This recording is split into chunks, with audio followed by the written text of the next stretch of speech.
what is happening to the man that I supported? You supported.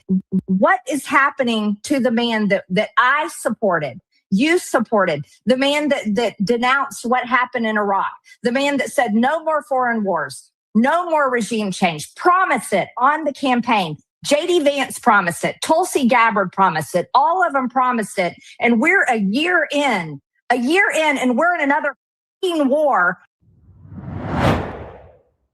Okay, I'm joined with my friend of the show, Rick Overton, is with me to cover this. But here is Marjorie Taylor Greene, and she's had it with Donald Trump and these wars, like a lot of conservatives have. Tucker Carlson, Candace Owens, people from, we covered it the other day, even Alex Jones is chagrined. He's verklempt. He was melting down in a sense. Over all this, he's like, I can't cover for it anymore. He had hope that Donald Trump was going to do a better job, and it's all gone. So now here's Marjorie Taylor Greene. She says, war with Iran is costing American taxpayers $1 billion a day. Most American taxpayers will never receive a Social Security check because it will be bankrupt by 2033. Most Americans can't afford health insurance policies because they are so expensive. Most American families cannot financially survive on a single income, and both parents have to work like slaves in order to feed their children and keep a roof over their heads. But the Trump administration has decided that these American taxpayers have to spend $1 billion a day to murder people and their children in a foreign country that none of us have ever met and know nothing about. Incredible MAGA priorities. So she went on with Megyn Kelly, and she really let it go. Here, let's listen. And Pete Hegseth said this morning, Megyn, he said that we didn't start this war. But I hate to argue with the Secretary of the Department of War. America and Israel definitely started this war, and you can't lie that away to the American people. And so, you know how I feel right now? I am irate. I am furious about this. We are nearly $40 trillion in debt. How much is this war going to cost us? We have seen enough of our American troops dead and murdered for foreign countries. And now we've had 4 dead and murdered, just like you said, for Israel and for the Iranian people, not for the American people. And I don't want to see any more dead and murdered. She goes on. And then we have the president who, by the way, Megyn, this really needs to be said.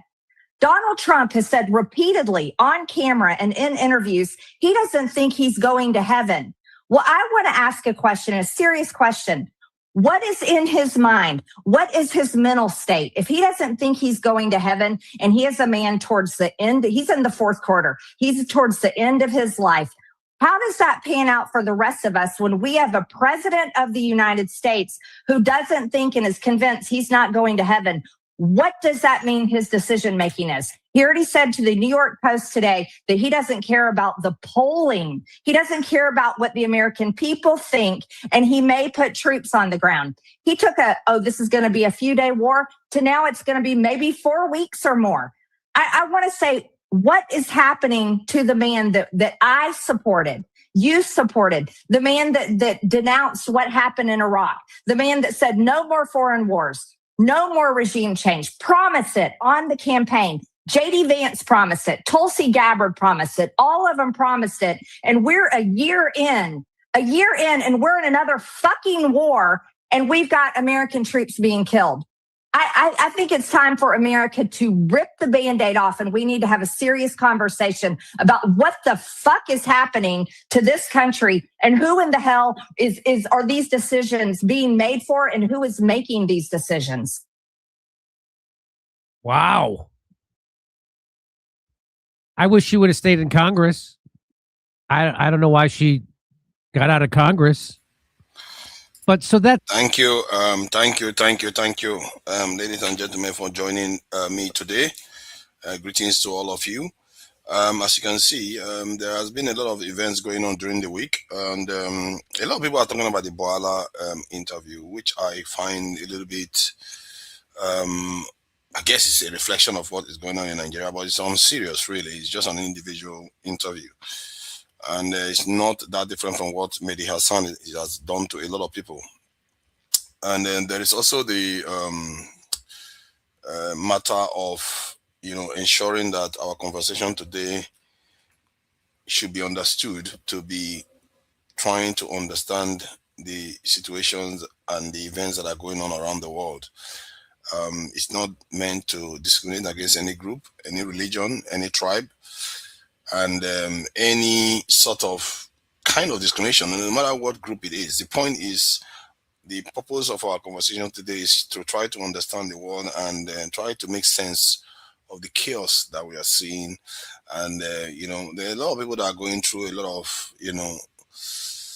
going through a lot of changes and, trying to reorient themselves in the way things are changing. Clearly, there's a lot that is changing that is shaking a lot of people to their foundation and to their core.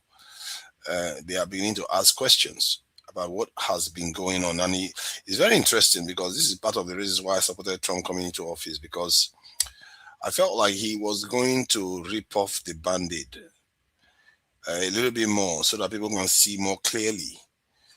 Because somehow the Democrats have a way of hiding things and keeping it quiet. It's just one of those things.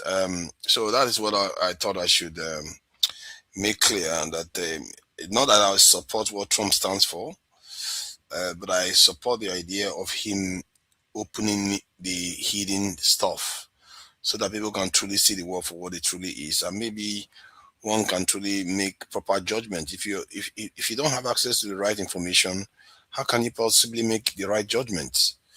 And Trump is giving people the chance because of his actions, and it has never been clearer now that Israel has been behind most of the actions that the US has taken in the Middle East. Personally, I actually think the Saudis are also part of it. But somewhere along the line, it appears sometimes it aligns with that of Israel, but other times it doesn't. But the Saudi Arabians didn't try to pull the other direction. If they did, maybe we wouldn't be here. So if you're an Arab and you're part of any of that community, Saudi Arabians have a lot to answer for why things have gone so bad. Because I believe Saudi Arabia is a leader in that region and maybe even some parts of the world. They could have this influenced event to go differently. The Palestinians could have gotten their freedom by now, and most of all these problems would have gone away. But maybe I'm naive. Maybe the real problem is that there is a bigger agenda that is at play. So I'm going to play this video so that you guys can see that there is a bigger agenda that is at play that has always been boiling away inside the US, and a lot of people just didn't pick up on it on time. And the whole thing is coming to a head now. I will try to keep it a little bit concise because there's too many things going on, and you can see some of the things I've already said is a little bit all over the place because there's so many strands out there, and it's often tricky to put them in an organized, coherent manner, in a way people can be able to digest. But that said, I'm going to play this video to give you an idea of what has been going on in the background in the US. And in the US Christian community has been, for want of a better word, infiltrated and indoctrinated to be quite different from almost any other Christian group around the world. Let me play this.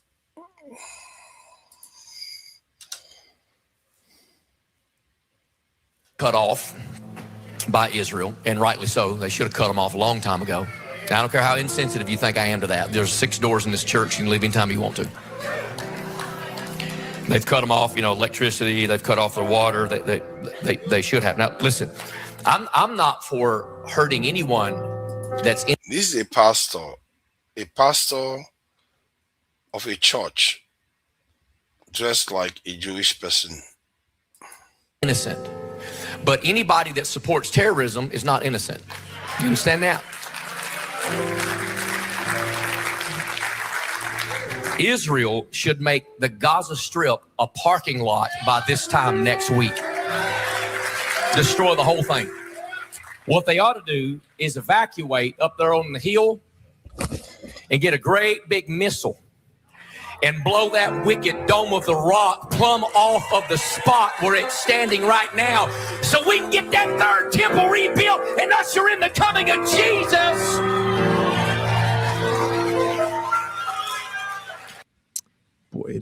is embarrassing and shameful as an American Christian to hear that and to know that video is from a few years ago. It's been on the internet. No one bothered to highlight it. Most people weren't even aware this was going on. Oh, it's definitely going on. These are very common views. Seems obvious that Mike Huckabee has them, that a lot of the Christian Zionists, John Hagee, that you think just like Israel. They just like Israel a lot. No. These are clerics, so their lives are informed by their religious views. What are their religious views? Well, you just heard it right there from Pastor Locke, who's quite a prominent Christian Zionist. He's not some lone wacko. And there he is with an Israeli flag waving behind him, casual calls for genocidal violence, just blow it up, make it a parking lot. Well, 2 million people live there. What happens to them? They're terrorist sympathizers. That right there is the tell. This is not Christianity. Imagine Jesus saying, just kill them all. They're terrorists. Is there anything in the gospel that suggests Jesus believed that? No, there's a lot to suggest, in fact, to tell us in very clear terms. He thought the opposite, of course. But the last part, let's build the third temple and bring about the return of Jesus, is a direct contradiction of core Christian theology. And even people without theology degrees who didn't go to some eminent Bible college can tell you, what? Jesus says, I am the temple. That is not Christianity. It's not even a close facsimile of Christianity. It's clearly evil. And it is, in some sense, the driving force behind the efforts to rebuild the third temple. Julian the Apostate, who was the last guy to try it, who died invading Iran, he was not Jewish. He was a pagan, just like Pastor Locke. But for some reason, he was the instrument of trying to do this. And there are many of these people, and not just in the theological realm, in the political realm. And that's relevant to you, whether you believe in God or not, or interested in the history of the Abrahamic faiths or not. Global leaders believe this. People you wouldn't expect, and you wonder, what is going on here? It's enough to make the hair on your arms go up. Did everyone know there was an effort to rebuild the third temple and the foundation stone except me? I can't believe I was left out of this conversation. No, all of this took place in public. And if we'd been paying attention or been tuned into that frequency, the spiritual frequency, we've been spiritually sensitive enough to pay attention, we would have known this.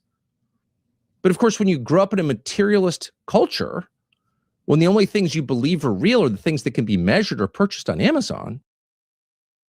I wanted to say something about Tucker Carlson. I think somebody mentioned earlier on that when Tucker Carlson was when he was on Fox News, we never believed him. And that is true. I never subscribed to him. I never liked him. He was one of those people that, I don't share most of his views. I wouldn't say most, quite a lot of his views in terms of Christianity and all kinds of different things. But I like his moral position that he has taken recently. Same goes for Candace Owen. I don't care who it is. If the devil himself comes up and starts saying good things about life and starts saying, let's make sure we are all protected, let's make sure we are all alive, let's be kind to each other, let's be nice, I will listen. Goodness is good on its own. It doesn't need any other crutch. It doesn't need any other qualification. Good is good. If somebody is saying the right thing, you accept it. That's what I see in Tucker Carlson. If he says something I disagree with, I will disagree with it wholeheartedly. And if he says something I agree with, I will agree with it wholeheartedly. What? My only loyalty is to the truth. That is it. It's not to an individual because he has a view. What if he starts saying rubbish tomorrow? I will follow him. You see, people that have true vision and true critical thinking, they turn against somebody that is trying to mislead them. Like he refused to follow Trump in what Trump is doing because he saw that what Trump is doing is immoral and it's not right. Same goes for Candace Owen, Marjorie Taylor. These people were Trump followers. They are die-hard Trump people. But they saw something that is wrong with what they are doing and they discovered things that they didn't know before. And they are beginning to turn around and say, this is not right. We can't do this. And that's how a human being is supposed to be. When you get the right information, you start changing your mind. I hope some people do that, because some people just hold on to their views. They don't care. They just, I can see some people are already saying I'm naive and chameleon and all kinds of different names they call you, all because you choose loyalty to the truth. I feel sorry for those that don't think that is a good idea, because you're basically walking in darkness. You can't see a blue sky and call it gray. If you do that, God help you. So let's go on. Now, this is the supposedly, maybe, who knows, Catholic president of an overwhelmingly Catholic country, South American country, wonderful country, Argentina, who got elected and was presented to American news consumers as a libertarian economist who was going to fix their debt problem and get rid of inflation and just make life better for Argentines. And there he is in Jerusalem saying that he's weeping with joy, thinking about the rebuilding of the third temple. What the hell is that? You would think that would not even be on his to-do list. If you're running a country as complex and damaged as Argentina, and as promising and great as Argentina, but there's a lot of things you got to do in Argentina if you're running it. But you take time to fly to Israel and say the thing you really want in life is the rebuilding of the third temple? What is going on here? And why haven't we talked about this before? Say, before we invaded Iran with troops who say out loud, we're doing this to bring about the creation of the third temple. Why weren't the rest of us informed?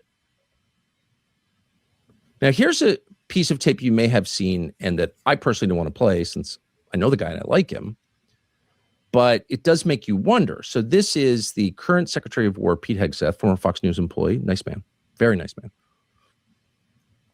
2018 in Jerusalem, and as someone who knew him well, I can tell you I had no idea that he had such evolved and specific and apparently very informed opinions on rebuilding the third temple, of all questions. This is not something they teach you in Sunday school in the Presbyterian Church. This is not something that people talk about at dinner in the United States. This is not something our Congress ever mentions, that the president ever talks about. This is considered so esoteric and weird and crypto-historical and religious and kind of culty and what's Chabad, and that no one ever mentions it. But here's Pete Hegseth, football player from Princeton, going on about it in a way that suggests he's thought a lot about it. This is 2018. Today, Jennifer and I and others had a chance to go see the Western Wall of the Temple Mount, the Western Wall tunnels, so much of the old city. And as you stand there, you can't help but behold the miracle. This is the Secretary of War today. And so for some people that are saying that I get my opinions from these people, I'll repeat again, just in case you're slow. I'm not getting my opinions from them. I'm getting my news from them and forming my own opinion. If this video that he played to show that, Pete Hegseth is saying, let's go and plant flowers at Jerusalem. And then he goes on to say, Pete Hegseth is saying that we should blow up the Temple Mount. I would disagree with him, because that is not what the fact is saying. Don't you get that? It's not him. It's the information he's providing. All right. Before you.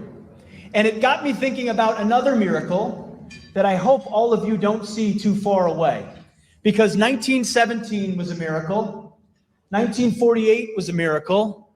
1967 was a miracle. 2017, the declaration of Jerusalem as the capital was a miracle. And there's no reason why the miracle of the reestablishment of the temple on the Temple Mount is not possible.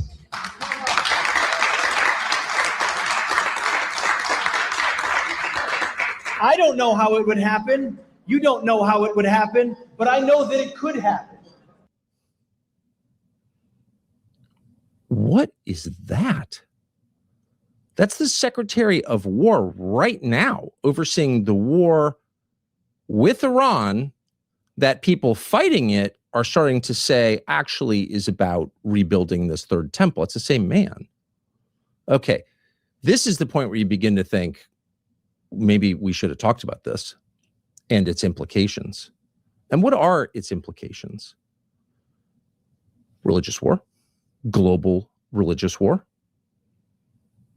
So the first heavily publicized move by the United States military and the Israeli military in this conflict was to kill the head of state of Iran, the 86-year-old Ayatollah Khomeini, who was replaced today by his son, who's apparently more anti-Western than he was. So I guess, strictly speaking, that wasn't very effective. But if you take 3 steps back, and no one did because everyone's busy denouncing him as Hitler and the most evil man in the world, and we're so grateful he's dead. When was the last time the United States military, or the Israeli, working in conjunction with the Israeli military, killed the head of a world's religion? Is that wise? It's not because we agree with all world's religions. It's not an endorsement of Shia Islam to say maybe we should pause before killing its 86-year-old leader. It is instead an acknowledgement that that might have consequences that affect the United States and Europe and the world, but particularly the United States, since we are the United States and we have children and hope to have grandchildren. And what will be the downstream effects for them when you kill a religious leader, the government, and some in our government are hoping for? What happens? Those countries suffer more than they have suffered. And so it's possible that the real target here, it's just possible, it's throwing this out there, is not the mullahs in Iran. It's us, as it always has been. But don't take our word for it. Here's a particularly candid and honestly kind of articulate clip from a couple of years ago. This is from August of 2024 from an Israeli rabbi, Joseph Misrach, describing how Israel should take advantage of a then ongoing conflict with Iran, much less intense than the current conflict we're seeing with Iran, to destroy the Dome of the Rock and Al-Aqsa. Watch this. If it was up to me, the last time when they shot hundreds of missiles, I would pretend that one missile came from Iran and shoot it down. You know, then all the Arabs will go against Iran and it will be the end of the problems. You make them fight with each other, this bunch of lunatics. Never too late. You deal with a bunch of cowards. Shoot it down into the Dome of the Rock in Al-Aqsa. Destroy what's on what the Israelis call the Temple Mount on the foundation stone. Destroy it and blame the Iranians. And that has the effect, as you just heard him say, of turning our enemies against each other. Turning our enemies against each other. Although they've refused to recognize it for quite some time, the Europeans are the enemies, the mortal enemies of the Israelis. That's the Israeli perspective, obviously. Look at the effects. And so if that were to happen in this conflict, it's not the Israelis who would bear the brunt of it. It's the Europeans, it's the Canadians.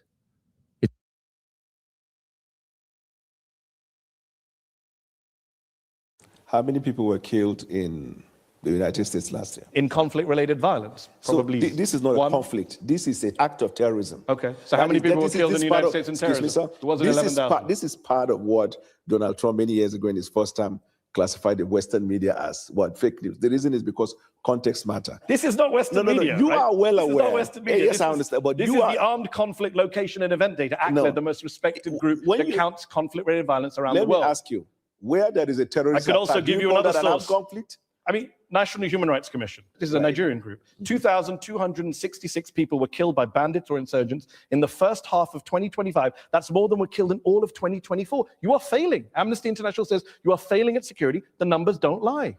It's unfortunate, and as a government, and it's getting worse. We're working day and night, and it's to getting deal with worse. That situation. I don't agree to the fact that it's getting worse. How can it not get worse if more people die in 1 year than the previous year? Context matters. What's the context? The context is not getting worse. What? Yes. The context is not getting worse. The context. This, you see the way they talk. This is no wonder we're in trouble. These people, they don't have any idea what is going on.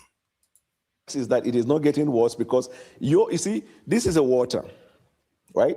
Okay. If you have the water half, you could say half glass filled or half empty. Yeah. Isn't it right? Yeah. So the Western media always see Nigeria, Africa, and some of the activities in Africa as half empty. Excuse me. But we see it as half full because when we look at it, and when I say context matter, before the president took the oath of office, we knew the situation in Nigeria. And you made it worse. When he made the decision to take bold step to put Nigeria in better trajectory, we were well aware of the fact that it was going to incense lots of people. Okay. We are also You aware. made your point. I get the glass half full. I get the context. I also understand basic mathematics. Let me ask you this. President Tinubu only declared a national emergency in November of 2025, brought in a raft of policy changes after Trump declared your country to be a country of particular concern for failing to deal with the threat of Christians. Does your government only spring into action when it is internationally shamed into doing so? Unfortunately for you. Now, that is a pertinent point about being internationally shamed. This current set of leadership we have in Nigeria, and maybe Nigerians themselves, the only thing that seems to force a change is international eyes on them. Like I said about police officers not taking bribes as much anymore and hardly even want to ask for it, I think it's because they are worried that they will be on TikTok. That's why they are worried, not because they are changing. Because they are worried that they're going to be on TikTok. The customs officers, they are worried they're going to be on TikTok or YouTube. It's only that. It's not because they want to do the right thing, because the mindset of Nigerians is so hardwired. Like, you'll be talking to somebody right now, they will want to beg you for something. Like, everybody's expecting some other person to just come and save them right now. It's really, really strange. I never thought Nigeria had descended to this level. I remember when some tourists go to Egypt, you see all these young people, old men begging. At least those ones are not even just downright begging. They are offering services, but very forcefully. They want to offer you a service so that you pay them money. And they seem so intimidating and very, very intrusive and, make you very unsettled in Egypt. But in the case of Nigeria, it's even worse. They don't even offer you anything just to give me money. That's it. A grown man will just come to you and say, give me money. 6 months before that, we arrested the leaders of La Kurawa and Boko Haram. Some months before that, we killed a certain number of terrorists that the U.S. government, State Department, commended Nigeria. The U.S. Embassy celebrated the fact of the exploits of Nigeria. You see how they are, so they use foreign people to justify their level of, oh God. Nigeria, before Donald Trump said that. But again, he shamed you and you declared a national emergency. You didn't do it before he shamed you. We declared the national emergency 6 months before Donald Trump said. Oh my God, that's another falsehood again. The emergency they declared 6 months before then was emergency for food security. Not for insecurity, national insecurity. No, it's for food security. These people are a total joke. I don't even know where to start. And the truth is that them and the White House, they are like that. They are brothers. They are all the same. They are all pretending as if they are against each other. After all, they have given, Tinubu has given them everything they want. It's just a total disgrace. Saying that they declared state of emergency 6 months before that is completely false. It was only after Trump came and threatened Nigeria, that is when he declared state of emergency. Can you imagine these people? There has been insecurity for a very, very long time. The only time they moved is when Trump just put a threat online. That's when Tinubu ordered recruitment of people to let you know that they know the problem. This was not the problem. That's when he started talking about recruiting people into the security forces. I think altogether it was around 50,000 they said they were going to recruit or so. Can you imagine? And that is a drop in the ocean of what they need. These people are not serious people, and they know what the problem is. They refuse to do the right thing by the people. These people are wicked. To watch your people suffer like this every year, getting kidnapped and everything, and you just leave them like that. That is wickedness of the highest order. And it doesn't need to be like that. When I say that they should get people into our military, some people come here outside debating. Because they know, when I tell you that is the problem, they all know that is the problem. They all know it already. No, this is not even a debate. But they chose not to do it. They go to Igbo country, they call police for within 5 minutes, police is there. They call if there is a violent this thing, you see people with arms come there immediately. Within 5-10 minutes, they're already around. But they come to Nigeria, they leave you for 10 hours for jihadis to come and do all kinds of heinous things to your people.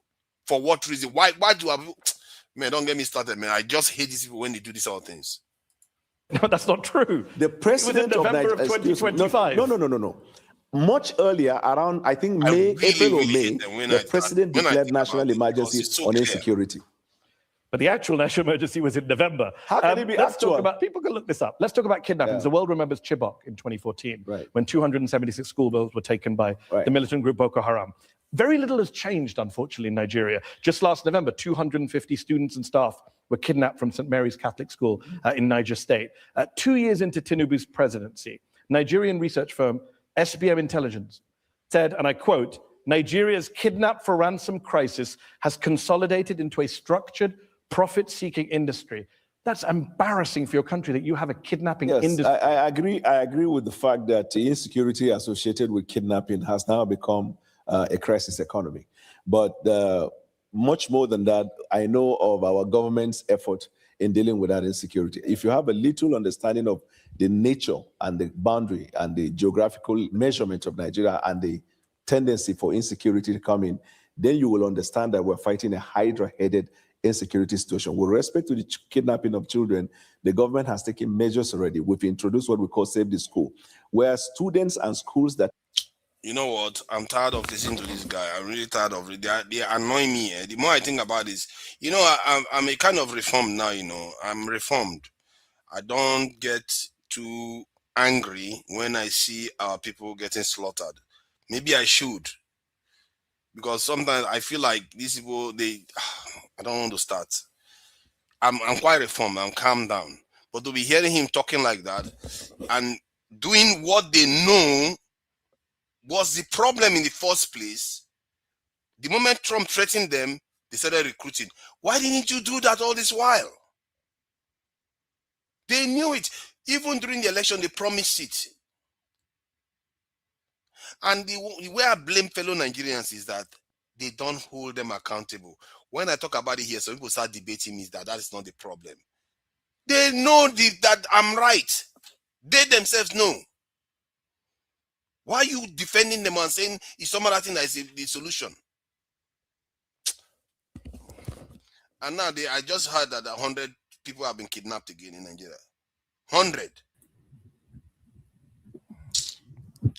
These are family members, you know. They go out, you don't see them again. Do you know how awful that is? I hate thinking about it. If I think about it, I get cross with these people. They are wicked bunch of people that just leave people undefended for years. It's okay. They will get what is coming to them. They know. That's what annoys me the more. It's not because they are incompetent. They know. Wicked bunch of people. So, welcome, gentlemen. AY was here first, and Jide was second. I know the geopolitics is very, very hot right now. And as you can see, that video makes it clear that there's a streak of right-wing ideology behind the American evangelicals, and that it was planted. It wasn't by accident. It was planted. I must say, man, you have to respect the Zionists. You just have to respect the accomplishments. It's just ridiculous. Some of the way they are so precise with what they do. They don't even hide it. They talk about it openly, and you can't do anything. You can't do anything. I really wish our people were that strategic, the way they think about things and the way they approach solutions to their problem. One man is able to accomplish what all our politicians have not been able to accomplish. One Epstein guy, that evil guy, is able to do all that, and our politicians are there twerking for Western. They say, now they're giving them all our health data. I thank God I'm not inside that country anyway. But that said, that's our family members' health data they have given to America now. You have to go back. Then the tax information they give it to France. It's like, what else is remaining? What else is remaining? They are just selling us bit by bit. I told you these were caretakers. They are not leaders. They are not running the country for you. They are running the country for their bastards. It's so sad. It's just so sad to watch our people be like this. And instead of us to prioritize that problem, that is the greatest problem here. They're about to sell you. And Marco Rubio came out the other day and was talking about colonization. Basically, Yeah, he recolonize. was Yeah, saying yeah, they need to go back to it. yeah. This is what they are trying to do. And our people are so vulnerable. They are willing to sell each other out, just like we did before, as if we've not learned any lesson from history. But I just hope we learn better this time, because we have to try to. I think the guiding light, my thinking is that the guiding light is try to be moral as much as possible. Because if you try to take side, you can easily fall for the wrong person. You can fall for the wrong. They will deceive you and they will lead you the wrong path. Try to be moral. If you see anybody that is doing evil, call them out, whether they are on your side or they are not. If somebody is on my side and is committing evil, I'll call you out. Especially in the context of Nigeria right now. You can't trust anybody. The only thing you can trust is whether it's good or false, whether it's good or bad. That's the only thing you can trust. So, AY, welcome. You know how I like to, how I enjoy dragging AY now. When I see that AY is trying to be funny, I like dragging AY. Well, honestly, you are just on point, man. You are just on point. You see, first of all, let me quickly say something. The crisis happening in the Middle East. I will never look at it from religious angle, because even those that claim they are Christian extremists supporting the foolishness going on, Pope that is a leader of over, I think Catholic, they are close to 2 billion Christians. Pope has been criticizing Trump, criticizing the war every day since that war started. Go after check. So I think Catholic is the biggest Christian religious body in the world. So you can't miss that. People should stop all this religious thing. What you are discussing as regard to Nigeria, the insecurity, the banditry, the kidnapping, the madness going on. Clearly, the government has failed in this aspect. You don't sugarcoat it.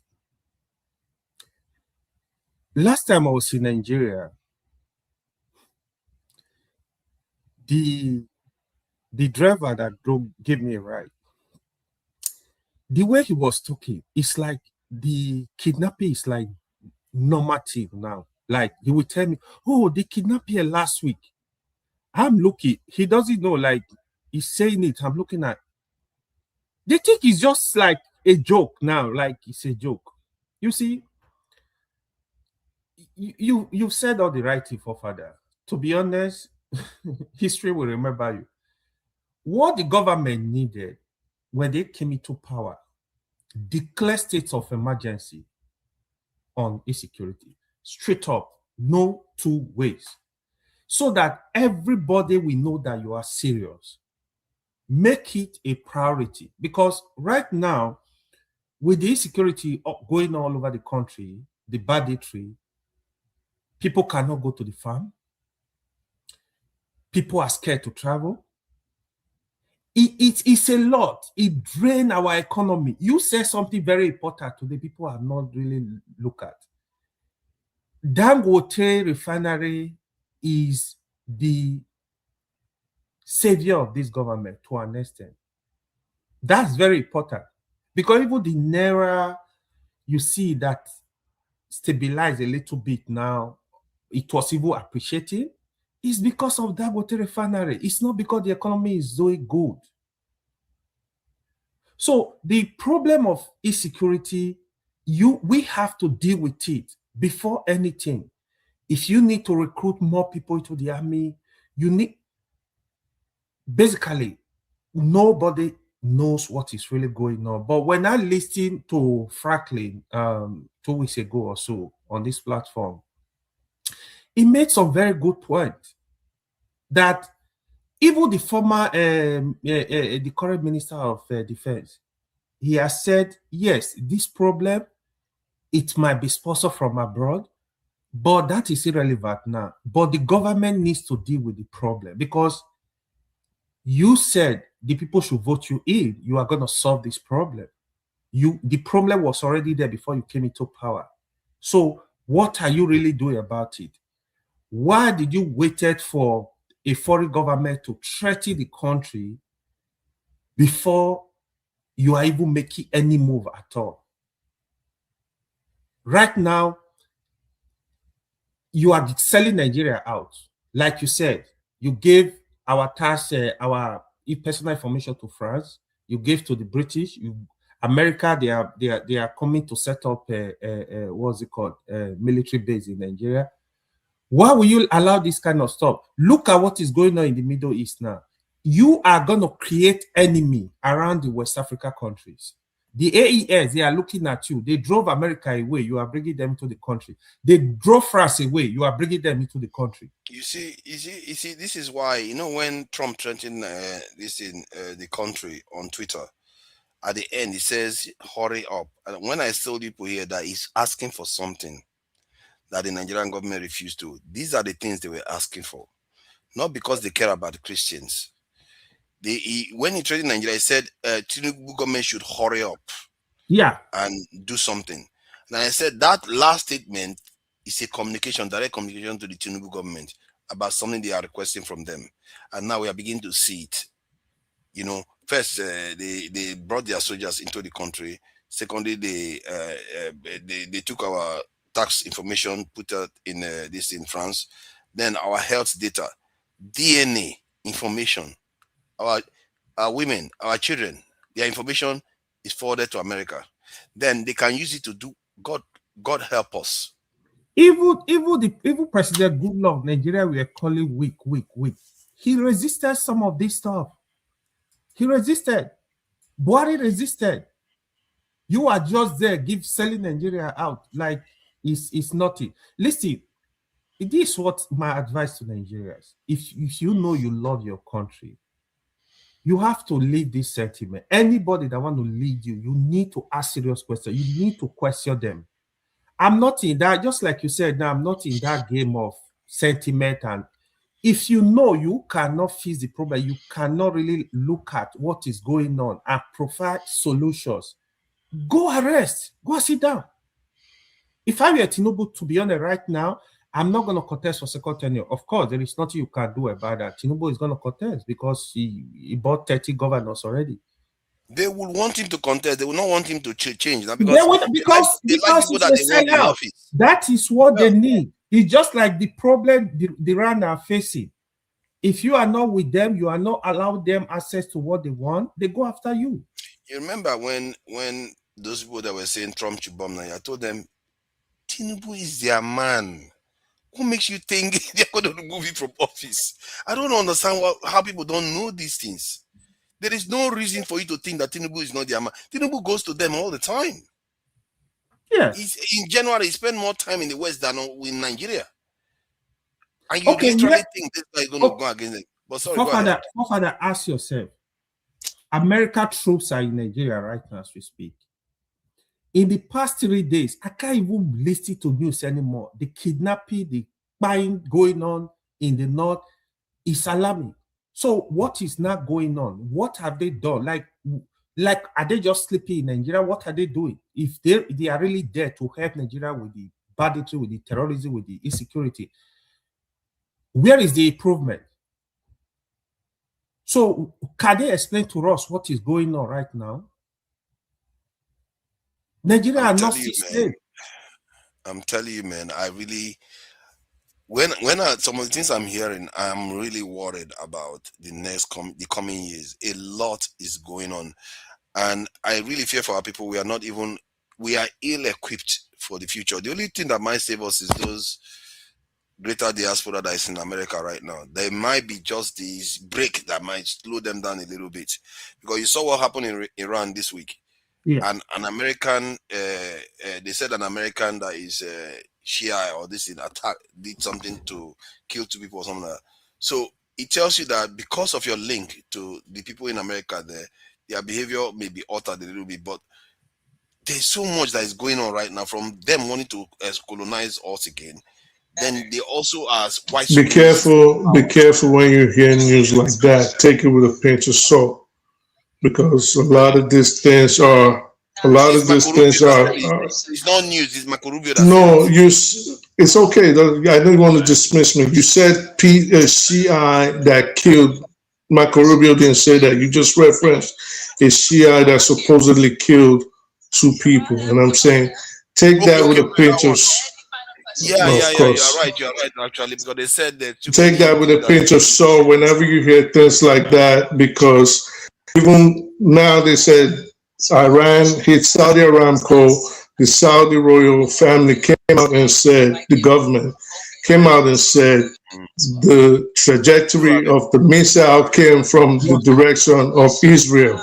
So 100%. there's a lot of psyop going on, a lot of false flags, a lot of misinformation. So be careful. It seems very odd that the guy is wearing everything that will implicate him.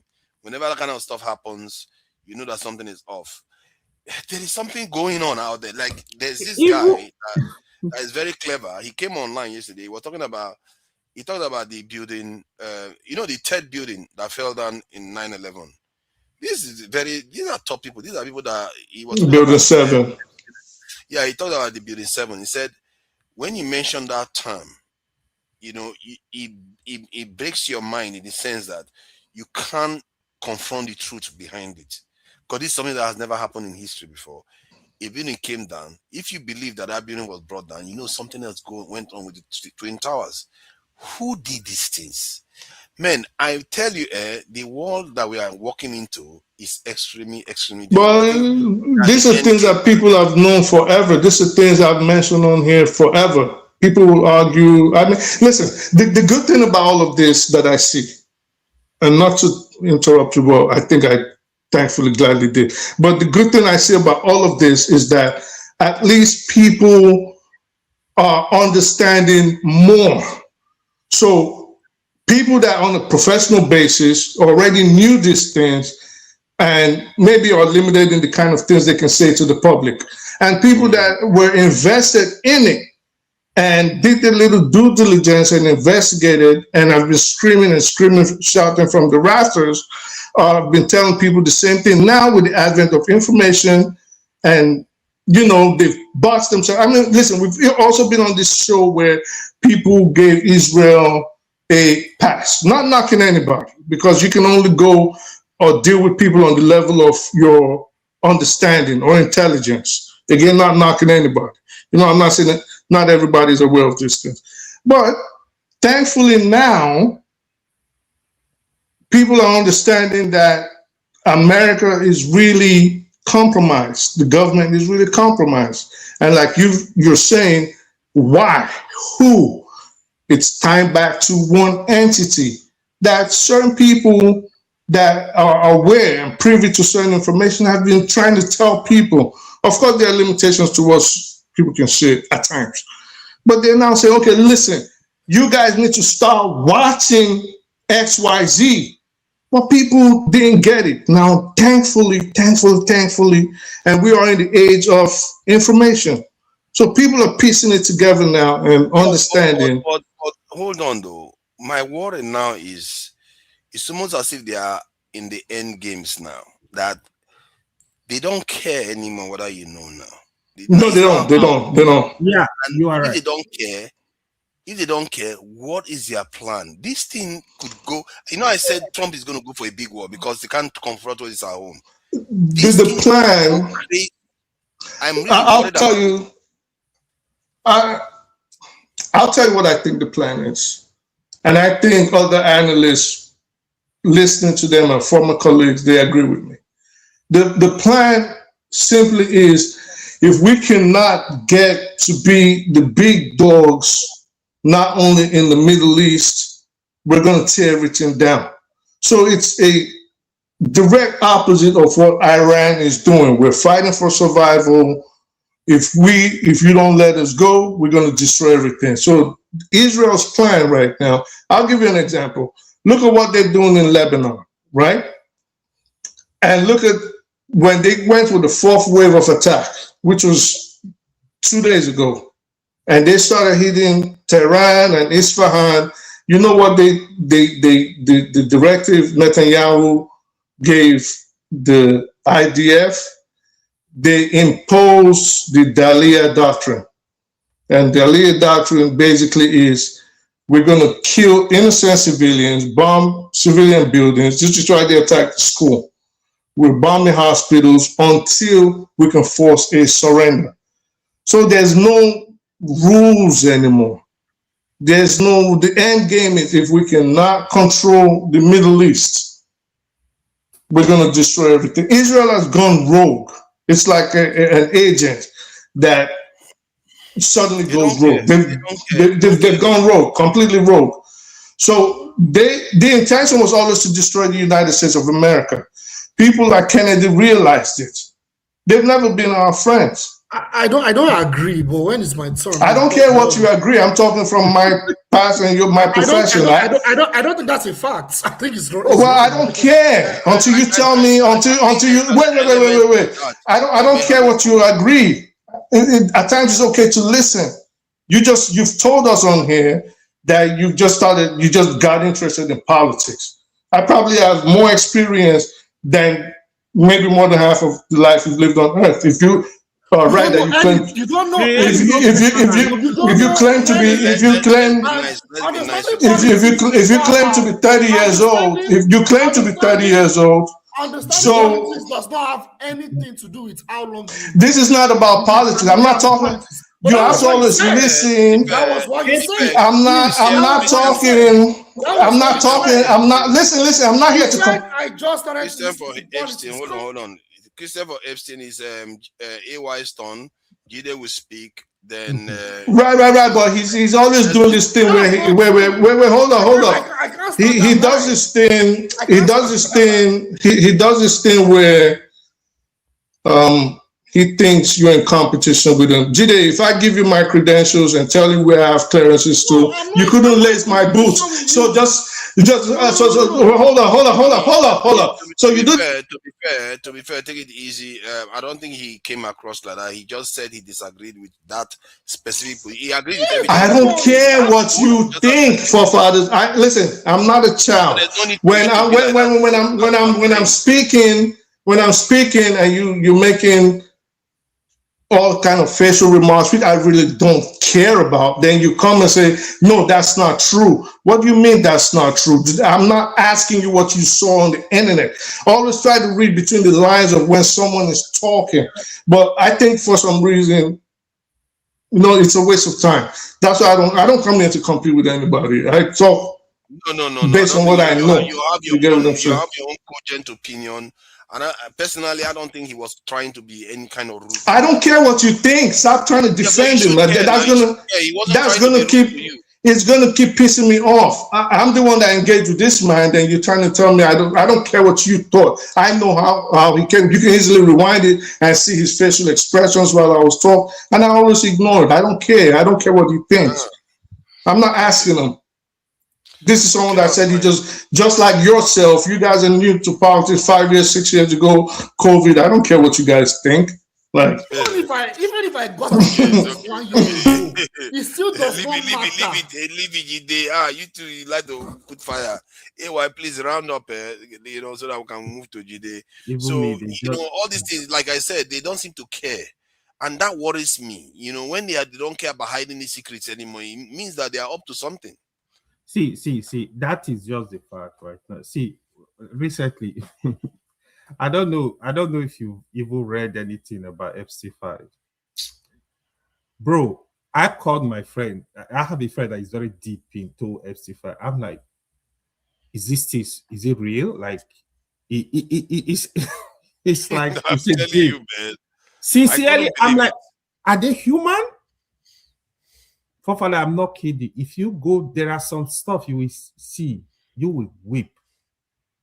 These people are evil. Even the person that said, oh, he's fighting for Christian today, is on top of it. How can you support that kind of madness, even if it's your father, eating babies, rapey babies? Hey, let's keep it down a bit. This is not the view of Dr. Damages. This is very, very serious statement you're making here. Allegedly. There's no proof. Allegedly. So basically, you see, we black people, we need to think. We are not thinking. See, my fear is, I feel Igbo Arab, they have a voice more than us. If they can go to the Middle East and massacre Arab in that way, blow, they can come to Africa, they will even murder 70%. They don't care. Nobody will stand for you. This is one thing we need to know. We are not getting it. History is repeating itself. When they say they want to recolonize, it's real. Historically, you know what happened in America. Over 90% of population were wiped out. That's the history. It's over 50 million. If you don't know it. It's not just history. It's a fact. It happens in America. It happens in Canada. It happens in Australia. These things are not history. They can go distribute African land. Nothing will happen. We don't have anything to protect us. We are only fighting. Oh, we supporting foolishness, supporting the genocide. You pretending there is no. Yeah, we got issues. We all agree. My prayer is, by the next election, next couple of elections, Nigeria can come together, look for a leader that can stand for every Nigerian, irrespective, that can develop the country, that can look at the country and say, we need to move in the direction of prosperity, in the direction of security. We need to look at this stuff. Stop being greedy. The people in power today, even for example, President Tinubu is Yoruba. Ask Yoruba man, what are you benefiting from Tinubu? Apart from his Lagos cabal. What is an average Yoruba man benefiting? In the research, people are still crying for insecurity. Economy is not that good. It's not good. We don't have any good improvement. You are focused on the microeconomy. What about the micro? The common man on the street is feeling the heat. They are hungry.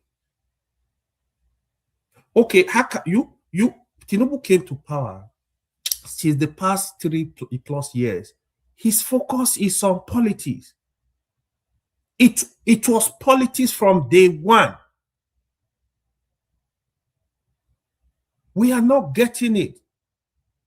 I don't want sectional leader. The moment I feel you as a sectional leader, I start having a problem with you. I stay away from you, even if I ever supported you. It doesn't matter. I don't want sectional leader. I want a leader that will speak for Nigeria, that will recognize, protect Nigeria, irrespective. That's why you see me, when it comes to that, I've always praised Obasanjo. Obasanjo, at least to a large extent, he was able to look at the country, try to unite the country, try to protect the country. He did some good stuff. There are areas where I will criticize him. So we need to think. We need to think. The country does not really belong to us. Our grandchildren are coming. Our grandchildren are coming. We have to design this country in such a way that it will be progressive. It will work for everybody. The last time we were discussing the issue of the electronic transmission of results, I've seen Nigeria, educated Nigeria. You are denying Nigeria. This is just a simple thing that will benefit every Nigerian. What is wrong in electronic transfer of results? Show is already campaigning for Tinubu to 2065. There's no point of electronic transmission anymore. So let us support the electronic transmission of results. It's not about anybody. I'm not supporting it because I'm supporting Tinubu, I'm supporting Peter Obi, I'm supporting Atiku. I'm able to pray that we have more progressive, more nationalists coming up to contest this election, so I will have somebody to campaign for. So we should leave this nonsense and think of how this country can move forward and stop dividing ourselves. The Nigerian opposition has been disgraceful. They are lazy. They are lazy. They want to grab power from the back here. Bunch of opposition I've ever seen. I've never seen in almost any country. They are even worse than Democrats. They are worse than Democrats in America right now. Like Democrats, at least, even if they are dead, but they are still a little bit organized. and then they will still win the November election likely. See, If to be the honest, election the was ahead. But these opposition. guys are hopeless in Nigeria. Okay, let me tell you, the opposition, they are very lazy. Lazy people. They just want to grab power from the back door. You don't grab power like that. This is my problem with the opposition. They are not united. They are not working. It's not that. It's just their personal greed. They don't love the country. Let me move it to so let me finish this. So if they love the country, why is an 80-year-old man coming to contest as president of Nigeria? They don't. It's greed. So look at the country and look for a way. Ah, man, I don't know, man. God will save us. God help us. Thank you. The entire thing is just. I'm beginning to. My hope. Not only for Nigeria, for humanity is beginning. There's something weird coming. Jide, thank you for joining us today, and yeah, let us know what you think about the events of the week. We'll try to, because there's a lot of people waiting, you see, so let's try to go through them so that we can allow the conversation to go, because I know that 2 hours will just go past as if it's not soon. What do you make of all these? There are too many. I can't keep track of them now. They are deliberately trying to overwhelm us with information now, and God knows what their plan is. What do you make of it? Yes, you are right. A lot of the things you have said and the others have said, I think I acknowledge, I really acknowledge a lot of those views. Like, those views are very paramount. There's so many things going on right now. There's so much volatility in the world. There's a major war going on right now. A big war going on right now that everyone is aware of. I went to get gas today, and there's already increase in price of gas per gallon. There's a lot going on, and the world is heavily impacted. And this is going to be a turning point. I've been saying this all along, that there's going to be a potential war between Iran versus the US and Israel alliance. I've been saying it forever, and now we are where we are. I'm not happy about it, but I saw it coming. It has been a long-term project going on from the time of the revolution of 1979. Currently, with everything going on right now, we need to understand that this war is an extension war for Iran, US and Israel. I don't like, well, I will put it that way. US, the imperialists, the Western imperialists, the US, Western Europe plus Israel, that alliance, they are currently in a huge decline, and they are very desperate. And is it not Iran's fault? No, it is not Iran's fault at all. In fact, it is the West's fault, and that's where I was going right now. When an empire is in decline, they become more desperate, they become more violent, they become more depraved. We've seen it across history. We've seen it with the Roman Empire. We've seen it with so many empires. Like when they are declining, they become more violent, they become more unjust, they become more desperate, they become more warlike. And that's what we are seeing today. Yeah, but the reason why I'm blaming, maybe not Iran, the fact this Khomeini himself, because he was the one that put the fatwa. Nobody look at Kim Jong-un. That Kim Jong-un is the real hardcore dictator. This is a guy that if you commit a crime, 3 generations of the family will go to jail. That's hardcore. I see what you're saying. Because it's a nuclear weapon. But this one went and put fatwa for his country not to go nuclear. And now he's invited this hell of trouble to it. So is it not the problem? Yes, that's a big. For me, I think that's a strategic mistake. I wouldn't have done that, of course. I'm not the leader, but that was a strategic mistake for me, for Ayatollah Khamenei. I agree, that's a mistake. I won't blame Iran for that, because Russia has multiple nuclear weapons. They are fighting Ukraine, right? You mentioned North Korea. Yes, they have nuclear weapons. They are not at war, right? However, they are still at war economically with the West. South Korea, their military is heavily orchestrated by the US. The US military has a huge base in South Korea. So I do not want to say, even with that, even if you have nuclear weapons, you will not go to war. Pakistan have nuclear weapons. They fought India recently. They carried out regime change in Pakistan. That is like end. Not this one, they just keep bombing your country, boom, boom, boom. They want to do regime change constantly. Israel was even threatening to use nuclear weapons. Israel threatened Iran with nuclear weapons that if America doesn't go and help them, that they could go nuclear. And that is part of the blackmail that they are blackmailing America now. Yes, You see what I I mean? agree. And Yeah, it's yeah, because I agree. Yeah, I see what you're saying. you know, he's now passed, so I have to show some respect. But when he was alive, I was calling him like he's a hippie imam. Like, why are you doing that? Because you're asking for trouble. And look at the trouble he is invited to the door of his country now, because he refused to do what was necessary to secure his people. You know. Now, I hope his son will learn from that. I even heard that there's even an initiative that they will now develop one. They will even develop nuclear initiatives now with his son. Because the people so this is the funny thing about the regime change in Iran. After the assassination of Ayatollah Khamenei, which is also a strategic mistake from the West, they were thinking it's going to be like a Venezuela-style regime change, where there will be someone within the Islamic Republic that will come to power and will be like Delcy Rodriguez of Venezuela.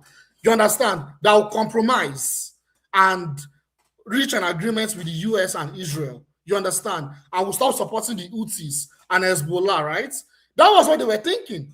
But what they don't understand is that the caucus within they have a very huge, sophisticated political structure in Iran. They have a sophisticated political structure that even if Ayatollah Khamenei is assassinated, they have more radical, more, I don't want to use the word extreme, but more bold, more radical replacements, rather than those that will be pro-US, pro-Israel. You know what you say just now is true. Because all the people that has been emerging since Ahmadinejad are all moderates. And all of them want to negotiate. Every single one of them want to negotiate. They keep saying, let's talk. They will concede ground. But every time they try to talk, they get bombed. Every time they talk, they get bombed. So now they are not willing to talk anymore. Is the hardliner. What is the point? It's hopeless talking now. You see the funny thing about what's going on in Iran? It's so interesting. Honestly, it's so you see one thing that is very interesting about what's going on in Iran, right? If you look at Iran's history, Iran is I think a 2,000 or 3,000 year old civilization. Iran, right? That it's not even just a nation. It's a civilization state. That's what Iran is. And Iran has been known historically as the graveyard of empires. Iran, Persia, they have been known to be the graveyard of empires. So the point I'm making is a country that has thousands of years of civilization, they face the worst. So this can never be the worst that they will ever face. This cannot be the worst. Even after the revolution in 1979, when they used Iraq under Saddam Hussein as a proxy to fight Iran, everyone should remember that Saddam Hussein used chemical weapons on Iranian people. And up to now, they still survived. He used chemical weapons during that war with Iran-Iraq war. That was a proxy war between Iran and the United States and Israel. They used Iraq, right? You know, so they've been through a lot. You see, and the ideology they have, which is a martyrdom religious ideology of Shia, that's the ideology that Vietnam had that made them to defeat the United States. That's the ideology that Algeria had. Maybe not Shia, but the mentality, this is the ideology of Frantz Fanon, the revolutionary ideology of a people, of oppressed people. When you push them against the war, Frantz Fanon, I'm paraphrasing what he said in The Wretched of the Earth. I would recommend everyone that is trying to be that want to have revolutionary mindset to go and read The Wretched of the Earth by Frantz Fanon. He said it, I'm paraphrasing him, that when you push oppressed people to the wall and with pain and suffering, you push them to the wall, they will respond in such a way with violence in which they have nothing to lose. I'm paraphrasing him, not exactly the words, but that was the point he was making. And that's what we are seeing with Iran today. Iran has been pushed to the wall, and they've been preparing for this day for years. They've been preparing. Like this war they've been preparing it like, if this happens, this is what we're going to do. But before this happens, let's still negotiate with them. Basically, they've been preparing for this for a long time. And unfortunately, this may be the beginning of the end because they're now in our country. If they lose in Iran, that will be a big turning point in the entirety of imperialism because they'll be weakened. So they will not be able to have the strength to have so much influence in other places like Cuba. You understand? Before they even descend on us. That point you made just now, I was thinking about it. I said, if I was Iran, I would become the poison shrimp that the Lee Kuan Yew security policy represents. In other words, you might beat me, but by the time I'm done with you, you're not going to be the superpower anymore. That's what I would do. I'll weaken you so much that China will become the superpower of the world. But we'll see how it's going to pan out anyway. Let me see it. Jide, thank you for your analysis on this. Let me bring other people in because I'm sure some of them want to chime in, even with on the Bwala thing and the police. Who is this? There's this ADC may be deregistered. Oh, they are not going to be deregistered. Then we have a one-party state now. If is anything you want to add to the conversation, welcome, Ifi. Nothing to add. I guess we're Thank you. just, repeating the same thing, Yeah. I mean, nothing actually. Insecurity is there in Nigeria. It will continue to be there. If we don't do something, it's gonna get worse. The war happening in Middle East will continue to be there until they come to a table and agree on how to end it. So as of now, there is no solution to anything that is going on. Thank you. Yeah, I appreciate that. So we have two wars going on now. They said they are going to go after Cuba soon too. Cuba, Maybe yeah. So, and he was in Ecuador the other day too. The guy is just very busy right now. People will still support him to attack Cuba and take over the country. There is something there was a video I saw yesterday that I'm not sure they shared out publicly for a lot of people to see. I'm not seeing it in any other coverage. The Iranians were launching missiles, and it appears that the missiles were coming from underneath the ground. So they don't have them on launchers anymore. You can't see them. You don't know where they are. So these guys have been prepared for this. And I was wondering whether they would have done that. And it turns out that they have done that. They do still have launchers. Yeah. But it does not mean they don't have launchers embedded in the ground. Yeah, that's what they are doing now. That's what they've been doing forever. They've always done that. It's not new. I mean, what do? They put out the mobile launchers first. Those ones can easily get destroyed. But then that tells you how they detect where your missiles are being fired from. It's just all tactics. And the mobile launchers are easily dispensable. So we can easily dispense them. They can waste missiles, and we can know their flight pattern, how they are coming to target us. How do they detect it? It's all tactics. They've always had mobile launchers. They're not worried, but they've also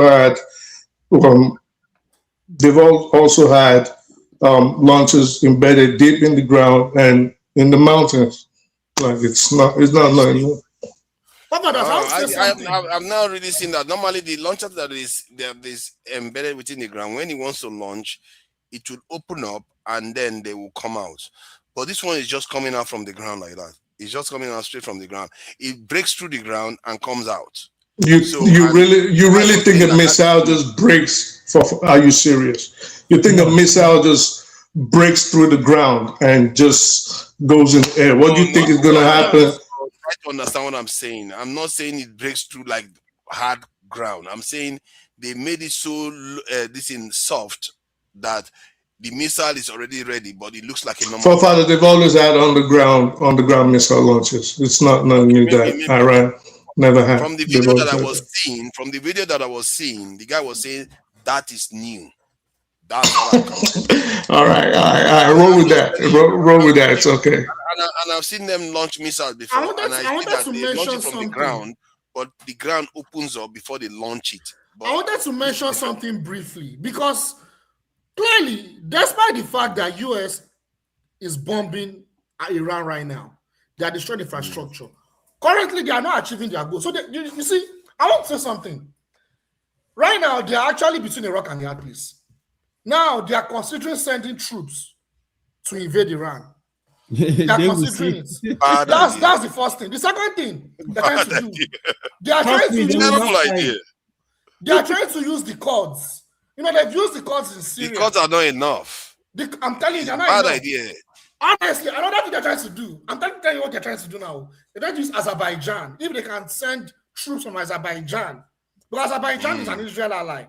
There's a lot going on. When it's my turn again, I'll talk. I don't have people to talk. Yeah, Americans don't have a lot of good options on this one. I'm afraid they don't have a lot of good options. If they put boot on the ground, Tony, Iran, that's suicidal. Did you see the face of their foreign minister when they mentioned it? I tell you, I've never seen that foreign minister look happy before. But when they said they were going to bring it, I said, let them come. We'll be waiting for them. I've never seen him look excited before. Iran is a horrible country to go for ground. That one was unnecessary. It's a horrible country. God forbid, if I was if Netanyahu, if I was Trump there, if Netanyahu told me, send your troops in, I would say, God forbid, you send your troops into that place. I'm not sending my people into that mountainous country that is crazy. That's not happening. Tony, thank you for joining us. It's your turn now. What do you make of the events of the week? You can come from the Nigerian end, the security and Bwala, and the registering ADC, or you go with state police. I think somebody said something about state police being here. I'm not going to hold my breath on that one. Maybe a few states might get it, but I don't think Nigeria will get state police anytime soon before 2027. And you can discuss, you can go on the Iranian one too, because that is quite big, isn't it? Go ahead. Yeah. Good evening, everyone. Good evening, Forefather. Good evening, those who are listening. Not much comment about the war in the, if you call it a war, in the Middle East. I think it's unfortunate. I don't believe, as Jide said, that America is not winning the war. I mean, the top hierarchy of the IRGC is decapitated, including the Ayatollah. Quite a lot of their war assets have been destroyed. And right now, it's the economy also is affected. So I don't think on the balance of what has been done, I think Iran is actually worsted. So I don't think you'll be saying it's right to say that America hasn't. We don't know what the objectives are. But I think for me, I think the what's going on is unnecessary.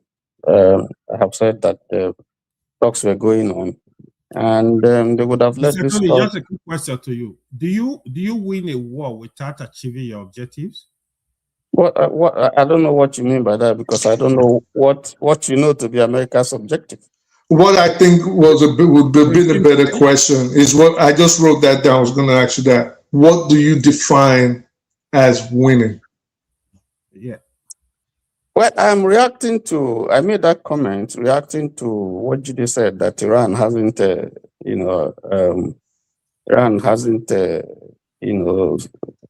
if I remember his word, that, hasn't suffered, defeat in this so far. So I didn't say Iran is losing or winning. What I was saying is currently America's objective and US objective on Iran has failed. War like military regime change like they failed. So right now it has escalated into a war. I'm not saying who is winning or losing. Clearly the US is not winning. Okay. No. Can you guys let me finish my thought? A war that is going on, if you call it a war, and you are saying somebody is winning and somebody is losing. So far, what we know is that if you go in terms of head count of how many people have been killed, Iran is on the worst side. If you look at the destruction and devastation, Iran is on the worst side. If you look at war assets, Iran is on the worst side. If you look at the economy, Iran is on the worst side. So let us not, but I don't want to, that's not where I want to focus. I just wanted to say that to keep the facts straight. And this is still ongoing, okay? You don't know, you can't say for certain. You can only speculate what American intention and Israeli intention is. You can only speculate. You don't know what their intentions are. Okay, but let us leave that apart. I want to focus on Nigeria. And my focus, actually, first of all, we talked about the the show of shame by Daniel Bwala. Like I said in the previous session, I believe that Al Jazeera was the forum. You may not call it a biased, a Western media. Obviously not, because the Qataris are the one who are majorly sponsoring Al Jazeera. So you may not say it's Western foreign media. So it was an opportunity, like I said in the previous, for Bwala, whose government has been seeking an opportunity to launder Nigeria's image, to actually, put the facts straight. But in doing that, he pandered to denialism and lies and so on.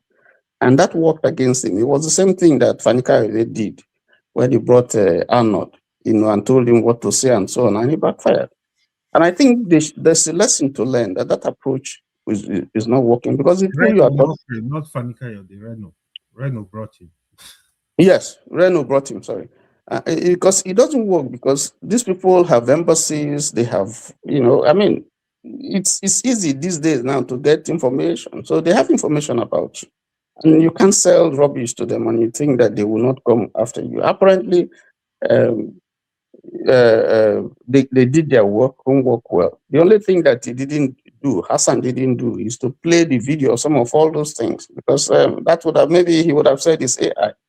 But I think there's a lesson for Nigeria to learn, that this is enough. We should stop fooling ourselves in, sending officials who will go out there and go and worsen your image if you have it at all. I think that's one lesson that we have to learn. And if Bola was working for me, I would just pay him a severance benefit and ask him to go, because he didn't help Nigeria at all. He didn't help. He worsened whatever image, that he thought he was protecting for his person, for his country, and so on and so forth. But that said, let me, AY said a couple of things that I want to react to. And that is when he was talking about insecurity. And he was saying that America is here, what have they been able to achieve? I think the critical question to ask is not if America is here, because America came here for a reason. The critical question that you ask is, who are those perpetuating the insecurity in the country? And what are the Northerners doing? Because first and foremost, they are the worst hit. What have they done? Have they shown any seriousness towards stopping this scourge? What have they done?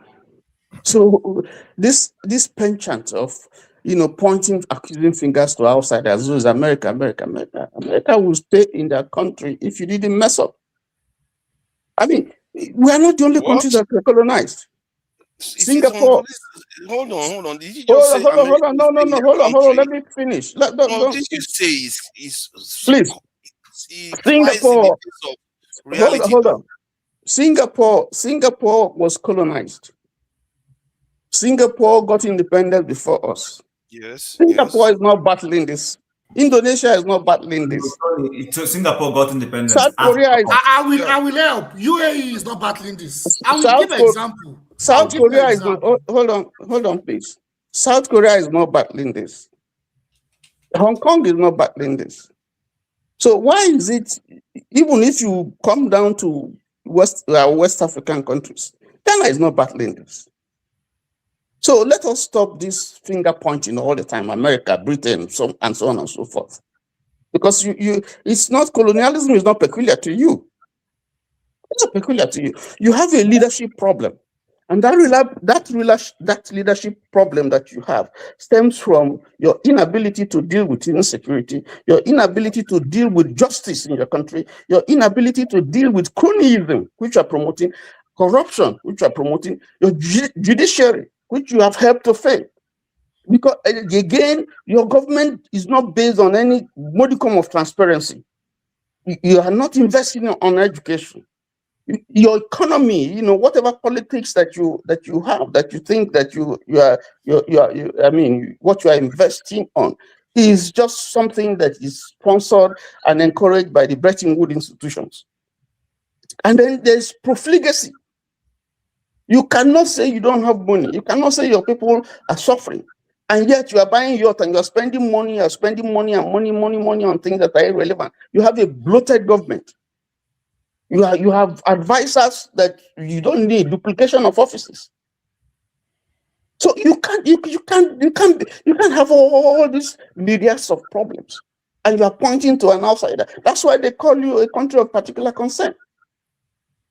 You can't continue to lie to yourself and doing the same thing all over again and again, and you think you'll get a different result. We're lying to ourselves. I think where I don't disagree with what you just said about we being the problem in terms of ultimately, but where I differ from you is where you actually think they are in any way trying to help us at all. Like you treat them with a kid glove, like it's okay, they are benign. They are not a benign actor. No, It's like a mosquito. If a mosquito is biting in your house, you are responsible for putting a net in your house. It also still means that mosquito is not the problem. You still have to deal with the mosquito. Prophets, mosquito would come if you keep your environment in a way that allows it to breed. Okay? I agree with you, but the mosquito is still a problem. As you make your bed, no, mosquito will be a problem if you don't deal with it. Mosquito will be a problem if you don't have an environment, if you allow an environment that enables mosquito to fester and to grow. So that's what you attack. But the mosquito itself is still a problem if you don't do anything. In other words, if you remain neutral, the mosquito will come at you and deal with you. Just like a snake will bite you, if you remain neutral, you have to avoid it. Forefathers, mosquito has a right to live just like you. It has a habitat where it grows and it festers. So when you know that, because you are not investing on education, that's why you don't know what to do about your mosquito-infested environment. You have to accept that you are failed. I think I hear the logic in your argument. I agree with that one side of your logic, but I find it troublesome that you are not seeing the other side. Like if you see a poisonous snake and the one that is not poisonous, they are not two the same thing. One of them is more problematic. It's your job to make sure you avoid the poisonous one, but it still doesn't mean if that poisonous one wants to bite you. Let's say you miss something, you are not going to find a way to stop it. You still have to see that poisonous one as a danger to you, even if it's your job to avoid it at all times. And that is the part I find that you treat the West as if they too are just benign actors. They are actually more active. I just asked you why. I just gave you an example of a few countries. I said Singapore, for instance. Why are they not suffering what we're suffering? Because the situation over there is different, and there is a different sphere of influence over there. But Mr. P, while I agree with you, Mr. Tony, please permit me to ask you a quick question. Yeah. I agree with everything you say, and I do.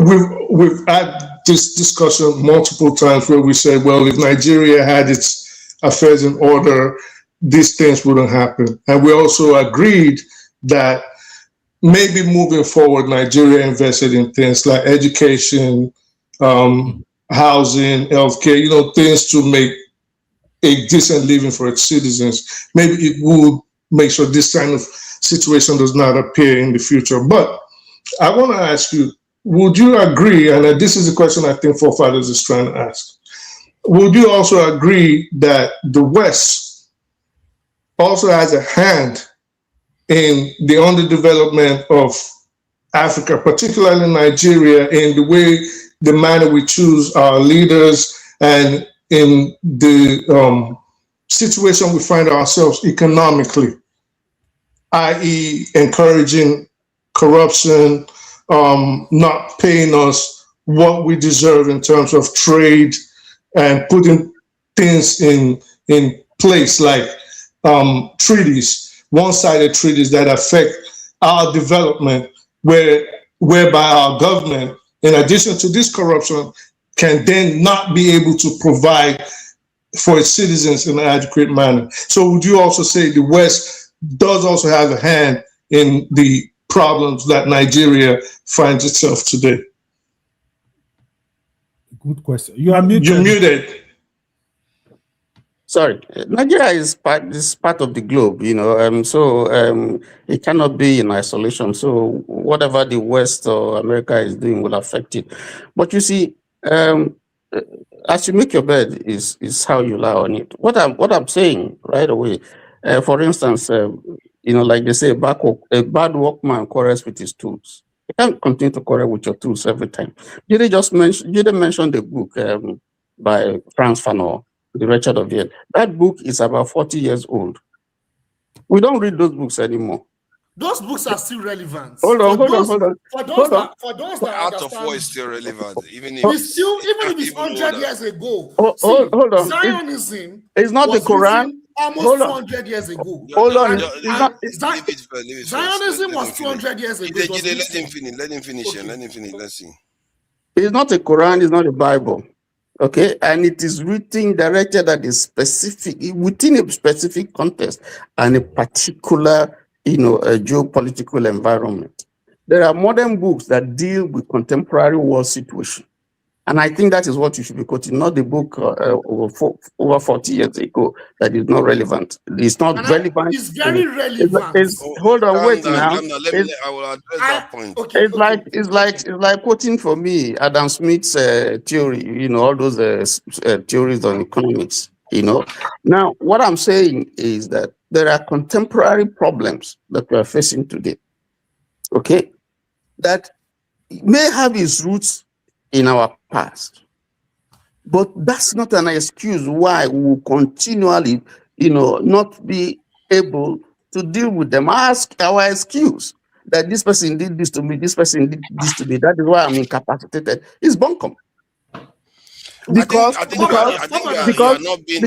what you need to, what you need, excuse me, what you need, the reason why we have books, the reason why they write books, people keep writing modern books, is to avail you of techniques and logics and the ways people have done things, their failures and how they have advanced their economy or their societies.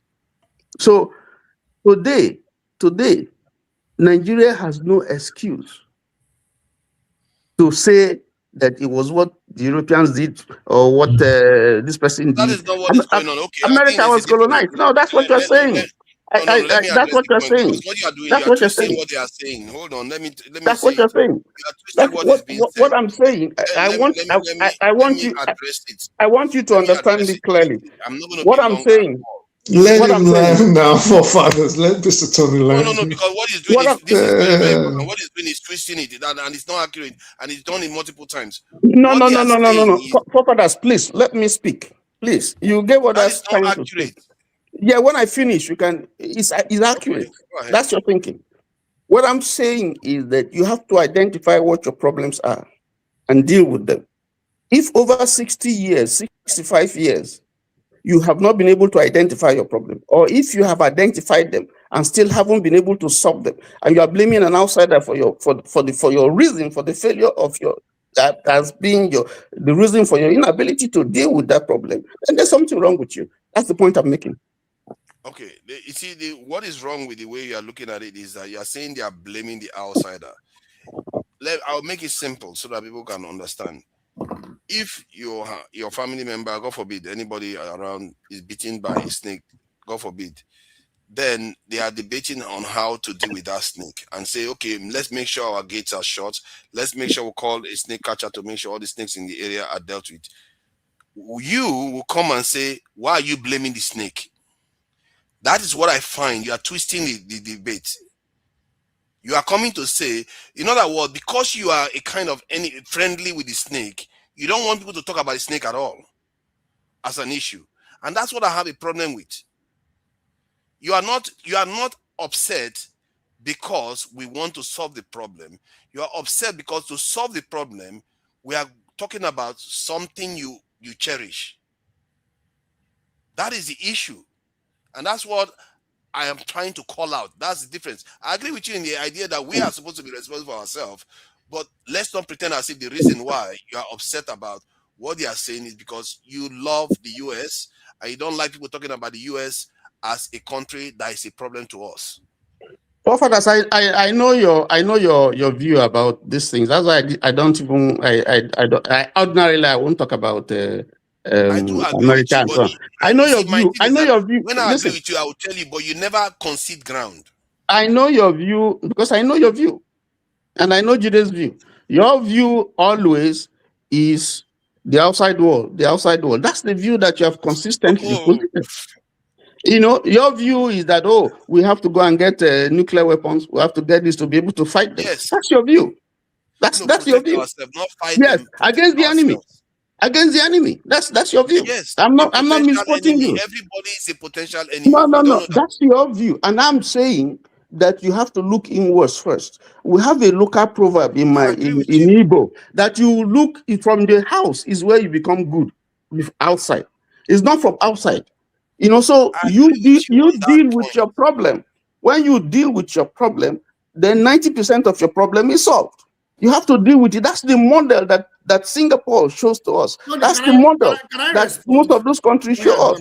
We should adopt this model. Singapore developed. Can I respond to that? If Lin Kuan Yew was discussing his policy, you be telling him not to discuss it too, because some of things he did was not necessarily very friendly to the West. They used to call him, they used to call him a very, very horrible dictator before. He wasn't very, very friendly to everybody else. He had to protect the interest of his country. Will I even get a chance to speak? No. I promise, just 30 seconds. 30 seconds. I want to respond to. Don't worry, I'm going to go next. 30 seconds.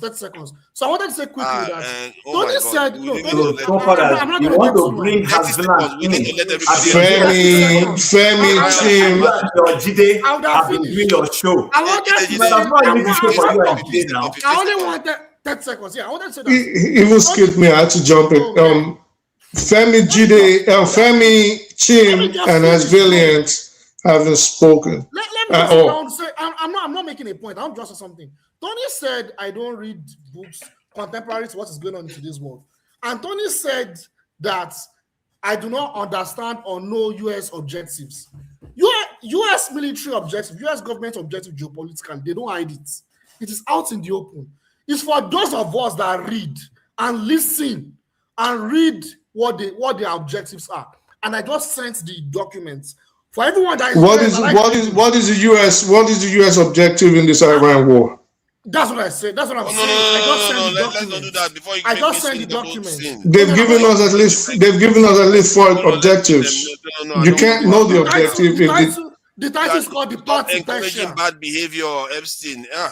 Let's move on. The document is called Path to Persia. I just sent it on the studio. I think the truth is telling you the truth, because what is the objective now? It has shifted. You don't know the objective. You are trying to get me into trouble. You see, I will have to allow people. They won't allow me to talk, so I cannot talk. You are spoken now. You are not supposed to talk. You are spoken. Let me bring all the people that. Your objective is more than 4. You don't know. I will allow you. I know it better than you. Even if I don't know it, I know it better than you. You don't know it better than me. What do you know? What do you know? You know all these rough people. What do you know? Where did you school? When they born you? Where they say you know it better than me? Doesn't matter. Which school did you go? It doesn't matter the school I go to. Can you stop exchanging? I know it better than Tony. You don't. You are a small boy. When I finished university, you weren't born. I finished university over 40 years ago. When they born you? Did they stop exchanging with Tony? Leave Tony. Tony is an elder. You know, we can disagree with him what we want, but there's no need to go toe to toe with him. All right, let me bring. Jide, you can hold on because there are people that haven't spoken. Hi, Christian for Epstein. I will let you speak, but you're not going to speak fully because you did have a good turn. Yeah, but in fairness, let Chim, Femi and Chim, whichever one, let them go before me, and I'll go because I've been interjecting, asking questions. So it's just terrible, brothers. It's just terrible. I know you. Fuck up. I swear to God. How many people? Okay. We're going to solve it. How many people speaking? We are going to solve the problem now. The problem is solved now. Come on. It's solved. Okay, thank you. Okay, we are going to speak for 4 minutes each, like the way Dr. Damages did it. Where are you now? Should I bring Jide on this in Imperial apologies first? Okay, Imperial apologies. You're welcome. Now bring it back, man. Let's spice it up. Bring it back. Forefathers. No. Yeah. There are more people on the stage. That's why I just want them to be able to speak. Then I can bring it back. Forefathers, you should give me home advantage now. It's past midnight now. Let him speak. Don't worry. Let him speak. After him, let him speak. Is it midnight already? Okay, yeah. Sorry about that. I was like you just last week. I can feel your this is you are the one that have fiber in Nigeria. Okay, go ahead. So you don't have fiber. Your network is good though. All right. What do you make of all the things you've had? The events of the week. Bwala, ADC, State Police. Yeah. Anyone? Yes. Well, that of Bwala, I would say that it's a little bit embarrassing, especially because the way he was just falling into logical fallacies and using strawman arguments, what aboutism, all those, every trick in the book. And I think what put him at his fundamental disadvantage was because he had already been an opposition to the Tinubu and had already said all sorts of things. And Mehdi Hasan just brought the receipt and decimated him. It was not even close. It was like having a lightweight amateur, where with a heavyweight champion, in the ring, and it was even not a KO. It was a knock dead. Because but the problem is that is it not because he was just trying to lie? If he had just told the truth, he would have been better off. I did argue that exactly. I did argue that exactly because if that is your position, at least have some rationale that goes with some form of ambiguity. So words and meanings that could have double meaning, and then we'll say you give a rationale, and then that rationale will be quite consistent with the conclusion, but the conclusion will be ambiguous, so that you get an off ramp. That was what does that tell you though? Our people don't even know how to lie. Yeah, no, I will tell you that they can't remember. I think it's more of tell you that I don't know why. No, something they said they'll tell you they don't know why they said it. Go ahead. Yeah, yes, I think it's more of conditioning, like classical conditioning. This thing that happens when you are so used to the Nigerian media environment that you believe pathological. You believe you can wiggle your way out of everything, and it just happened to be that that was not his day. Had a very, very awful outing. The audience were literally laughing at him. At some point, he wanted to drink water, and oh my God! He actually practiced for that debate, because Mehdi was looking at his social media and he reminded him that I was seeing you, kind of dancing before the debate, and right now. God, say no more. Say no more. Say no more. Say no more.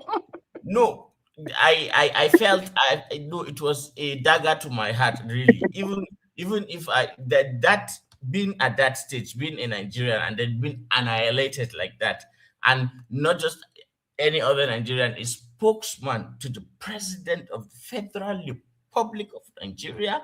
Come on, man. That was just brilliant. And your brother is your brother. I won't dismiss him. If your brother asks, he asks, but you have to correct him.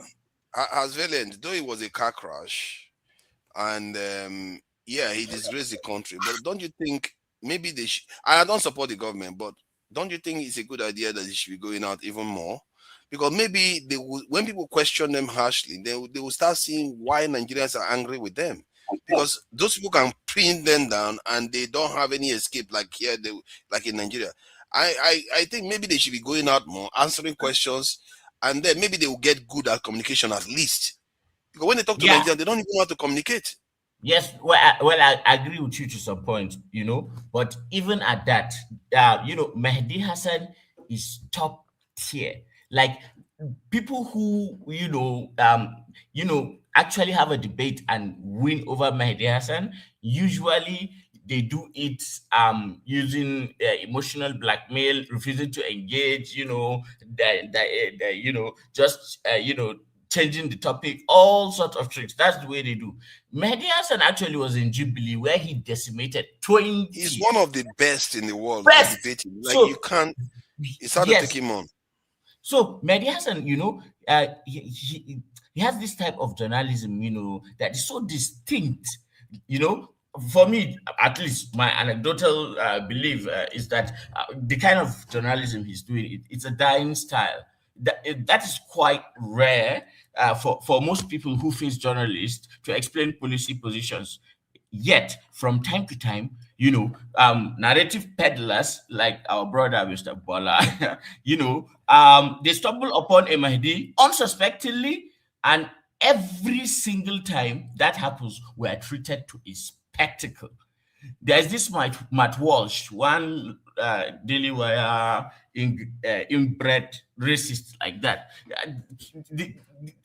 He couldn't, one rebuttal, and the guy just went silent, nothing to say again.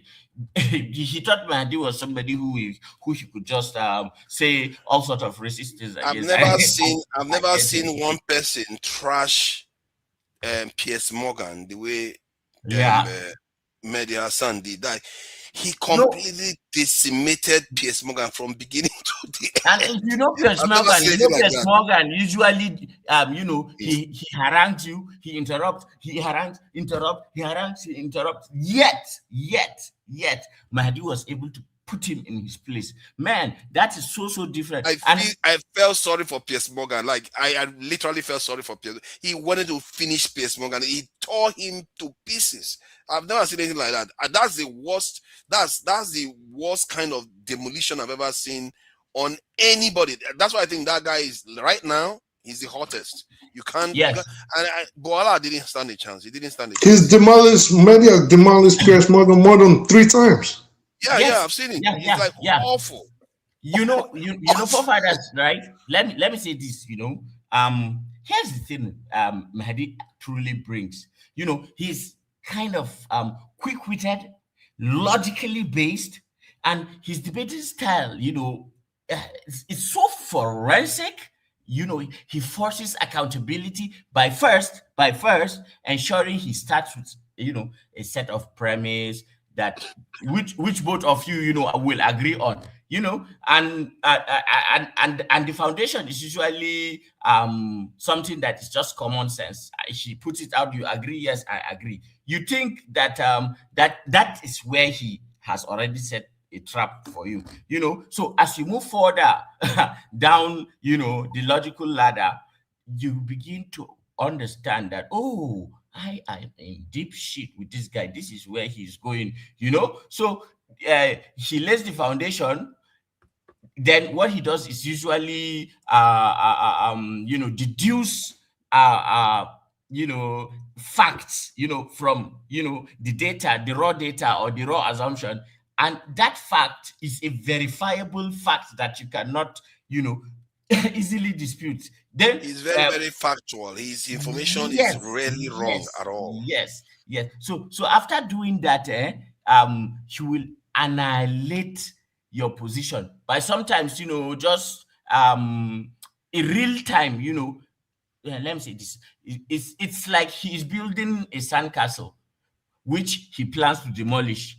And the guest doesn't realize that he's actually his debating position is already the sandcastle, and in the manner that the guest actually articulates himself, especially in how he sequences his logic, then he falls into a trap of rational sequencing, and that too, can get you off balance already. Then, after doing that with them, you know what he does again? He start bringing receipts. dates, names, conclusions, context, there and then, and he only has like one piece of paper. It's not as if he comes with a lot of things like that. Most of the things are just with him, man. And his whole shtick is detective-like.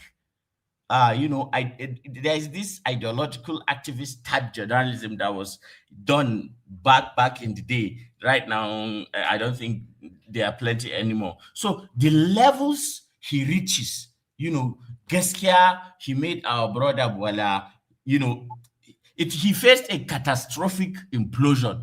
That submarine that got vanished looking for Titanic. I really wish he and Candace Owen, go head to head, because he said something that I find very odd. Like he was saying, Candace Owen was being anti-Semitic for calling people out. I think if they met, it would be fiery.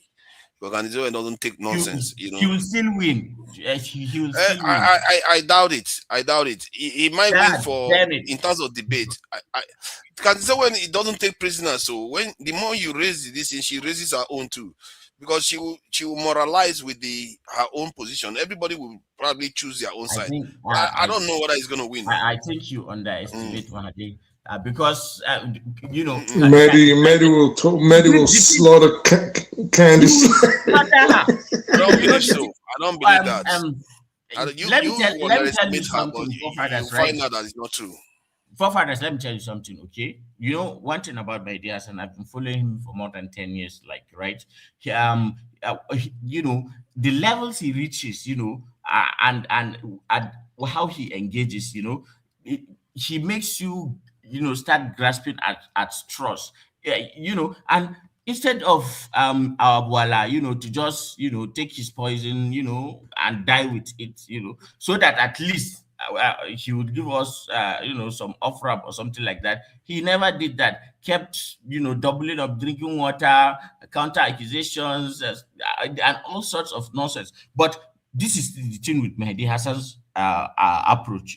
He is top tier. He has this instant, short, compelling rebuttals that are they are succinct and to the point. Mehdi also gives, verbal lashes disguised as polite language, and were lying. I really wish he goes after Candace Owen. I really wish they meet, because he's accusing Candace Owen of being anti-Semitic. I really think that they should meet up, because that, you see, one thing I know for sure is that he's very, very aggressive, and he would try that with Candace Owen. It will backfire.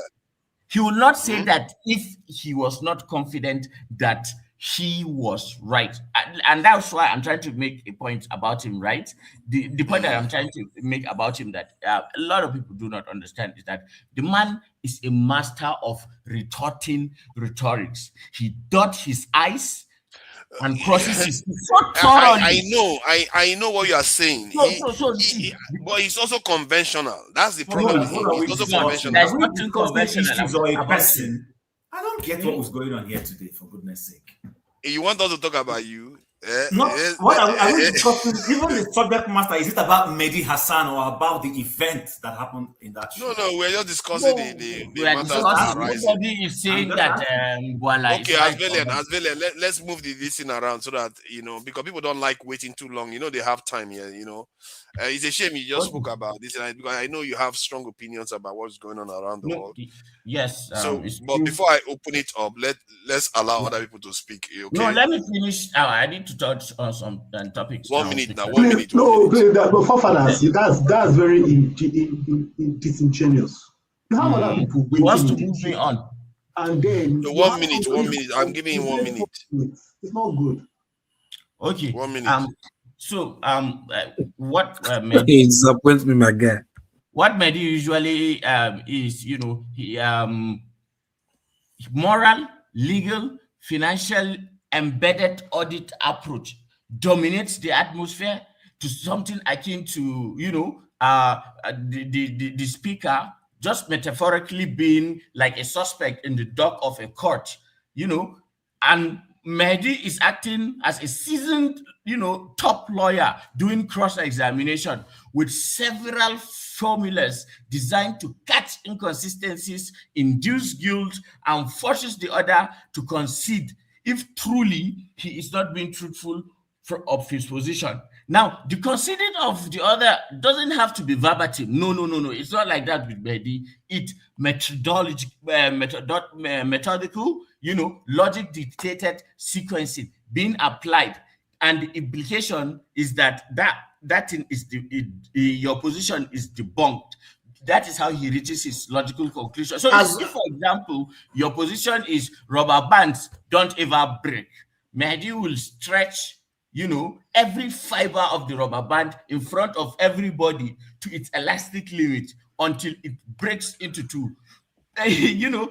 As everyone is watching. As Valiant, can I ask you a question? Yes, I am. So do you no, not asking me a question. It needs to move. Okay, guys, what is wrong with you? Are you trying to cause trouble here? Yeah, let me look at this. talk about enemy of progress. I don't need trouble. Okay, welcome diaspora voting. Thank you for joining us.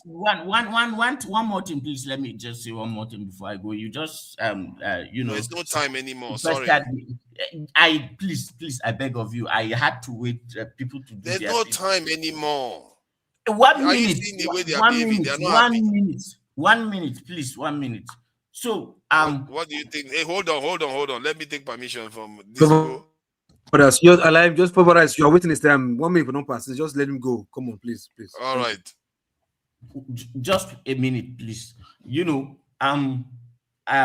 thing I want to say with Mr. Tony is just that a slave does not have the privilege, of a bed in the real sense before to make it before he lies on it, So and about our position and comparing us with not progressing and all that, Africa is not poor or not progressing from lack of passion. Actually, it suffers from the shortage of cold, strategic thinking. Most of our public conversations, they are kind of emotional, reactive, and tribal. And power doesn't, really work that way. Power, you must apply some kind of patience, and it responds to incentives. It moves quietly, power, while the crowd argues loudly. And that is like what's happening in Nigeria. So if you look at Nigeria and most of Africa, for example, more broadly, through how power actually operates, you notice that through institutions, not personality cults. As well, 1 minute too. Yes, I'm done. Through psychology, not morality only gauges, And I'm just leaving him now so that all these people can start attacking me. You see, no, just take it easy. Let me bring in this in diaspora voting because you see the kind of eye he's looking at me. This guy is going to throw me down. It's all right. Welcome. What do you make of the events of the week? Do you think the world is coming to an end? What? Tim came before me, yeah? Did he come before you? I thought you were. No, okay. I think I told you. No, don't worry. It's okay. Go ahead. Chim, no. I just want to attend to someone. Reply one email, please. Just go before me. I'll come after you. Let me reply this email, please. All right, Chim. He's going to disappear again like he disappeared before. Thank you for joining us, Imperial Apologist. I'm just replying email. I'm just after Chim. No problem. Yeah, once you start speaking, there's no.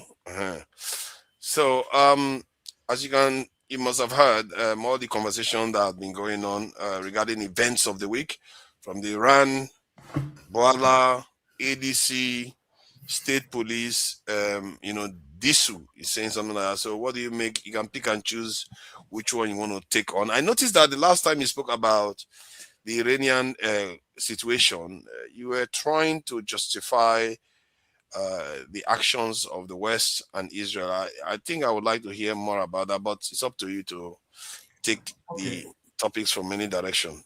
All right. I don't want to overflow the Iranian matter. One, because Whereas I respect people's opinion and want to hear them and disagree, I think people are being unnecessarily emotional about this. This is world politics. There's no nation anywhere in the world, like I constantly say, that is going to sacrifice its self-interest for you on the altar of altruism. It doesn't work that way. We all know this. Not even Nigeria. In fact, as a matter of fact, perhaps Nigeria is the only altruistic nation that has sacrificed its interest on morality. And I'll give you an example why. I listen to a lot of people who are talking about how Angola, how South Africa, and all the apartheid-stricken parts of Southern Africa got their liberty. And they were praising Iran and praising Cuba, praising everybody. And they forgot Nigeria. But you know why they forgot Nigeria? They forgot Nigeria because Nigeria gives you without asking. Nigeria gives you without asking, which is not a good way to play politics. Nigeria spent billions of petrodollar to liberate South Africa, Zimbabwe, when Zimbabwe used to be called Rhodesia. Remember Southern Rhodesia and Northern Rhodesia? Mandela praised Nigeria now. No, hold on. Mandela praised Nigeria temporarily. Subsequently, what have South African leaders done? They've bashed Nigeria. Nobody has said to themselves, you know what, they might have their problem, but we can't throw away history of how they have played a role for us. The average South African doesn't know the role Nigeria played in Southern Africa. The average South African does not know. They don't. So, but I don't want to go into this Iran thing. I'm going to leave it where it is. I am not supporting any or making excuses for any, as you suggested, for any for any Western nation. I'm simply saying, let's be objective and discuss this matter. Should Iran be attacked? Read my lips. No. But has Iran played any role in making themselves a target? Yes. And I want to leave it at that. I want to go into Nigerian issues because it concerns me more.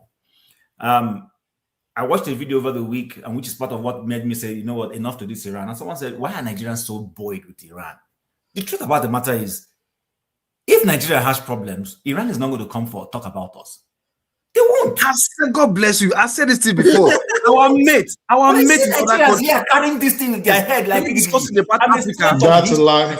Our mate in other countries, they don't discuss about us. They spoke about the black problem and they spoke about apartheid. So why would we think if Nigeria was in the same position, they wouldn't speak? Please, if you watched, I've been here for more than... No, sorry, I was actually interjecting to local P. I didn't mean to get in a conversation with you, sorry. I'm not offended, don't worry. Trust me, I'm not.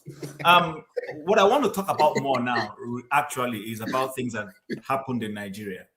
Daniel Bwala is not the first Nigerian to appear on head-to-head. Matter of fact, I don't know why we keep using banning the word debate. That was not a debate. That was a question and answer. He was invited to come and speak on behalf of his government. And we are overhyping Mehdi. Mehdi actually has a bad behavior. Ask a question and let somebody answer. If I was Daniel Bwala and I had my facts, I would actually make him look silly. Because in between of talking, he kept interjecting. I'll tell him, can you let me finish my thoughts before you interject? Because I've gone back to watch Eze Kwesili when Madam Eze Kwesili went to the same head-to-head, and she stood her ground. She stood her ground, and she said when they asked her about Obasanjo, she said, I can't speak for him. I worked for him. He's in a better position to speak for his own integrity. I'm not going to speak for his integrity. I can speak for myself. My work, I went there and I made him know, if you employ me to work for you, you must give me the liberty to do the job you've invited me to do. This is when that's why when I spoke earlier, I said, why do Nigerians think they have to go and lie? I'm not going to go and defend you forefathers as my president, if I'm your spokesperson, where I shouldn't defend you. I won't do that. I will defend your policies. But your person, I will stay away from your person. And Bwala now. I will defend your policies, but I will not defend your person. I can't speak to anybody's person. That's the thing Nigerians have failed to understand when you are a spokesperson for a government. Speak for your policy, leave your person out of it. When they started bringing Tinubu's person, I would have told him, sorry, I'm not here to speak to his persons. And I will leave it there. That was the only way to show integrity. Then if they start bringing those things, like somebody rightly said here, you can admit, yes, I said those things. But I said those things, but I saw something different. That's why I can work for him. So I think, like I repeated earlier, it's a lesson for us to know the world is not going to hold you on a different standard. Nigerian big men, Nigerian politicians want to be held on a different standard, but the globe won't play that for you. When you go to the global stage, know fully where they're coming from. Does he need anybody to tell him that Madi will come after him? He should have known all these things, prepared himself, prepared his response. He should have anticipated, played an anticipatory. Okay, you know what? People keep saying He prepared, though. He prepared. No. He didn't prepare. He prepared. Let me say why he didn't prepare. If I have spoken against forefathers today, and tomorrow I'm in a place where I'm now speaking favorably for him, you should know that people are going to ask you what changed. Of course. You should know these things. Do you need anybody to tell you that? You should know that. So I'm going to leave that. I want to come more again, finally, to our Minister of Finance and Minister of State for Finance. In the course of the week, our Minister of Finance was asked a question on why you're presenting a 2026 budget. You did not fully fulfill 2025. You did not fully fulfill 2024. And now here you are asking for an approval for 2026. And the man shifted the blame to his deputy, the Minister of State. And we know how that all has pandered. And we hear today that the guy who asked the question was invited to Aso Rock. We don't know what they discussed. After that, he left. The good thing is he did not cross carpet or go to APC. He went to Labour Party.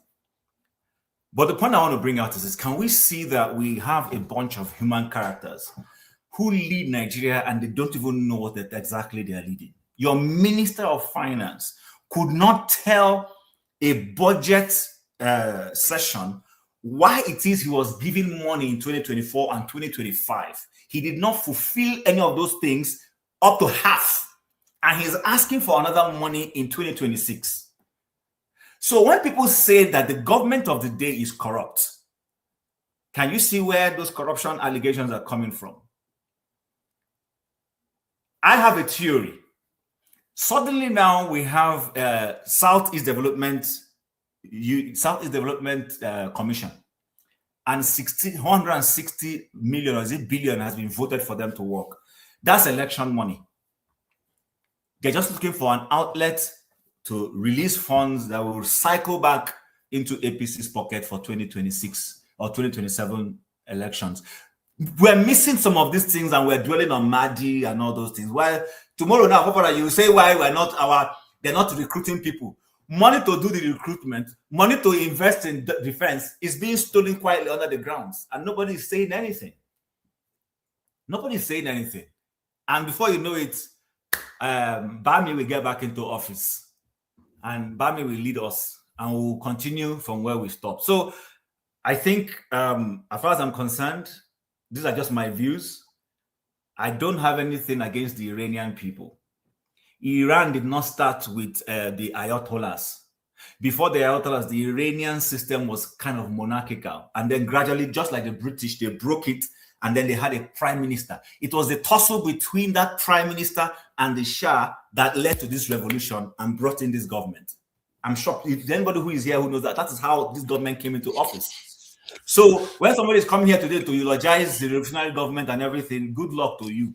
Let's do that a little bit before we go to support the diaspora, because this question has never truly been asked. And I've found that even in Western media, even people that are against the war, one of the things the journalists tend to do is that they will say, the Iranian regime is despicable and all the rest.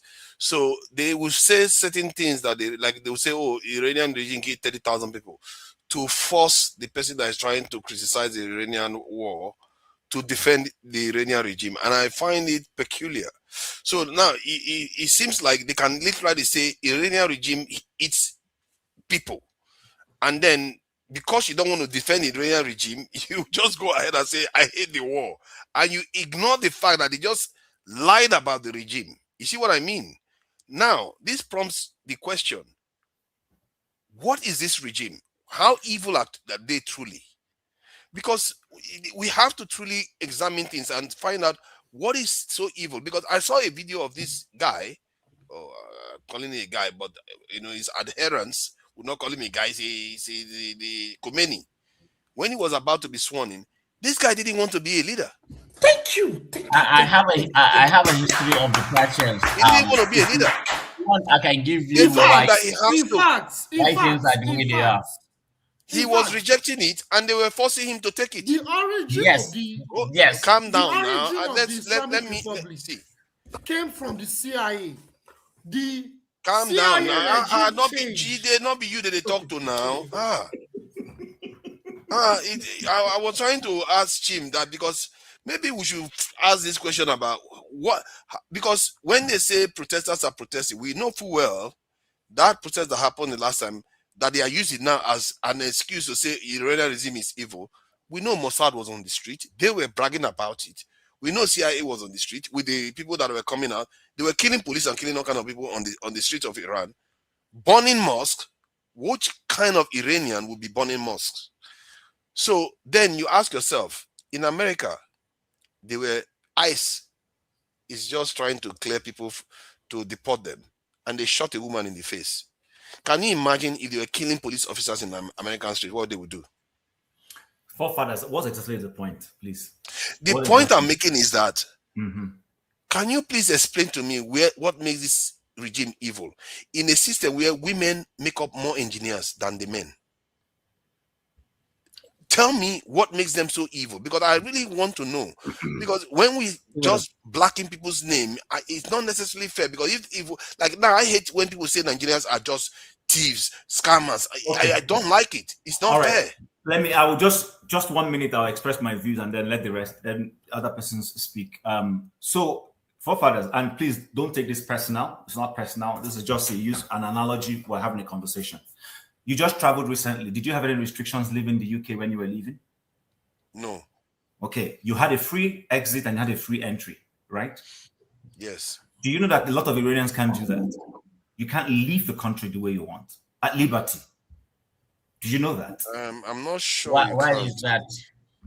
Why do you listen? I'm not sure you can't leave the country the way you cannot easily leave the country that way. I can't travel to Iran. If I was traveling to Iran from the UK, I would have problems. No, I'm not talking about you as a non-Iranian going to Iran and having problems in the sense of the country can view you from whatever. And besides, even the UK might be suspicious of you. That's not what I'm saying. I'm saying an Iranian wanting to exercise his liberty as a human being, saying, I want to visit or travel to the UK, or I want to jackpot to the UK. Some of those things are difficult for them to do. Not completely. Yes, it is difficult because please, guys, I do not like when you interfere. I'm trying to explain to you that if I was in the UK, I want to go to Iran, it would be problematic. I hear you on that. But I'm saying, why don't you think that the reverse is true? No, hold on. Listen, we'll come to that. My question is this. I'm a Nigerian. As bad as Nigeria is, if I have the resources to feel like traveling out of Nigeria, the Nigerian government, at least as is right now, will not stop me. If you tell them you want to go to North Korea, they will ask you. No, that's not true. There is nowhere a Nigerian wants to go to today that the government will stop him. It's not funny. Yes, go and try North Korea. You've not tried North Korea before. That's nobody will stop you from going there. Nobody will stop you as a Nigerian. Have you tried it? Going anywhere? How do you know? Have you tried it? Are they of threat to you? You're being ingenious. Stop talking. Are they of threat to your country? No. It's not about that. It's about sanctions. It's not sanctions. Are they of threat to your own country? But I'm sure you understand. Sorry, forefathers. The reason why it's not about threat. It's about sanctions. Forefathers, I don't want to monopolize people want to talk. If as a Nigerian, you wake up this morning and say you want to travel to Ghana, you want to live, okay, let's move. If not Korea is your issue, move on Korea. You want to travel to any sane place, including the US, including Niger Republic, including Burkina Faso.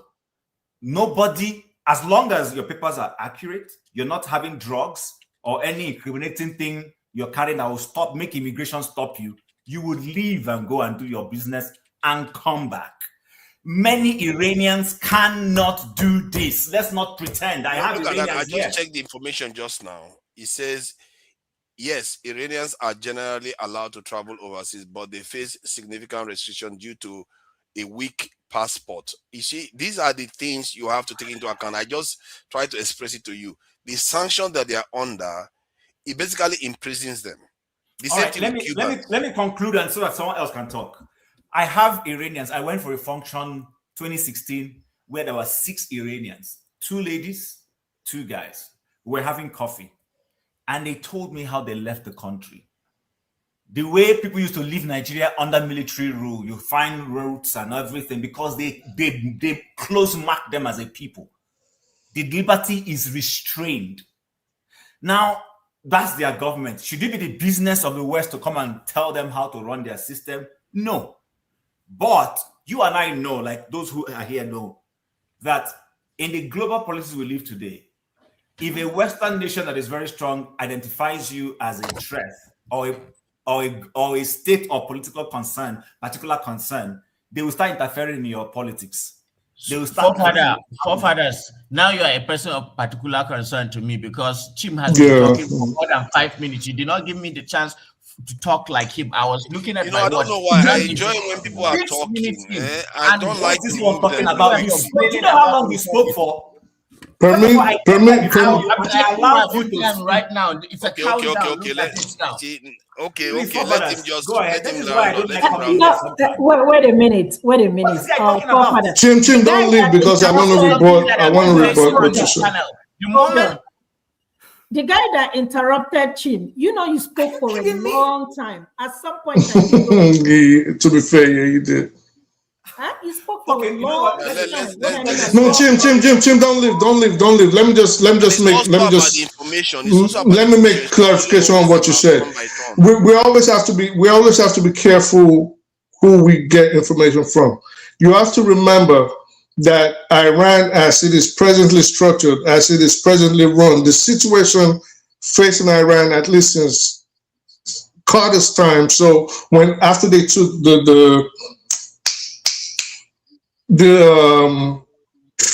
those athletes, what was the word? Not kidnapped. When they took them, right?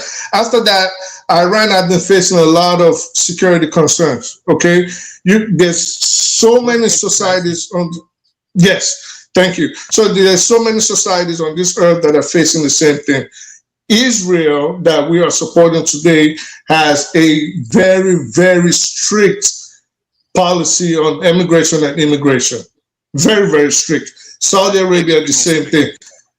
North Korea, the same thing. Iran, the same thing. But why are these people like that? Why are these societies like that? Because of the security concerns that they face. So we cannot just pick out one. And then the people that gave you that information, especially understanding that they are in the diaspora.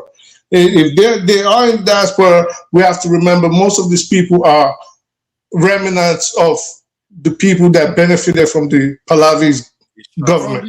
From the Shah. So they benefited from it. And these are the people that are presently opposing the IRGC or the Iranian government from overseas. It is similar to what is going on in Nigeria. Let's place it all on the table. Who, out of all the 6 or so regions in Nigeria, is it more likely to denigrate the Nigerian government and say they are this despicable kind of people running the government today? We know it will most likely be someone from the Southeast region. Now, the Midwest, which has been affected again, will probably have joined that too because of the instant bombings and kidnappings, the Boko Haram, the Fulani herdsmen. So I just see all of this to say, what you're saying, I'm not discounting it, but we have to also be very careful of the source of our information. We have to be careful because people have motives. There are motives why people will say this. I know tons of Iranians, tons of them, tons. I know tons of them, and I don't get the same message that, of course, I know Iranians too, friends that are against the government, but the overwhelming majority of my Iranian friends are actually in favor of the government, of course, because they are Persians, not Kurds, maybe they're Muslims, not Zoroastrian, so that also plays a part. Okay, thank you, Boom Boom Ray. So, forefathers, what I want to say, I'm not disputing what you're saying, but you see, it's convenient to, you say this person is doing this because he doesn't agree with the government. So the question is today in the United States, you don't agree with Donald Trump, but I can bet you will go to the airport, you will fly to Cancun and go enjoy your holiday, and you fly back. Nobody's going to stop you from doing that. So when a government starts hinging and stopping people's liberties, then there's a problem. But you should be. Wait, hold on, calm down. They're actually doing it in America. They are banning investors from doing certain things. Forefathers. And actually, they are deporting people because they have views. You know that. Forefathers.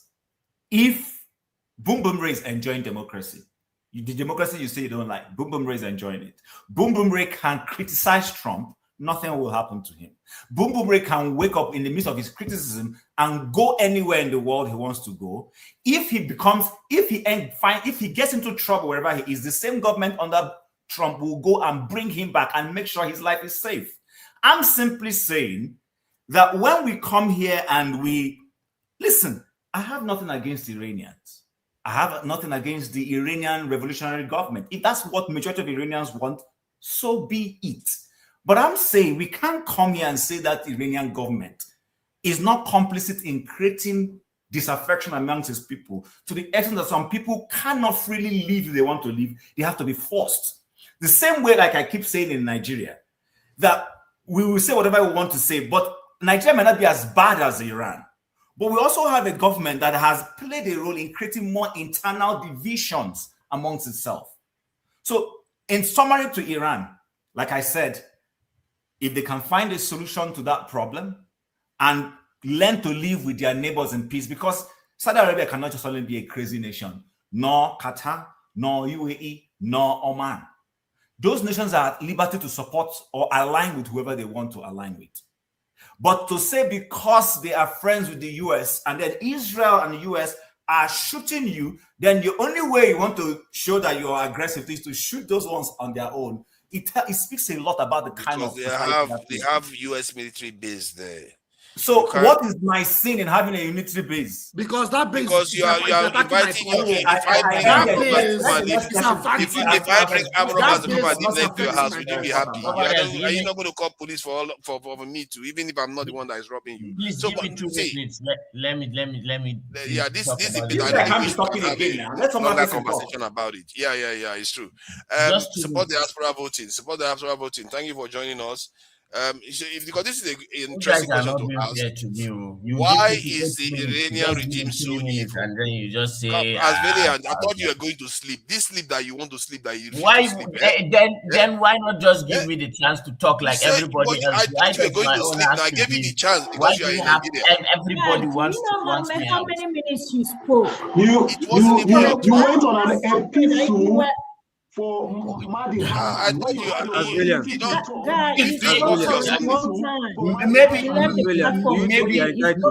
Maybe what I'm saying is not what you want to hear, and then time is that's not true. You said that you were going to countdown. Okay. Let's try to rein it in. There's a lot of people that still want to speak. Let's try to be patient. Okay? Yes, I appreciate that. That's I really what appreciate would have been done earlier. Hold on. Let me moderate. Hold on, sir. Change the goalpost in the middle of the game. There was no time. They want to organize it now. You're complaining now. No, don't change the goalpost. What? No, this is why Nigeria. Let there be timing. Dexter. This is why Nigeria can never change. Dexter, let there be timing. I agree. Let there be timing, but it is injustice to the other people. It's okay. Don't worry. We're not stupid. Jide spoke forever. Havila spoke forever, and two of them still want to speak. But don't worry. Let there be timing. Forever relative to you, baby. Support the diaspora voting. Let's go with support the diaspora voting. Is it 3 minutes? 4 minutes. Support the diaspora voting. You see, I'm really curious about this question about Iran because everybody seems to think that they are the devils. But they can't be that evil if they educated their women. Their women are engineers. One of the most innovative countries. I think they said the leader was a philosopher, a Kant philosopher. That is, I've never heard people put it like that. That is quite advanced thinking. And there are a lot of advanced this in ideology. And you said something about Nigeria being better than Iran. That's the first time I've heard of that one. Technically, you went to Nigeria and you came out. You went to Nigeria and you came back. Iranians go to Iran and come out. Not true. Okay, go ahead, Ify. Can we just moderate this thing so that, I mean, it can, look kind of professional, just like everybody speaking at the same time. And some people haven't, somebody like Femi, look at Femi here, and he's been here for a while. He hasn't said anything. I don't think it's fair. And he's in UK. Okay, let's give that for 4 minutes. Come on. Okay, what I'm going to do now. Femi's in New York. He's not in the UK. Okay. Let's give them for 4 minutes. For 4 minutes. Somebody ask for voting for 4 minutes, please. So suppose they are for voting. Tell me what makes Iran so evil, and is it something you want to talk about, or you want to talk about their Nigerian situation, Bwala, and all the rest? You can pick and choose. Go ahead. First thing first, I have my rights. I have the right to reject the 4 minutes to go further than that. First, not as if I see maybe people are forcing me to take the 4 minutes. But anyway, I'll still speak whatever I think is in my mind, and I pray is shorter than 4 minutes. First thing first, I really do not want to speak for. Anyway, how you all doing? Sorry, my manners. I hope you all are doing great. And first thing first, I really do not like to talk about like other people's issue when I have an issue, a pressing issue, a dire issue. I've said it here before, and like, look, I don't think my mates, at least if I look at my age and the average age of us here, you understand that they talk about African politics is affecting them negatively or positively, and insecurity in Africa, it affects them.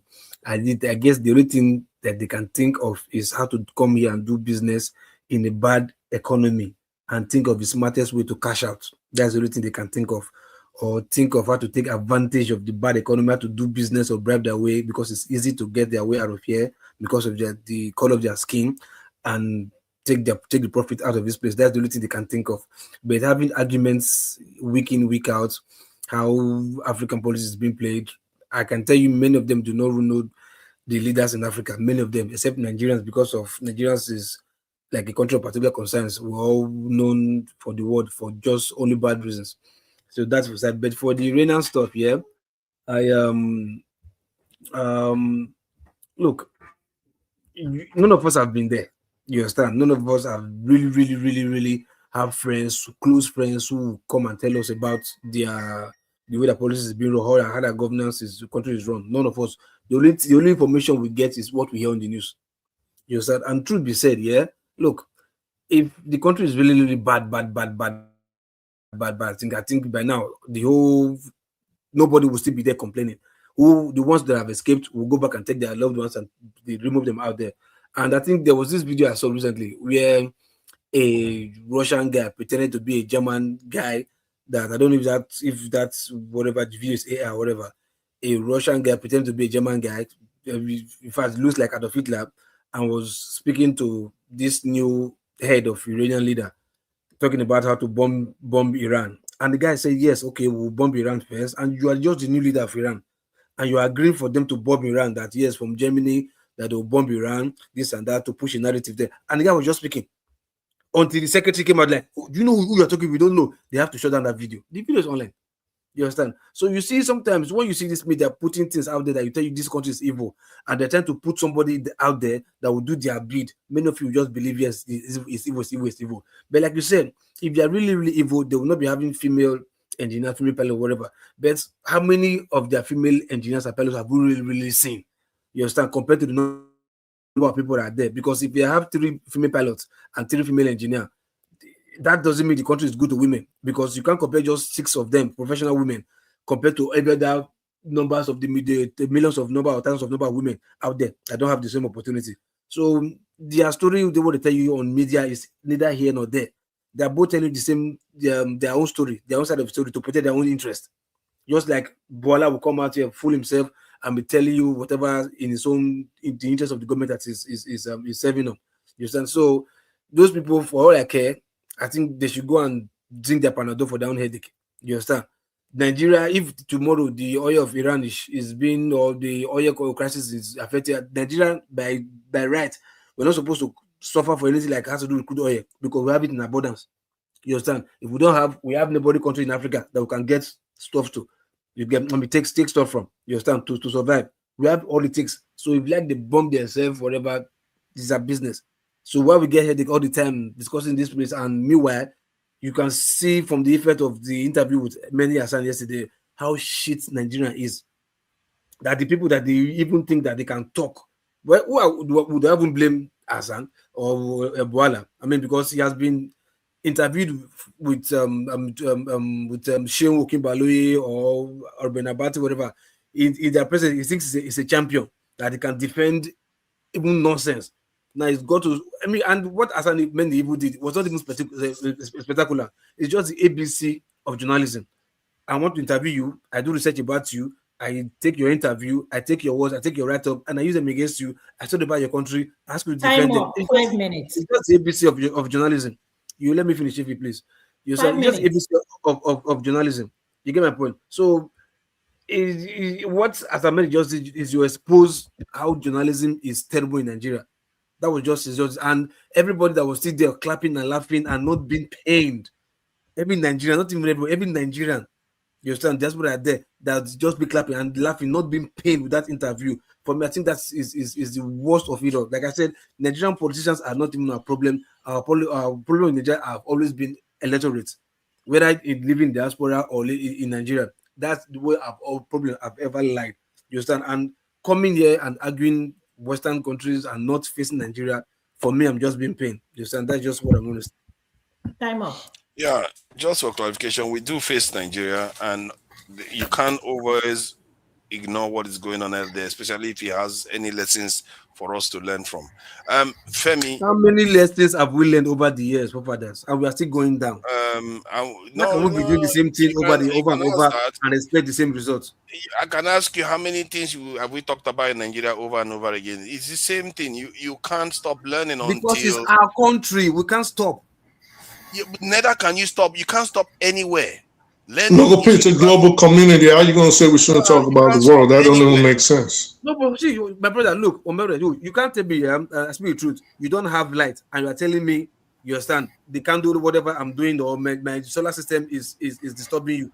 Or just disturbing but maybe if we learn from what's going on in other countries. Yeah, sorry, let's give Femi a chance. Femi, thank you for joining us. And as Valiant, I see you are backstage. I see Imperial Apologies backstage. I just wanted to give other people a chance to have their say. Femi, man, these events that are going on, I don't know, man. I wasn't very religious. Sorry, is there anybody at the backstage who wants to come in? You can take me to the backstage and bring someone who wants to. Okay, let me bring Valiant on. Okay. Where is All right, if there's someone else too, I was supposed to talk after Femi, but let them come in and I'll come back. Okay, let me bring Valiant on, and then he go back up there. Okay. How did he just get full again? Okay. All right. So I'm not a very religious person but these days the way things are going, I'm beginning to believe in the end times because. I don't know what you make of the events.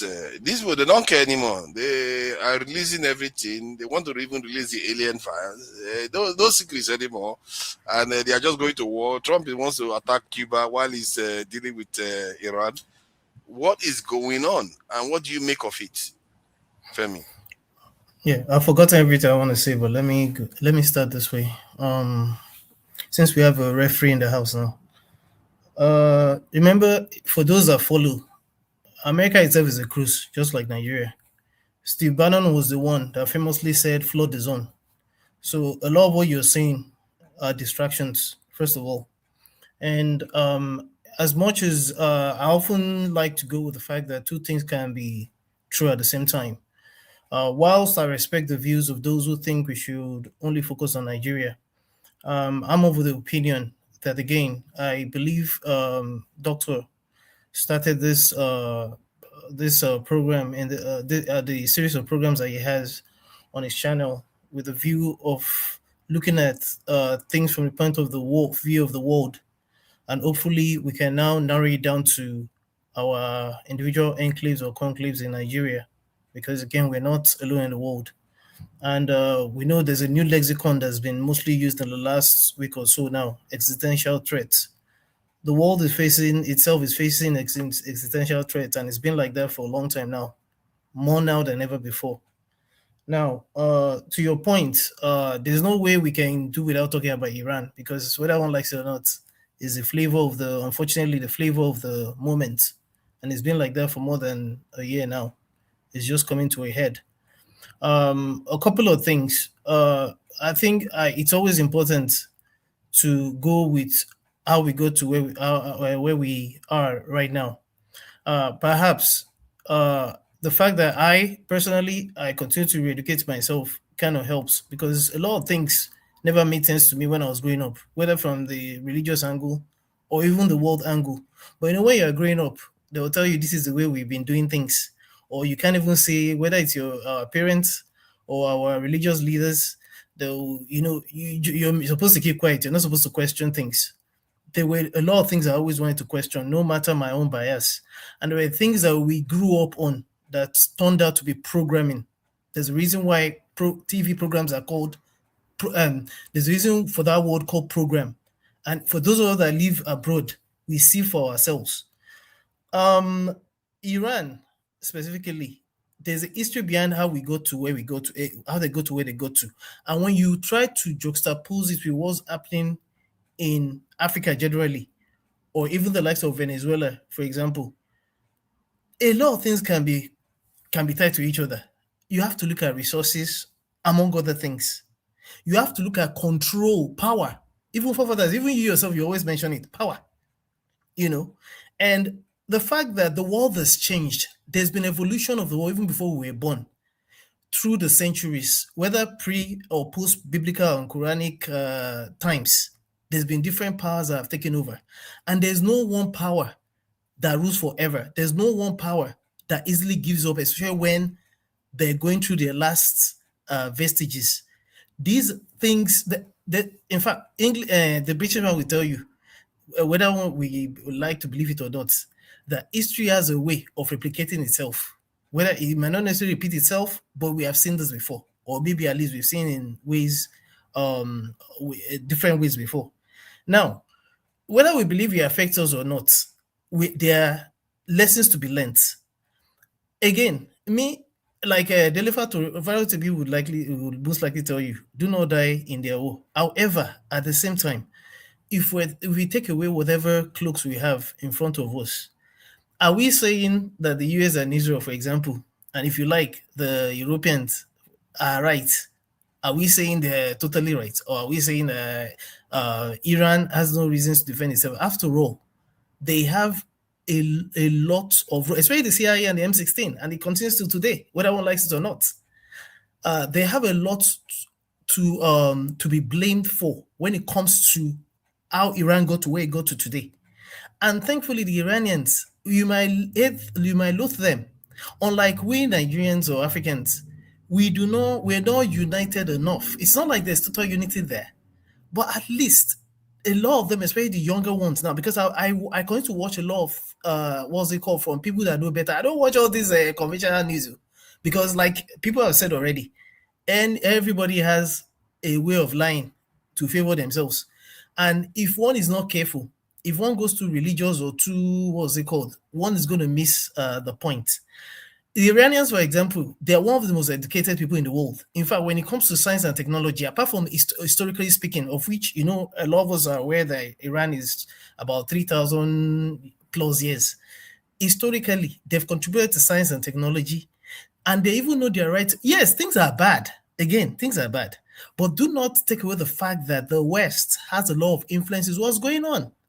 And what more do I need to add? When, for example, was it just yesterday or 2 days ago that's why I keep saying it, that Trump, it's not about Trump now. It's just that Trump is saying the silent power loud. That's why you see the guy, he does cho on truth media. He's giving us all the expose for those of us that may not have been paying attention before. I don't know if you listened to what he put. I don't know if he put it out or he said it about the gold, the gold in Venezuela. Did you follow what he put out yesterday about the gold in Venezuela? No, There's a reason. Oh, you didn't follow it? Okay. I hope if you have time, please go. It's not hidden, So the way I see the thing that's happening right there in the Middle East right now, together with what is happening even in Africa, Tunisia, and Nigeria. As much as I am not totally saying that it's their fault, but they have a lot of role to play in what continues to go on today. Otherwise, for example, I do not believe personally there's someone like it will not get to Tinubu. I'll just keep it that way for now. Time up. Thank you. Thank you. Okay, Wow, Fofada, please, before you say anything, I came in because of the comment section. Good evening to the panelists. And I just want to give this warning. If you're going to be on the comment section, please be respectful and watch your language on the comment section. If you know you cannot handle people expressing themselves, whether you agree with them or not, please do not comment because I'll put you on a timeout. Quite frankly, I'm not feeling well and I don't want to deal with people that cannot handle people having their opinion. You don't have to like what people are expressing on this panel. If you do not like what people are saying, please log off because I will put you on a timeout. And with that being said, we have a lot of people on the backstage. If you've expressed your opinion and you want to leave, please, we need to bring in other panelists so that they can speak. So with that being said, thank you, everyone. Let's just be respectful with our comments and realize one thing. We agree to disagree respectfully. Thank you, Fofada. Thank you. I appreciate that. Providence, please, if you have anybody that you want to bring in, you can put me on the back stage for now. Okay, let me see. Adama has taken over. I also want to exit, but I would say this. You removed me. Jide has been here since last night. You didn't remove him, but you removed me conveniently. What kind of You removed me now, but okay, I'll go back. Adama has come and changed the whole setting of the ADC. Hold on. Look at that. The whole thing has changed now. I don't know. This thing, the thing is hiding. Hold on. Okay, let me do this now. Okay, it's back now. I pressed it. That's why it got back. You removed it. I helped you click on it now. Thank you. I appreciate it. I think let's forget about it. Let's get back to where we were before. I noticed that these guys enjoying the confusion. Solar, you are enjoying the confusion. All right. Who is next? I think. Okay, after Femi is Dexter, isn't it? Dexter hasn't said much. And hello, if you wanted to say something, you can speak at any time. You are free to speak anytime, interject, because Dexter, please, can you let my sister speak? She don't usually come all the time. Yeah, I see that. Very gentlemen here. Thank you. When it comes to each other. Thank you for joining us. Hello. And you know what has happened now with Bwala? Yeah. There's no time. She's speaking for all the women in Nigeria and the world, actually. So welcome. And the events of the week has been very concerning. I don't even know. I'm beginning to get worried that these people are beginning to give up. They are not hiding anything anymore. They're just doing it out in the open. And then if you look at our Nigerian leaders, they sold our health information now. All our genetic materials and health data is being sent to the US. Our tax information is sent to France. There are soldiers in Nigeria. There's a war going on in Iran. Another one wants to start in Cuba. And I think somebody's reporting that something facts. Man of President, he said Nigeria's heart is behind Trump saying make Nigeria great again. So maybe Nigeria's turn is also coming. They might come here and do us in again. So I don't know what you make of these events, how you can, make sense of them. There is Bwala, there is ADC, there is state police. So if you want to talk about Nigeria, you can go with Nigeria. If you want to go international, you can go international. So thank you for joining us. You are not being timed as if he said. So please go ahead. Okay, I'm getting a bit shy. Thank you, Ify, my sister. Good evening. Nice to see you. Deo. Hello, forefathers. Hello, my brethren. What is happening all around the world will definitely affect us, whether we think we're in it or not. There are powers that are fighting, and the world is changing. Do we as Nigerians have a place in that table where discussions will be held about how the cake will be shared? Or are we going to fall for the crumbs? Are we even going to get any crumbs at all? Is there any crumbs for us? Is there any hope for us in Nigeria? How are we positioning ourselves? The politicians in Nigeria, I'm asking, we as the citizens, because we the people are the ones that are electing these people. I know they say they rig elections, but we make the population of Nigeria. We are the ones that represent Nigeria inside and outside Nigeria. Our behaviors, the way we carry the country around with pride will also help with the image of the Nigeria. It's part of politics as well. So with what is happening in Iran, I hope our government are watching. I'm sure they are learning. With Bwala's one, I haven't watched it because sometimes I get really upset with the way things are run in Nigeria. I know Nigeria is not a perfect country.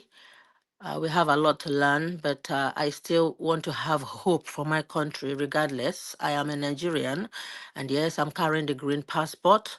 It is my opinion, and I respect anybody's opinion, whatever they want to believe in. But for me, I will continue to fight for the passport that is taking me around, and that is why I'm now until Nigeria divides, if it's going to divide, but I wish it doesn't. That's my honest opinion. We can argue politely as one people, no need to fight. You understand? So for me, Bwala, knowing the kind of person who was going to interview him, I would have thought that he should have prepared himself better. And getting there, he should have been himself, knowing that there is always going to be social media, there's always going to be propaganda. Everyone is playing their propaganda. If you're doing your job well, just defend your job. You definitely know that if you're going for an interview with someone like that, he must have made a good research about you and your country. He has things. He's an interviewer. I don't believe it is a competition for the interviewer to outshine him. He has a pattern. Every interviewer has a pattern.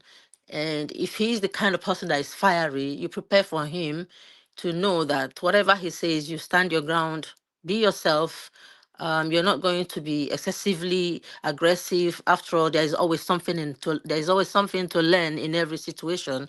If you don't perform to the standard that you want to, you learn from it and you keep getting exposed, like someone has already mentioned, and learn from it. You do not go there to defend evil. You cannot be part of a person that defends evil in the eyes of the public on international stage. Otherwise, your personality, not just your position, is questioned. Like, are you even supposed to be in that position? Because no one is perfect. If you're going to hold a position, are you qualified to be there? If you're going outside to represent Nigeria, you should not only be mentally capable, academically, politically, you should be sound. And anything you don't do well, you learn from it and move on. No one is perfect. Even the person questioning you will also have something to learn from you. You prepare your answers, and you also prepare things you can ask him to to destabilize him as well, because he must have a fault. You have to find out weakness. So now maybe you find a common ground to walk out high there. When you're walking out high, you don't look defeated. You just walk as a professional person that you've done your best and you're ready to learn.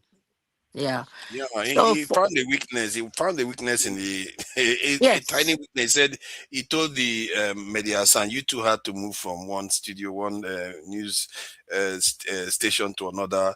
So just like I moved political parties when he was trying to criticize him on that, but that's just the one time he tried to push back. No, that's not good enough. You need to look for the characteristics of a loophole in his job. It's something to do with job. You're not going to attack him, but you're going to look for, as an interviewer, he's doing journalism work. You need to find all the points that makes a good journalism. Is it ticking all the boxes? Absolutely not. Then you use that to balance the equation. You have to prepare yourself. These people know that sometimes they may want to use you to shine. You can turn the table around politely. Then he will learn something as well. Yeah. So with the Iran one, there are forces, there are people. The powers are fighting. They know themselves where I am and the America somehow. Who is going to emerge victoriously, whether they are doing it openly or on the ground. But there are people who really want to control the world, whether they do it by shedding or stuff, and the other ones want to destabilize them. So Africa will be the place where the battle will be held, like where the elephants fight, the grass will suffer. So how are we going to continue to serve the masters? The master we have now, is it better than the one that is going to replace them if they succeed? So which master are we going to choose? Or are we going to decide to stand on our feet like, yes, we've done enough? I know we may lose a lot of things, maybe some kind of opportunities that the politicians enjoy, and we citizens, maybe we stay, we all go back home, no more travel for us, we'll be sanctioned, and we figure it out. Although we may not live alone in the world, but we can trade around. So we have to choose which where we want to belong and stay there. That's what I think. Thank you. Without us, Nigeria cannot work. It's not just it's not only down to the politicians. It's down to every one of us here, including myself, one way or another. One thing I saw in Nigeria when I was there was this pastor from state to state, like one pastor, particular pastor. I don't know him. He looks like he's the head of the pastors in Nigeria. From River State to Bayelsa State, he was all over, plastered all over the posters. And what that gave me an idea was that if one had the resources, one can be able to put posters up in Nigeria about key issues, especially in Abuja, where it truly matters, about key issues within that people believe in. Because remember, there was a poster that was put up in Lagos once that had to do with issues with the government, and just one, and it raised a lot of alarm amongst the government that people are using those posters for sending messages. So if there was a way to do that, that is something I would explore. I don't mind if one can do some project and see what the effect is, because this idea that like posters regarding national security, if you can do that well, you don't know what effect it could have, because these guys are in denial. I saw what Bwala was doing with this guy. They were asking him questions. He was saying he was doing something. They were doing their best. What do you mean they are doing their best? And he talked about the government declaring state of emergency sometime in April, when it was actually in November. It's like they don't have a clue what they are doing. And people are getting kidnapped. Today now, I heard of 100 people getting kidnapped again in Nigeria. It's like, I don't know, man. I really hate thinking about the victims of all these things, because there are so many terrible, heartbreaking stories among them.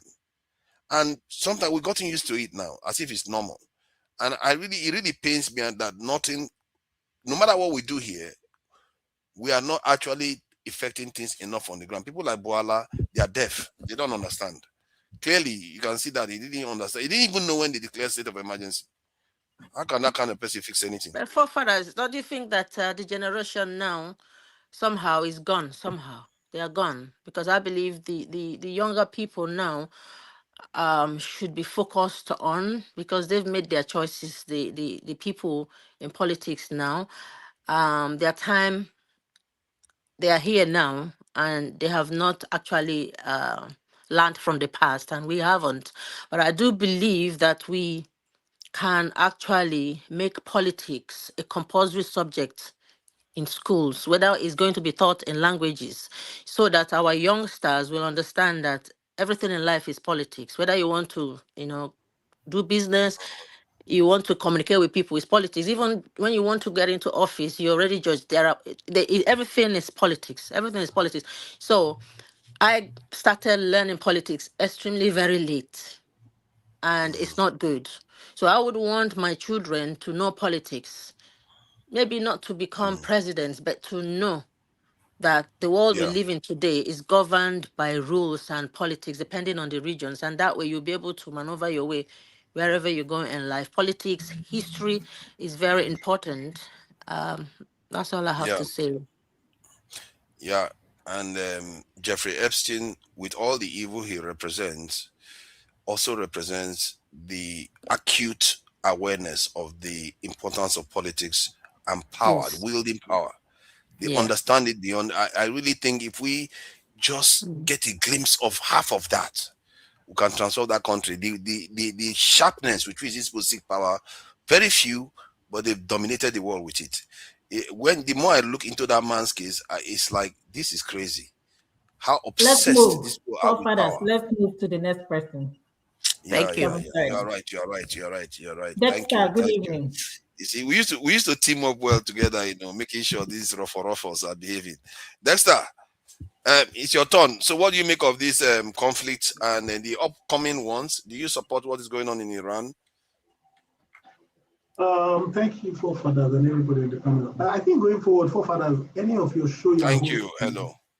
any of your show you're hosting, you are the host of the show. Let Ify be the chief whip, she's the coordinator of the show. You understand? And make sure you work in tandem. You respect when she tells you that it's time for people to stop. I think that will help your show very well to give it a very good structure. But now, I really don't want to get involved in the geopolitics. What I want to say is this. Okay, so recently I saw on the news that the UK, China, and the US have taken interest in Nigeria's energy infrastructure because I think the government wants to invest money in solar grid that is going to, I think it's going to like $1.3 billion or so. Yeah, it's a massive project. I think they want to generate, I think it's over 10,000 megawatts. No, more than 10. Is it? I've forgotten the exact details, but it came up on my timeline, And I think that is something that we should be interested in because energy infrastructure is very important for manufacturing. And recently I've been working on a project whereby in the sub-Saharan African region, the truth about it is that you shouldn't have problems with manufacturing. Yes, you need energy for manufacturing, but with solar, you can guarantee in Nigeria, actually, you can guarantee that you can provide energy for a minimum of 10 hours in Nigeria. With present day technology of solar panels, you can guarantee you provide energy for 10 hours. And many industries just run for 8 hours, So I think that is something we have to start thinking of here because it's not something about the government providing. Because what the Western world is looking for Nigerians who have ideas that can bring back that can bring back ROI, return on investment. So I think this is something we should be thinking about, and also solar. We should also be concerned about it. There are many people here with various disciplines. And we should be looking at other forms of how can we harness other forms of energy that are typical to Nigeria. Example, Nigeria is rich in coal, which is based in Enugu, and the coal that you find in Nigeria is actually the purified one, which is that the green gases that come out. It's not like the ones that you find in UK and in the US or in India or in Germany. Just like the Nigerian Brent crude, which is sweet crude, which means that the sulfur content is not so much. And we have abandoned it. We have completely abandoned it. No country will develop without energy. And that is why in the Iran war you are finding now, what is Israeli and the American forces doing? They are now targeting the energy infrastructure, because the moment you shut down their energy infrastructure, production ends. Once production ends, they run out of supplies. These are strategic things. And secondly, we have to also look at no country will move forward without investing in manufacturing. What is manufacturing? You have things, well, manufacturing is whereby, example, in Nigeria today, Innocent, the truth about it is that if Innocent have to make the shaft for one of his vehicles, I'm sure he buys it abroad. But you don't need to do that. Because when you invest in manufacturing, when you have like horizontal drilling machines, CNC machines, vertical drilling machines, you are able to manufacture with present day technology. If you know how to use the CAD softwares, you can measure. In fact, you can actually build a car. Because there are people that have done engineering here. What is reverse engineering? When you go to school in mathematics, sometimes they tell you to solve a problem. They give you, okay, the answer. Look, they'll tell you, these are some variables, find this one, or these are some variables. That is basically reverse engineering. And it is not hard. You can buy a prototype like the Chinese. What did the Chinese do? How did the Chinese develop China? What did they do? They sponsored people to go to the West. After the people went to the West, they got jobs there. After getting jobs there, they took most of the things. Then they will come back and buy the companies. When the company is about to go down, they will buy the company, they will acquire all the IPs and take it back to China. There's a company called SMD. They used to make the largest subsea vehicles in the world. They could make subsea vehicles that go like 10-story buildings. They were a UK-based company. They ran into administration. They didn't have money again. Who bought them up? The Chinese. And now, I'll tell you something. Next, he just came up with, he just talked about something that I've been talking about before, about buying intellectual property from the West. I don't know why we don't do that. Something China has shown the way. No. Forefathers, you can't do it. I've just told you the templates. We are not strategic. Let me give you an example. It's not today Nigeria started sponsoring scholars. Okay? As far back as 2010, a cousin of mine was sponsored to the UK under ESO scholarship. I know plethora of people that have been sponsored. The idea was you sponsor them, they come to the West, they learn, they come back, they implement most of those things they have learned. Some of them stay back and work. And then the government has a strategic plan to make sure that after those people stay there, they come back, find companies that, you talk about it, many companies, after 50 years, some companies, they run into administration, they come and buy it. What the Chinese do in the West is that they go to those companies, they'll buy it, they'll say, oh no, we're buying the company, we're going to be domiciled here, or we're going to retain all the offices. What do? They will retain the office, but they will scale down. If the company used to, example, like what you have as British Telecoms. British Telecoms has been completely stripped, completely. Before, British Telecoms used to lay almost almost all the subsea cables, in the world has been completely stripped. Today, Subcon are the ones lay. In fact, when Nigeria had a fiber optic problem, it was Subcon that went to lay the cables. What I'm trying to say is that as we come here, I think the focus also should be, even in medicine, in teaching, in management, the focus should also be on what are we going to do to make sure that the next generation of Nigerians are, because when you're talking about whether the West is doing this, it is knowledge that is capacity. If the next generation of Nigeria are the pillars and the Javis of this world, what are they doing? That just tells you what our next generation is focused on. It's the pillars and the Javis. And what is pillar and Javis? Pillar is one, I don't have any gross against it, but look at those people. If that, just give it 20 years from now, will have no value. There will be no value. And so it is time up, Dexter. Sorry, let me take 30 seconds. It's people that have seen these things that we have to go back and make sure that we invest in the education for the people that are 8 years old, 10 years old, 12 years old now. And let us leave the Iran people alone. Thank you. Thank you. I noticed that Iran, when Trump talked about sending the Kurds, the king or the former king's son came out and said, "No way in hell are you going to send people to come and start a civil war in our country. Even if they hate the current regime like crazy, they wanted the regime to be bombed and everything. But they said the moment you start talking about fragmenting the country, that's where they draw the line. They would rather join the regime to fight the Kurds. That's how united they are. So I just hope we know where the line is whenever it comes to our own case. You see how other people behave. They are divided though, but don't think we are that divided. That's your attitude. We are not that divided that you just do whatever you like with our country. That said, let me bring in KJ. I think it's KJ that is next. Thank you for joining us, KJ.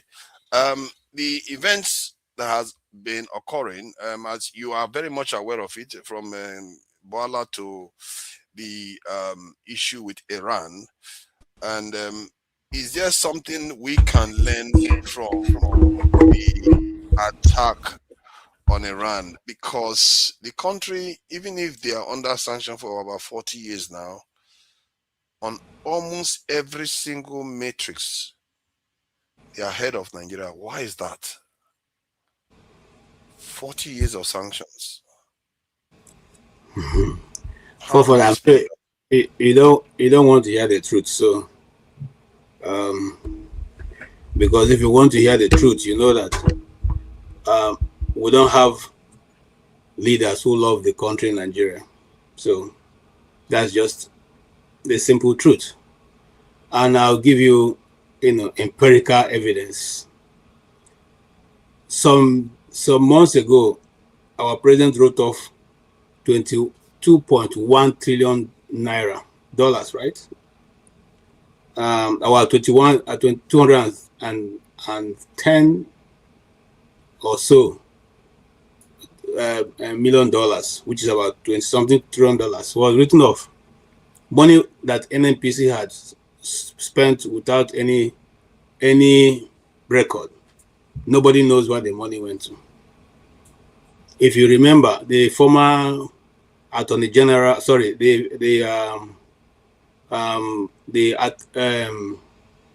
Nigerian Accountant General, his office, 100 and something million naira was missing.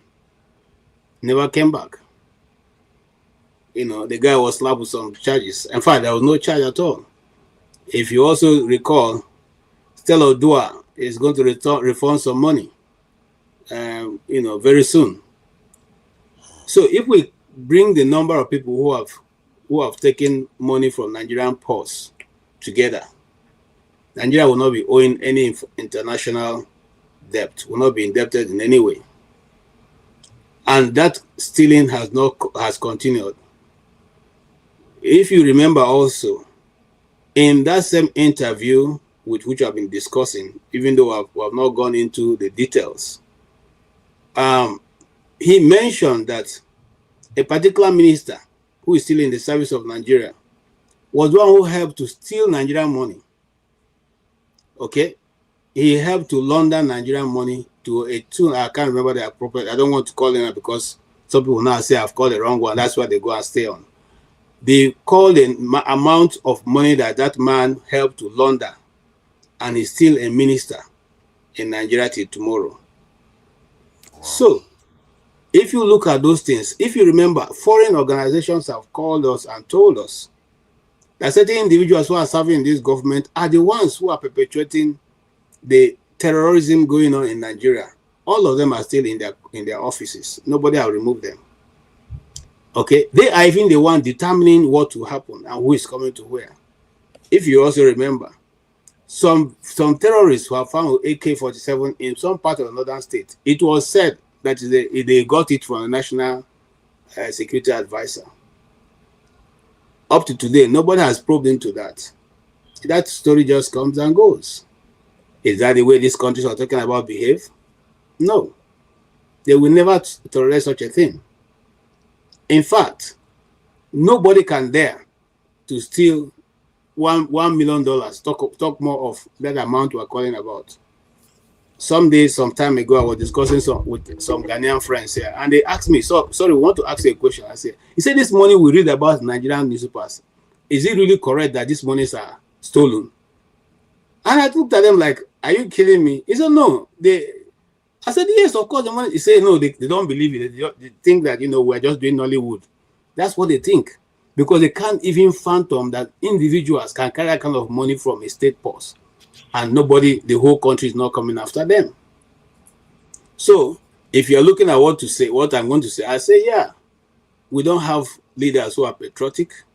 They're not concerned about developing the country. They're not concerned about your welfare. They're not even concerned if you live or die. Sorry to say that. I just have to be blunt. So when they say, oh, we are fighting for Nigeria, no, they are fighting for the new tribe in Nigeria, which is political tribe. Those ones who are now getting their sons and daughters ready to take over positions in Nigeria. And if you doubt me, go and look. El-Rufai's son is where? He's in the National Assembly. If you doubt me, go and look. David Umahi's son is getting ready to go and contest for local government chairman. If you doubt me, go and look. Wike's son is getting ready for local government chairmanship. Ojozo Carlos' daughter is an ambassador today.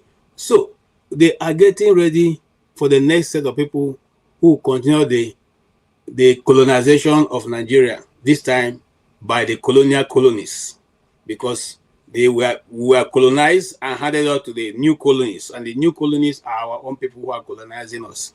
They are not concerned about whether you are getting good education or not. If you doubt me, go and find out the local government chairman who went to beat up the girl because she she made a video of her classroom that had in it nothing to show that it's a classroom. It's just, they went to beat her up. They gave her a good beating. And I can tell that's why it ends. Nothing will happen to him. Okay? Rotimi Amechi couldn't access his community yesterday. It was like, we are starting another war there. Just to go to his local government, his own local government. So where else in this world does this kind of thing happen?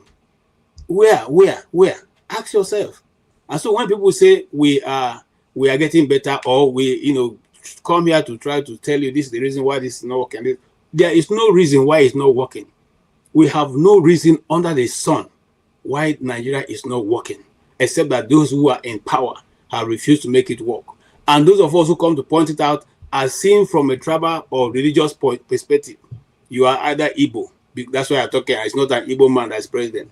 You are either a Christian, and you are talking because it's not a Christian man. So we are always looking at things from a mundane perspective, which does not give us a holistic approach to what is going on. If not, tell me, forefather, in which other nation have you been and their people are being slaughtered, and the people are going to international communities and holding conferences and say, oh, it's not only the Christians, Muslims are also being killed. Tell me, the Christians and the Muslims, are they from different countries? Are they not all Nigerians? Where else have you had that kind of argument in this world that me and you are? That a country, leaders of that country, people who are not that are individuals like me and you can argue, oh, this Christian is Muslim, but a leader, people who are in governance, who are supposed to be taking care of those people, because the first responsibility of a government is life and property. Those same people take government money, go pay lobbyists to just argue that it's not only Christians, but also Muslims. Which one? How do you make it out? So, coming to look at Iran and what is going on right now in the world. Iran itself, just like many people have said here, they are not totally innocent. I said that earlier on. They also are not being being very clever also. If I was the leadership in Iran, and I know that because you have to choose your fights, I know this is a fight I cannot win, I will not just jump into it, because I know that I will not win it. This fight is not going to be fought in the streets of America. It's going to be fought in your backyard. At the end of the day, it is your city, it is your people. Okay, I'm round up, Ify. I'm sorry. Okay, it is your city, it's your people. So you know what I would have done? I would have behaved like the Amalens and the cat. Okay, I will be a chameleon in this case. I'm telling you the truth. Oh Okay? my God. I will go and sit on that negotiating table and bid for my time and tell them, you know what? Whatever you want now, we will say we will do. Let's just have some peace. Their government is changing. Yours is stationary. In 4 years, they will be out. You may get a better leader who will have be sympathetic to your cause. And as time goes on, people will give you leverage because they've seen some trust. And then you come back. Remember, a survivor. You are not only because of your own personal pride, but for your own nation. This must come first. Your nation, the survivor of your young people, the survivor of your entity, the survivor of returning. There are some things that are going to be broken now that will never be recovered. There are some houses that are going to be bombed that will never be recovered. So I round up now. Therefore, I would have gone with the way of looking for peace. Not because I like the people. You know, everybody when you see for street they like, but not everybody they fight now. You don't go about fighting everybody because you don't like them. So that's where I'll end it. Thank you, sir. Now, let me say something right quick, forefathers.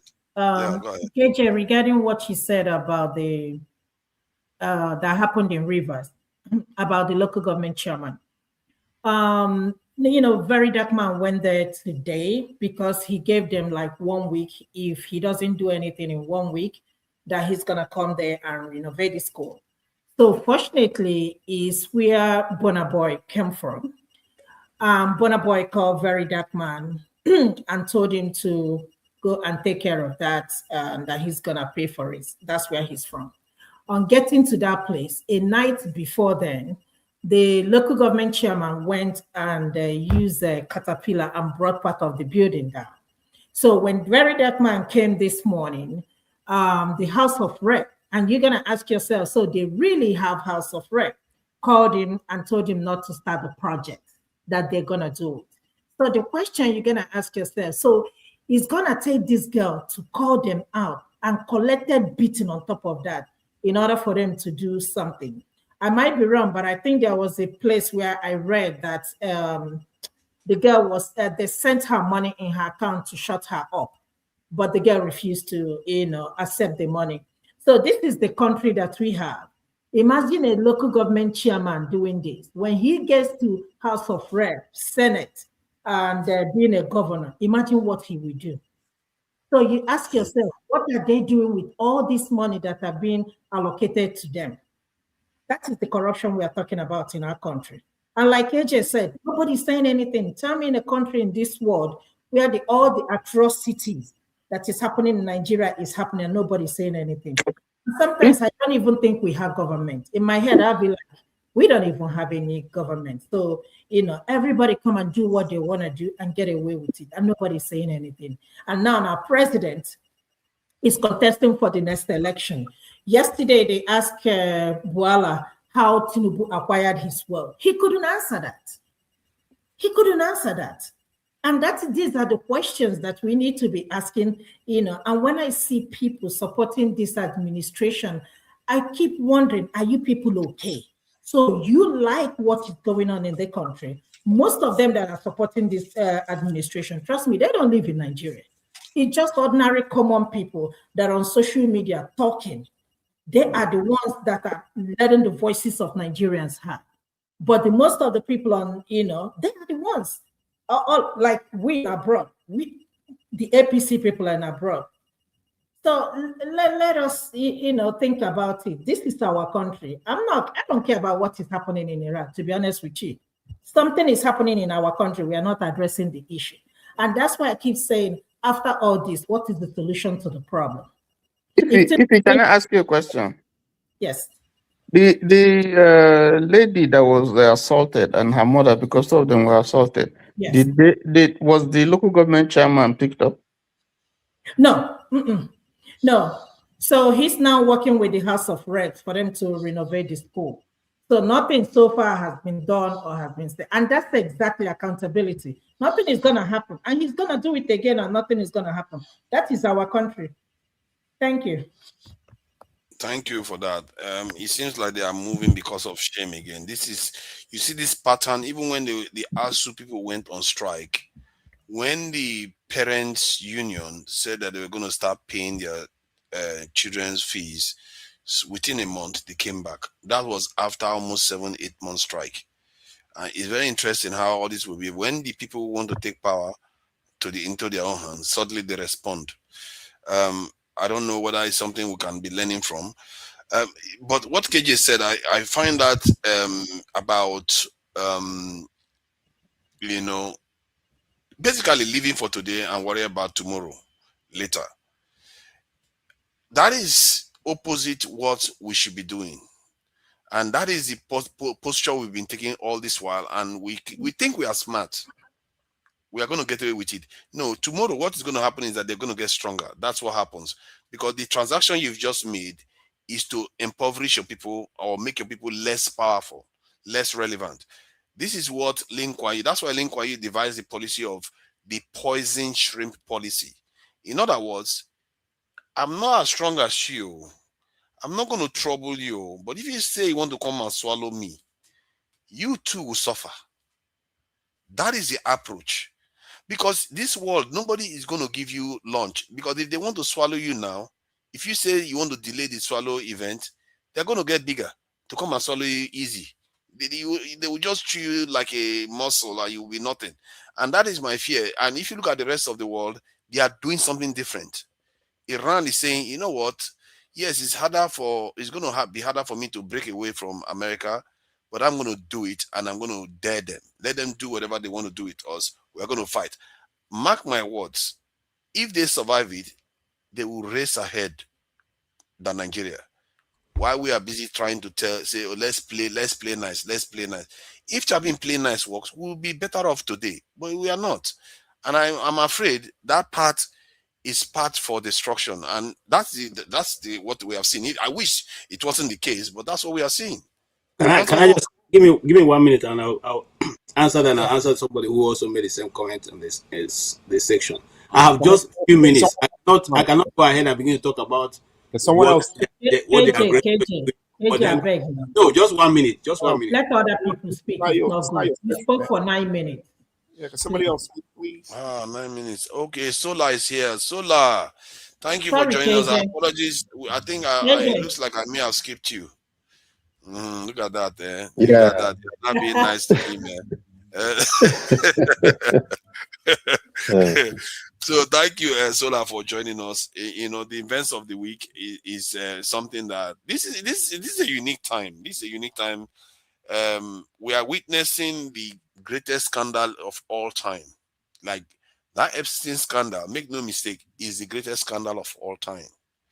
And now we are witnessing a small nation compel a bigger nation to go into conflict because they fear the smaller nation might even go nuclear and use nuclear weapon to attack another country, and the war is on now.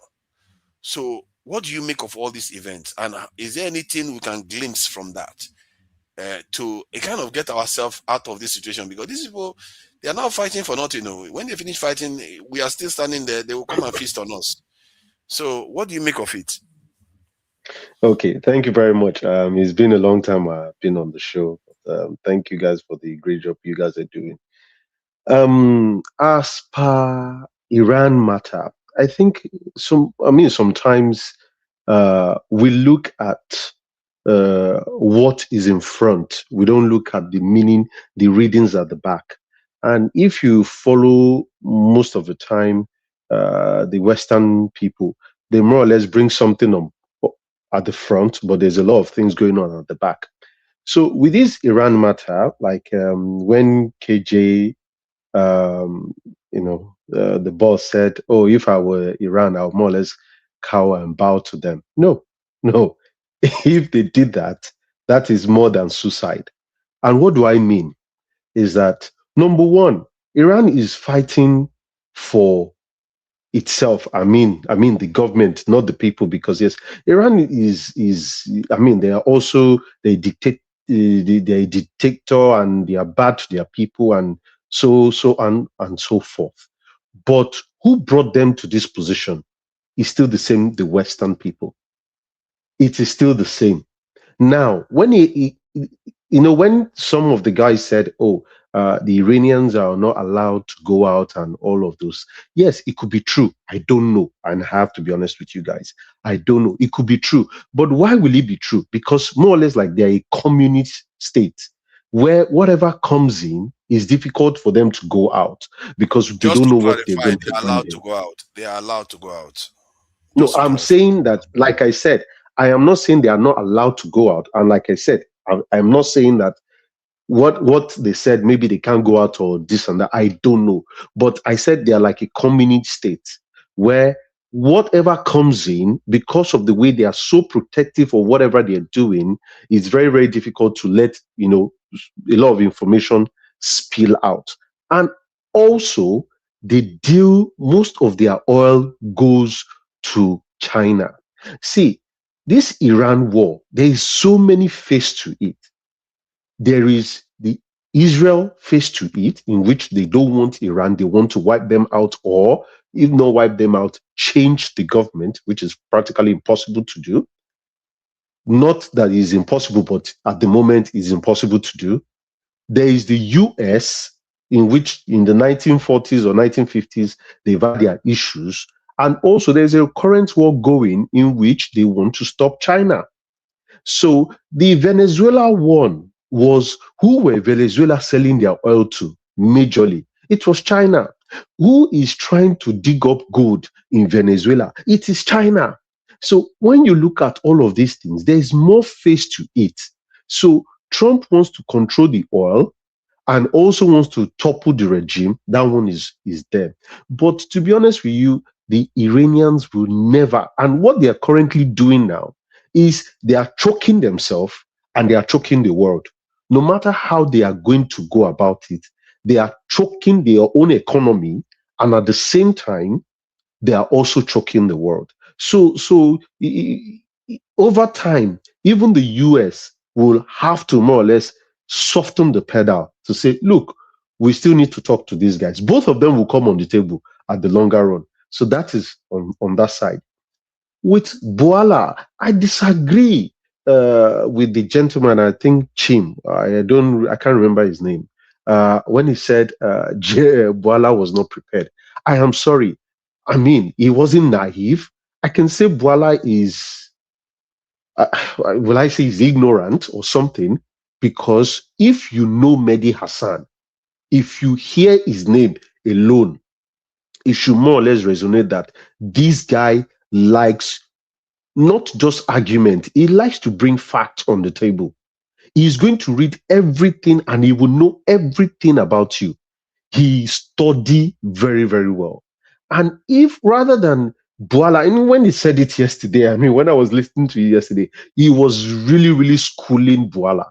He was really, really lashing him at his back, in his bum.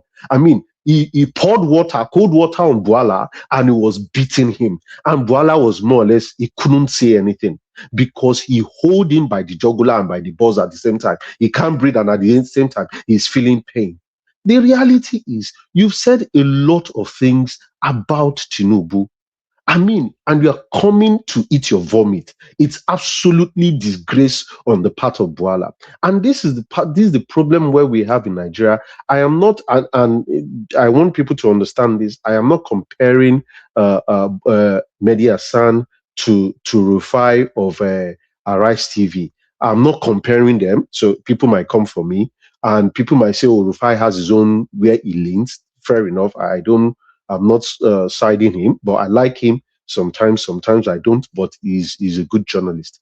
But that is why when Arise TV don't send Rufai to places to ask questions, because he's going to ask difficult questions. If you watch when he was also talking to the Iranian ambassador to Nigeria, he was giving him also facts. He was bringing facts to him. So few people don't like coming on Arise TV to get lectured by the 3 gangs or by the 4 gangs, because those guys are very, very vast. I mean, Bwala, I give it to him. He comes, he likes the challenge, but to go and face Mehdi Hasan, I think it was suicide on his part. He was dancing on one side rather than researching about how to defend himself.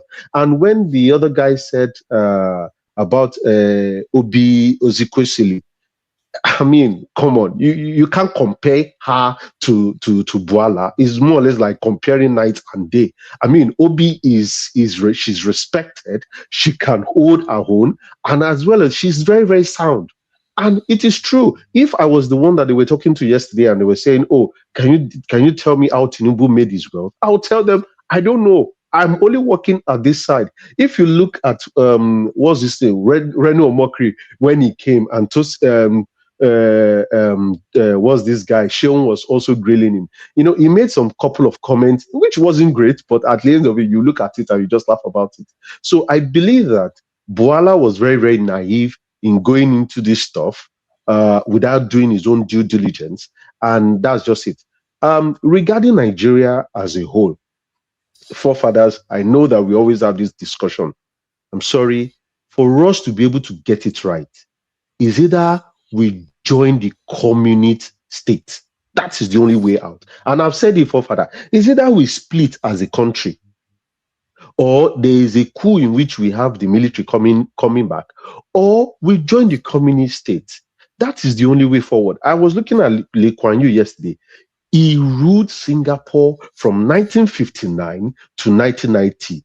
That is almost like 31 years or thereabout. It's no joke. So that all these people that are taking our money, stealing our money, and they are lavishing it, and these people will rot in jail. Can you imagine the president? Is it the president or prime minister of South Korea that caused an insurrection? He's jailed for life. His wife, ordinary collecting gift of Gucci bag and whatever, he's jailed for life.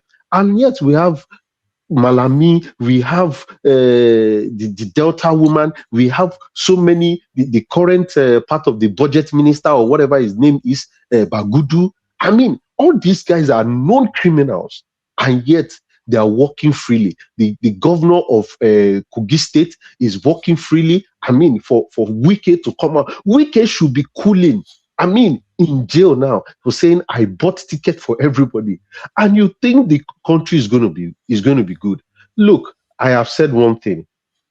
I want Peter Obi to be the next president, but I can tell you for free, they will frustrate him, because you see, even Tinubu, that is more or less the master of strategy, like they call him, even he himself is sweating in his pants. And that's why he's doing all these theatrics he's doing. Because Nigeria is a very, very difficult place to rule. And I believe that, I don't know, maybe it's God that is going to help us, maybe it's people that is going to help us. I don't know. But in all of this, I think we still need probably a communist state where somebody rule us for a long time. Thank you. Yeah, thank you for that. I don't know. Let's just use this as a way of breaking, because we've been going on for quite a bit. Let me just break this up, then I'll play a video, and then we'll get back to conversation.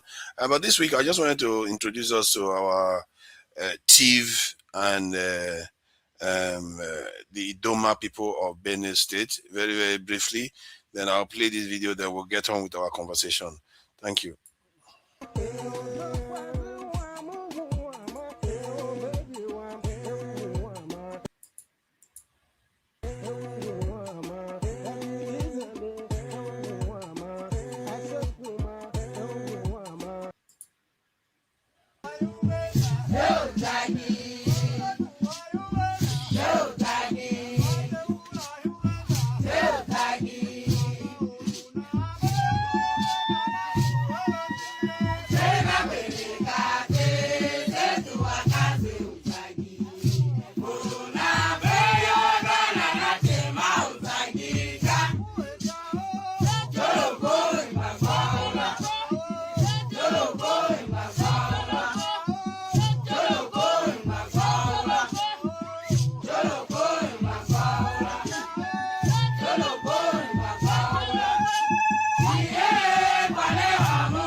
predictions. 1, that Trump would win. 2, that he would start a war with Iran. And 3, that the U.S. would lose that war. Let's take a listen to that. In this class this semester, I'm making 3 big predictions, right? First is that Trump will win in November. Second is that the United States will go to war against Iran. And the third big prediction is that the United States will lose this war, which will forever change the global order. So obviously that last one is the only one that has not yet come to fruition. Is quite a stunning prediction. You know, do you stand by it? And what have you seen so far that leads you to sort of stand firm in that conclusion? So given my analysis of how the war is progressing, I think that Iran has many more advantages over the United States. The reality is that right now, it's a war of attrition between the United States and Iran. And the Iranians have been preparing 20 years for this conflict. In their eschatology, in their religion, this is a war against the great Satan. They've had many practice runs. Last June was a 12-day war when the Iranians were able to examine and analyze the strike capacities of both the Israelis and the Americans. And they've had a lot of time, 8 months, to prepare fully for this new attack. They, through their proxies, the Houthis, Hezbollah, Hamas, and the Shia militias, have been able to really grasp the American mentality. And now they have a pretty good strategy of how to weaken and ultimately destroy the American empire. So what the Iranians are doing is they're waging war against the entire global economy. And so they are striking the GCC countries. And not only are they striking GCC countries, American bases, they're going after the critical energy infrastructure of these bases. They blocked off the Strait of Hormuz. And eventually, they will go after the water desalination plants, which is the lifeblood of these nations because they don't have fresh water supply.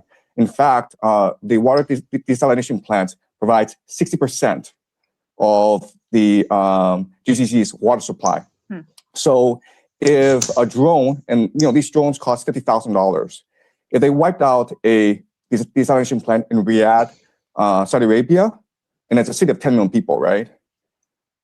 They'd be out of water in 2 weeks. In 2 weeks.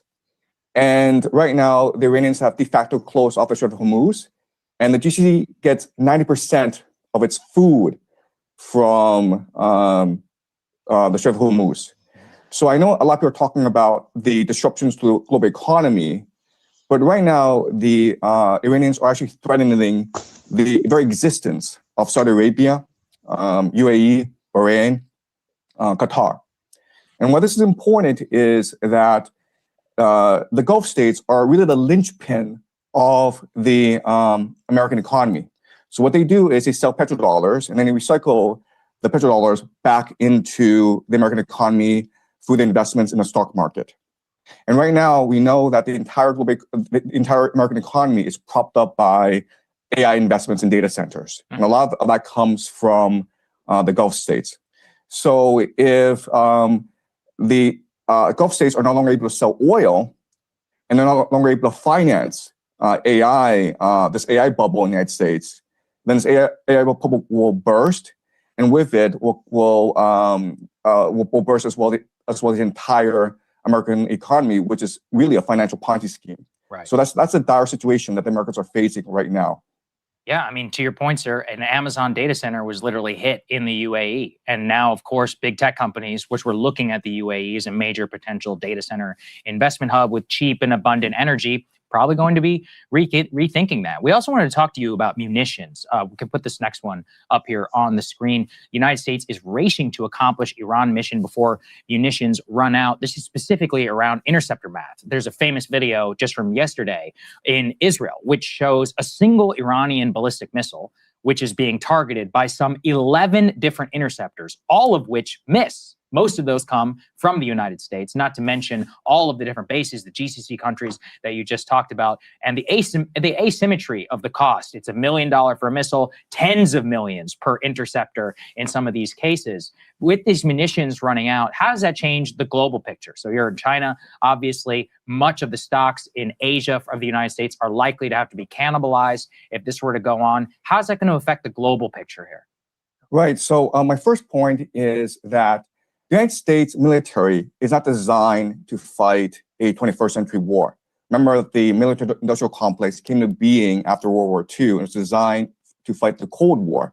And the Cold War was really about muscle flexing, about who was able to send people up into space, who was the first to get the person on the moon, who had the more complex missile systems.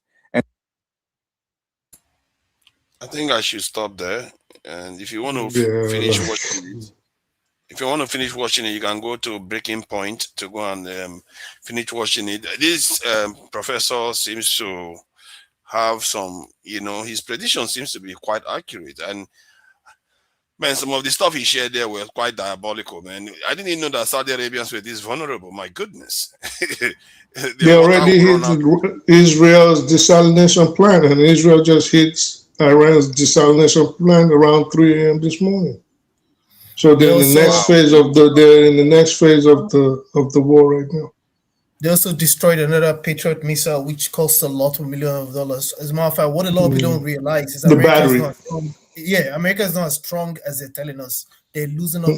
They have barely any ammunition now. It's going to get worse. And it's going to because now what they're trying to do, they're trying to bring THAAD batteries from South Korea and Ukraine and Ukraine is saying no. See, when Dr. Frank tells us that all governments lie, everybody go chop him at the end of the day. They're lying to us. We never know. Listen, people that already knew that America was not prepared to go for this war. Okay, for example, someone like Femi, I've heard you talk about listening to Scott Ritter and Conor McGregor and people of that nature. John Meisselman, they've been saying it. America was not ready. America itself, the generals themselves knew they weren't ready, and they told Trump. What did Trump do? He fired everybody that told him America was not prepared for this war. Everybody knew this was what was going to go on. It's not any magic ball. I mean, he's a very intelligent man, Professor Yang, but it's what people knew, and then instead of him to seek an exit ramp and figure out a way to get out of the Middle East right now and just never come back, because that's what's going to happen. Once you leave, you can never, ever come back. They've destroyed all the bases. They've wrecked the economy. They've shown the Gulf states that America cannot protect you. So they're going to say, listen, you've just been extorting us forever. We're not going to give you any more money because your missiles don't work. And then the way you could defend us, you took all the batteries to Israel. So just leave, save face and leave. But Trump and Israel, what they want to do, they want to drag the rest of the world down and cause a global depression, not even a recession. Just leave, it's over. I saw what Aret was showing this morning as well. See, what they're telling you, and Aret is supposed to be a major Israeli newspaper, what they tell the people inside, and that's why you don't get a lot of what's going on in Israel as well. It's a lot of craziness that's going on. They're just lying to all of us. They decimated it. And they destroyed Tel Aviv. Haifa is done. Israel censors news like crazy. They censor like anywhere there is impact. They don't allow it in on their media. I've never seen anything like that before. They are censoring. Sorry, did you see? Please, sorry. Did you see that news about how they traced as part of the Epstein files? How they traced that company that was supposed to be? It's a link between some Americans and an Israeli AI company that was supposed to do some surveillance stuff in Nigeria. I don't know if you've read that. Oh yeah. You saw that stuff, right? Okay. So let's see. There's a lot going on. Let's not lie to ourselves. Everything is interconnected. In Nigeria, that Epstein guy, man. That Epstein guy, if he wasn't so evil, I would say he's a genius. This is a guy that didn't even. He's still alive, right? I don't know. I'm tired. I'll tell you why. If you just hear me out. Let me tell you why he's alive. Okay. So let's start with the fact that Michael Jackson. no. Let's start. Is it okay? Let me just land, please. Let's start with the fact that there's been pictures of him surrounded by bodyguards in Tel Aviv. If they saw those pictures, yes, I can send to you the back, right? So let's start with that. Then secondly,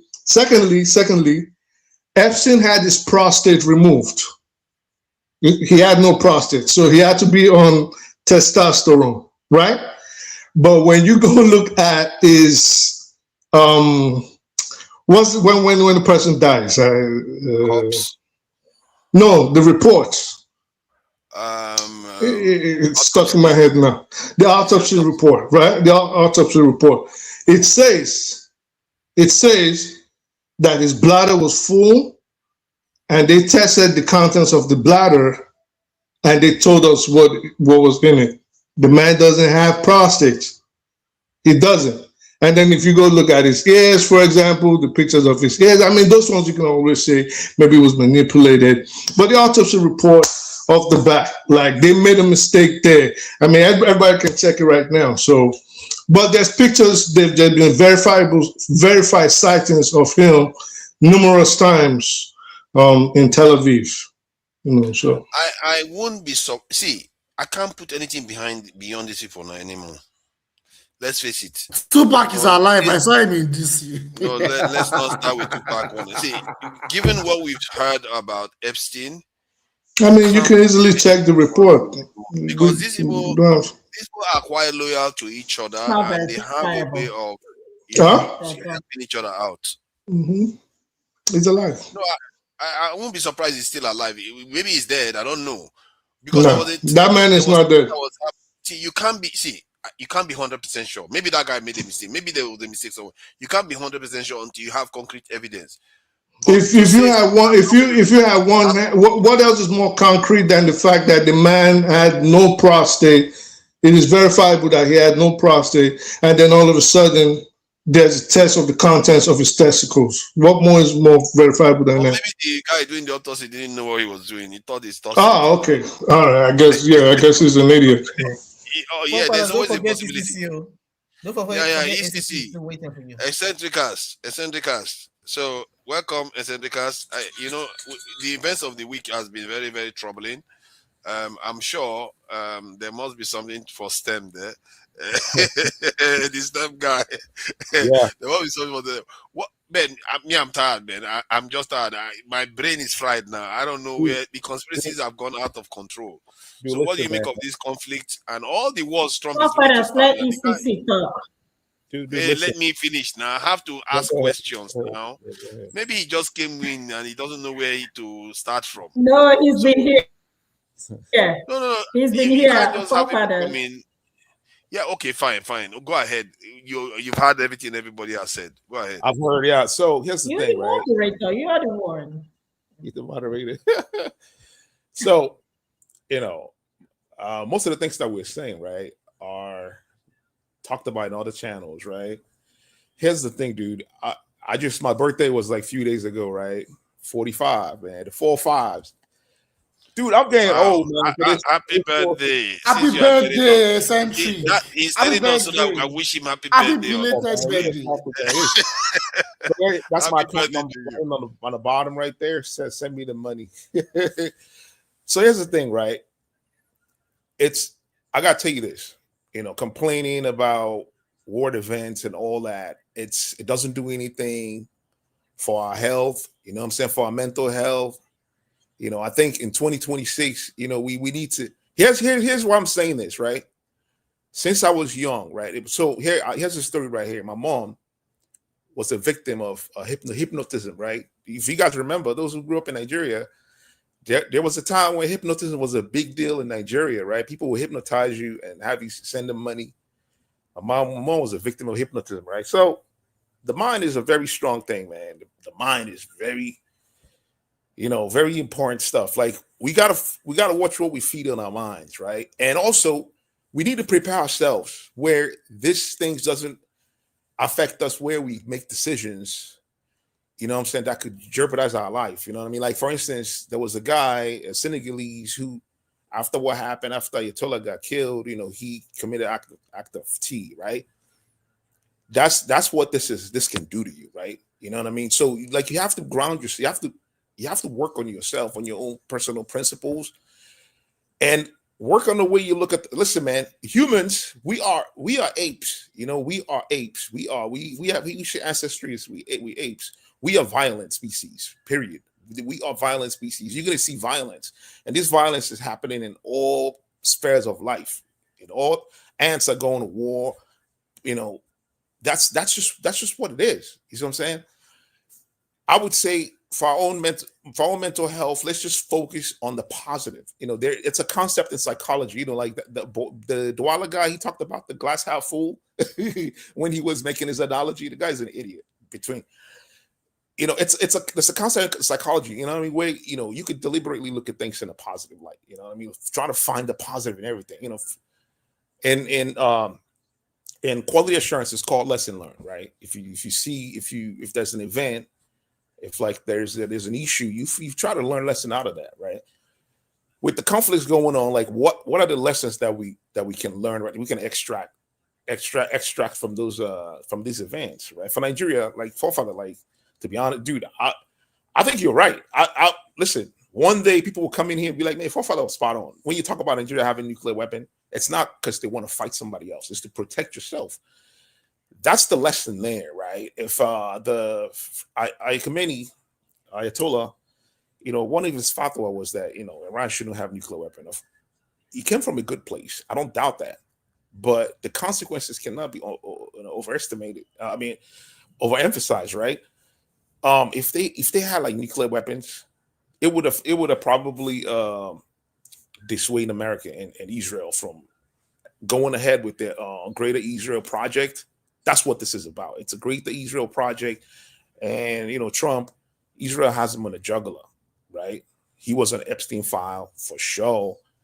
They have things on him that they're holding on him. If you remember, when he was running when he was campaigning, there was a lot of attempt on his life, and all of a sudden, he came out that it was Iran. Iran was trying to get him, but we know, you and I know that that wasn't the case. Who were the people that said, "Oh, Iran did that"? It was Israel. It was the Mossad. Come on, man. We know they are the one that were doing that. This was they were prepping them for this conflict, right? And here's the thing. Okay, I'm gonna round up. This conflict, it could be infuriating, seeing kids die, seeing school destroyed, children die, and all that things that go on in Nigeria. It could be, disheartening. But we got to find where we can do, contribute positively, like the positive things that we could do, like the girl that you talked about that talked about their school, right? Put the video online and shamed their community, and the community people beat her up. But at the end of the day, guess what? They are trying to rebuild the school. That's something that we could do, right? This is a global village now. The internet has brought everyone together. When we put this thing out there and blast it, the good thing is that our politicians actually they feel shame. Feeling shame is a good thing, right? The feeling of shame is why they are rebuilding our school. So we got to exploit that and exploit their weaknesses, kind of blast, kind of showcase all the things that's going on in the country, to use it, especially those within. Because I believe that those within Nigeria doesn't have an ulterior motive. Unlike most of us outside of Nigeria, most of Nigerians outside the country are fifth columnists. We are willing to allow foreign countries to invade our country, kind of like Iranians, cheering for their country being bombed. You know what I'm saying? So Nigerians in Nigeria should be doing more of that. Show the state of the school buildings and everything. Put it all up online so we can show it to these politicians so they can do something about it. You know what I'm saying? So let's focus on the positives. You know what I'm saying? Like, I was alive when Iraq War happened. I saw like a lot of people killed.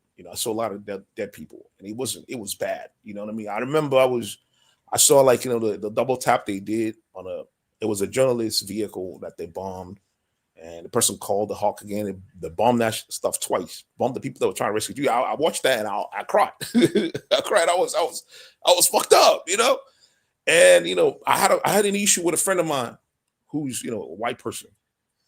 She's like, oh, these guys are terrorists. Boom, boom. Dude, I cut them off. That was it. That was the end of it. I'm like, man, you cannot be normal and say stuff like that after seeing that. I saw how it made me feel. You know what I'm saying? I've seen a lot of conflicts, and my conclusion was that, hey, humans, I think we think that we are better than we are, or that we actually are. We are pretty terrible. We are a terrible species, period. But on top of that, there are a little bit of light in all of us, right? There's a little bit of light in all of us. Let's highlight that. Let's highlight the positives, you know what I mean, for our mental health.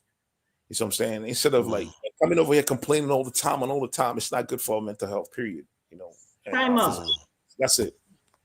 Thank you. KJ, I think you wanted to respond to something the last time when Ife kind of asked you to wait for later. So what was it, if you wanted to, so you have the opportunity to do that now?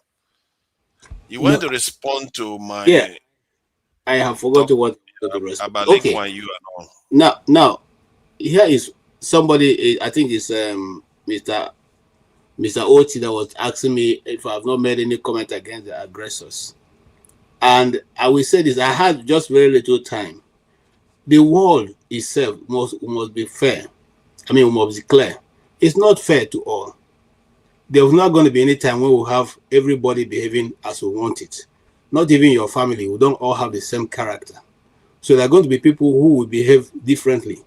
And, the guy said, is it to roll over and play dead? No. It's to live and fight another day. That's what Bob Marley calls it. He who fights and run away lives to fight another day. And the Igbos have a proverb. A fool stands at a distance and points to the grave of a brave man. You don't want to fight and die, because when you fight and die, you have not achieved anything.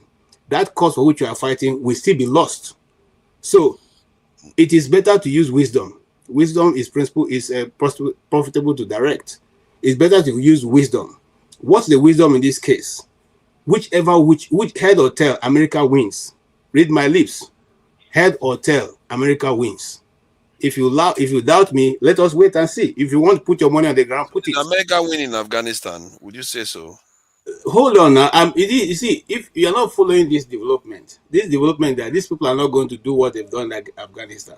You see, the difference why certain countries are ahead of others, because they have technocrats and thinkers who are sitting and watching through. Now, those who say it is a religious war, warfare, do you think that those people from America and Israel are not also reading the Bible?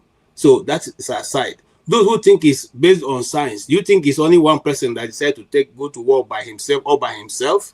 No, I don't. Yeah, but the point is that evidence suggests Hold on.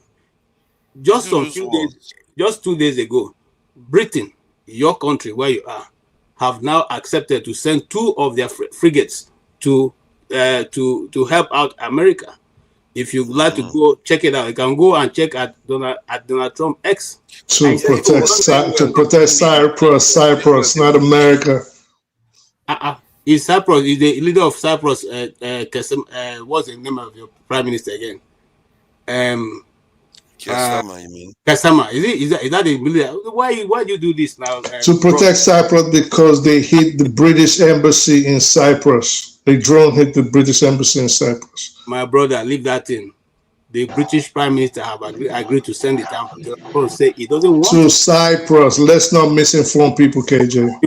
Now what for you? Let me add to and it's for defensive purposes. They've not agreed to do who have not said it will not allow me to. The B-2 bomber has been allowed to. They have allowed UK. UK has allowed US to use their bases. So let's not. Yes, they have. They have. Yeah. I remember.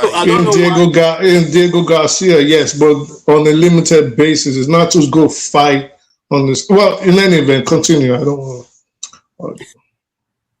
Okay, so what I'm simply saying, forefather, is not that you roll over and play dead, but you be wise. Because the wife man lives. But let me ask you. Hold on, what is the difference between? Let me ask this question because it's at the core of your argument. What is the difference between living to fight another day, or just kind of postponing the inevitable? No, it's not. It's not. Listen, this Every day gives you a new chance. Every day gives you another opportunity. Sometimes you don't answer the right questions, bro. Okay, now you can ask him the question in a more concise what question is he going to ask me again? Apart from what I want to ask you what I wanted to ask you. What did you understand, or can you tell us the terms America was seeking from Iran that you expect them to have agreed to? What were the terms America sought from Iran that you say, well, they should have just agreed to these terms? Now, without wanting to go into this topic, because I mean, I don't want to go into it, that's the truth. But I will let me tell you why you have to go into it. You have to go into it because it will let people, and I believe most people know by now, but it will let people understand why your position, saying Iran should have agreed to it, why it is flawed, and why if they had agreed to it, then their defeat and what they're facing right now would have been swifter and deadlier and more devastating than what they're actually doing right now, even putting up a fight. Let me start with this. They wanted a dismantling of well, he said he doesn't want to get into it. So they wanted Iran to give up their ballistic missile. And if they were going to have ballistic missiles, they could not go beyond 300 kilometers, right? Meaning, even if in a defensive position, Iran could not defend itself from external aggression.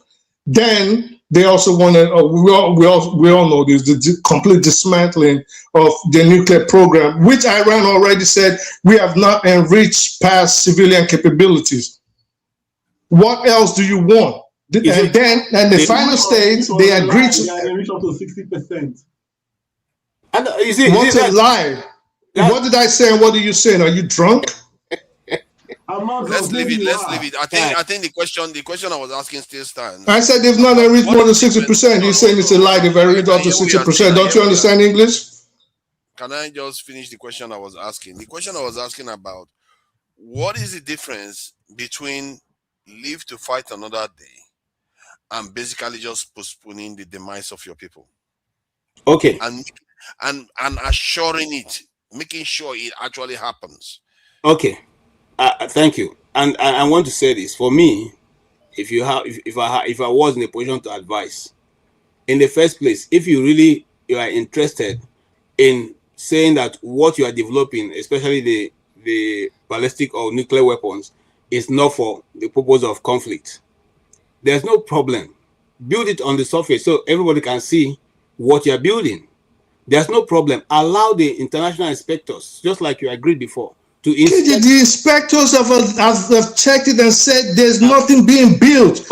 U.S. intelligence have said nothing being built. Even Israeli. What else do you want? In addition to that, what happened was IAEA. Yeah, what happened with them was that they were also infiltrating into the political space. But let's even forget about that. Let's forget about what the Spanish guy was doing. Hold on. I think he hasn't answered the question that I asked. These guys are better to answer it for you. Specific. I'm trying to glean something we can gain from, because his own approach is let's try to placate them, because that's what Tinubu has done. Has given away our health information, has given away our tax information, so that they don't come and kill us. No, what Tinubu have done is doing it for himself, not for the purpose of Nigeria. He's doing it because he's doing it for. Hold on, sir. It's a totally hold, please hold. What we are facing in Nigeria is totally different from what we are talking about. A country who love people who love their people, who are doing everything possible to protect their nation. You can't take what is going on in Tehran and just oppose what's going on in Nigeria. You are talking with a different set of politicians who do not care. A different tactics from what Tinubu. No, it's not the same thing. It's not the same thing. Listen, but you said it's better to go that approach instead of confronting them. Hey, you can't compare apple and potato now. Look, listen. Tinubu is following your advice. No, it's not. It's not. You see, so they should have given up all their missiles. Is that what you're saying? Oh no, my brother. You see, but that's what they're asking for. Leave that one alone. Leave that issue alone. We are trying to go to another area now. What area? He's talking about why they should have given up, what they should have given up. See, We're saying, I still maintain my position. And what Fofana is asking is very what are you important. talking about? What is asking It's is slightly different. what the difference between Tinubu and these people? It's as simple. Okay, even if you look at this our Can I own side. respond? Okay. Now, wow. Because your argument People that respond to women are like, KJ, go and wear your tie. Let's drag your tie. Interject all the time. Can you just let it KJ, talk help so us that you back, can learn KJ. something? Come on, stop trying to interject all the time. See, because his argument, your argument, KJ, is on the side of the way Tinubu behaves, not on the side of the way Iranians behave. You are saying that, like you said, a brave man or cannot be saying, "Oh, that man is in a grave, but he's brave or he's dead." That it's better to live and fight another day. That is the kind of argument someone like Tinubu will make. That's why they bombed us one. He gave them everything they wanted immediately. Now, Iran is saying, no, we are not. We are going to fight for what we believe in. People like Lin Kuan Yew will fight for what they believe in. Mao Zedong, all those people will fight for what they believe in because they know that if they concede ground, Lin Kuan they are Yew, ensuring that happens. Lin Kuan Yew lived 40 years ago. That's when those things started. This is not 40 years. There are certain things my son, who is 10 years, know, and I knew them when I was 25. My son takes my phone and showed me what me who owned the phone I don't know. He's 10 years old. Then why are you giving proverb that is So more than simply hold on. 1,000 So years what I'm saying that you cannot take the situation that Lin Kuan Yew found himself in 40 years ago and just oppose what is going on now. But why are you giving that proverb of 2,000 years ago then? If you think you are simply times is very different. I think you just want to have fun. So let me leave you to have your fun. You can't be giving us proverb that is from your you just want to have fun. So let me leave you to have your fun. Can I respond? You just want to laugh. So why am I worrying myself? Forefathers, please, I have one question for KJ. I have a question that's been bothering me. Are you aware Israel has nuclear weapons? You're aware, right? It's not public, but it's rumored. No, but are you aware? It's rumored. I'm not aware. I'm not an Israeli. KJ, people, it's not even a hidden secret anymore. First of all, but okay, let me even take it. My question is this: Husseini of Arise News asked the ambassador that question. I said it's not true. So I stand with the government position. But see, it's not a hidden thing, especially when you listen to certain people that know that who are in the know. You understand? But my question is this: if Israel has it, they've never opened up to the IAEA. Iran has tried. Basically, my question is this: why do you, just like you said, we know the world is unfair, but why do you think there has to be one rule for one set of people, and you think one set of people should just give in, especially when each time they try to do meetings, their representatives end up being killed, and it gets to a point they're like, you know what, we're not doing this anymore. Why? Okay. Again, I'll answer you. KJ, because you're going to walk into this one. Again, you're about to walk into it. Let me help KJ on that. You see, so I think, no, let him walk inside it. Let me walk into it. Oh, that's him. So we have our bloody brothers in there. It's KJ's turn. Let KJ talk.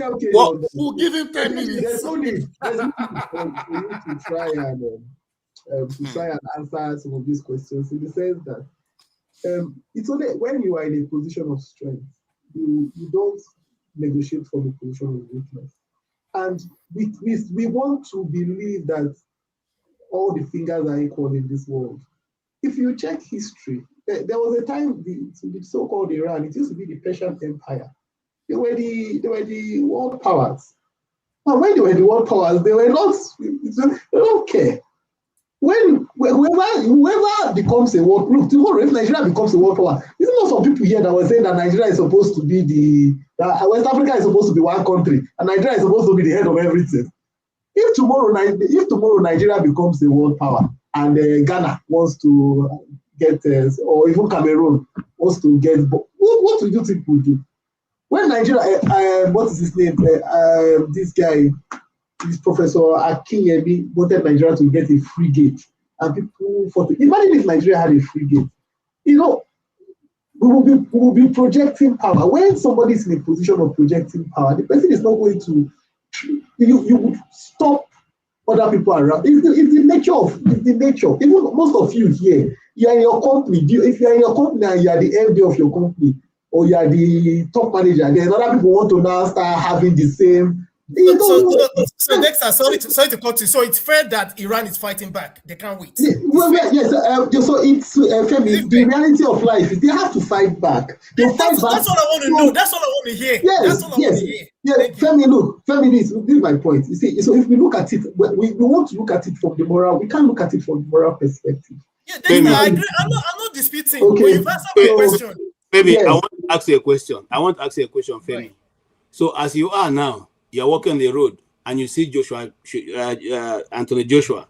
He wants to fight you. You pull your shirt and fight. I'm asking you. Wait. You are walking. You are going your own. Listen, you are going yourself, and you are going toward the park, and then you meet Mike Tyson on the road, and he wants to fight you. He's provoking you. Want to fight? Then you pull your shirt and fight him. If it's a life and death, situation,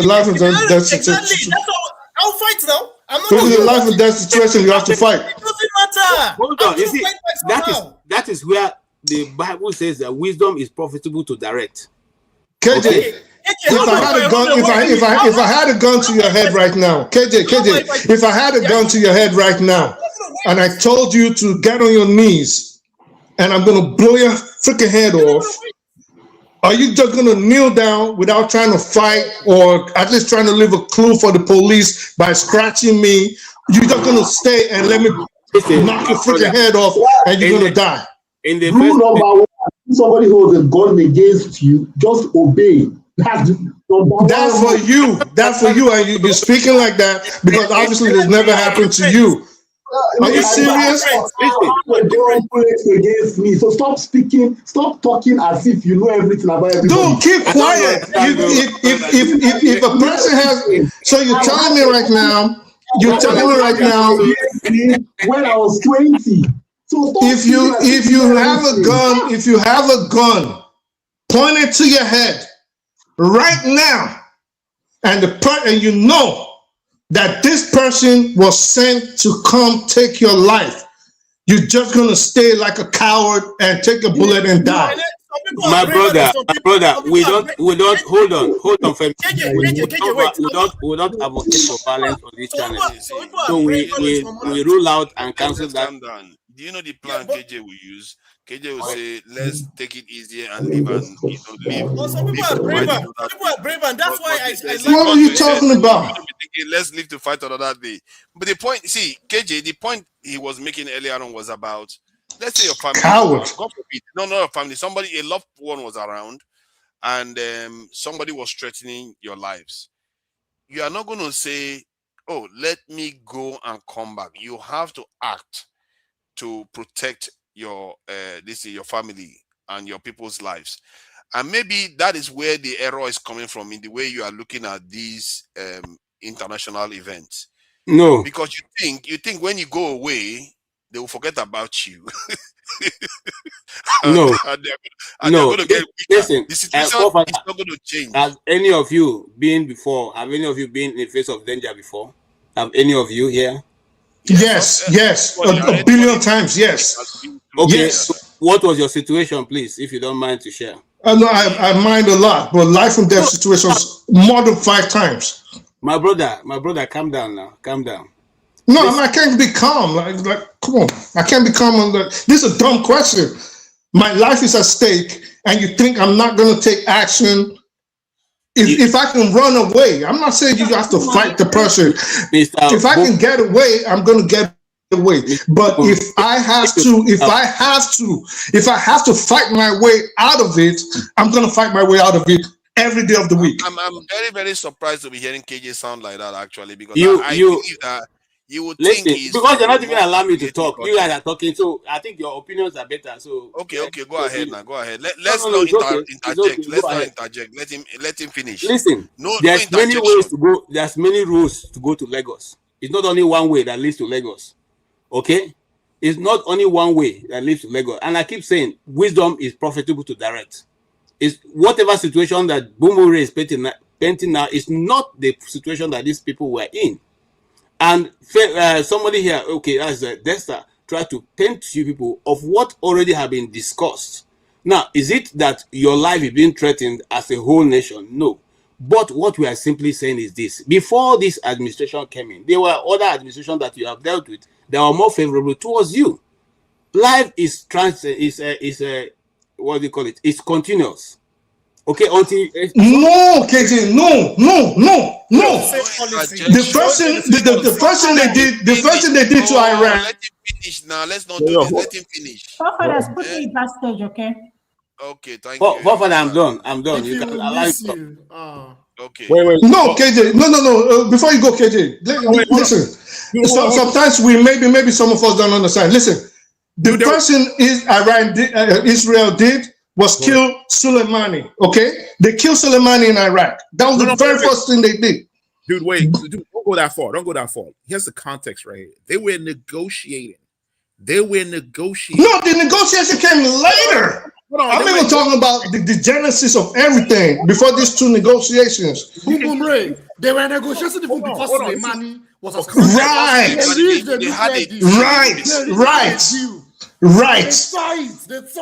They tore it up. Come on, man. What do you want them to do? The so-called right-wing and crazy regime had a deal with America, the great Satan.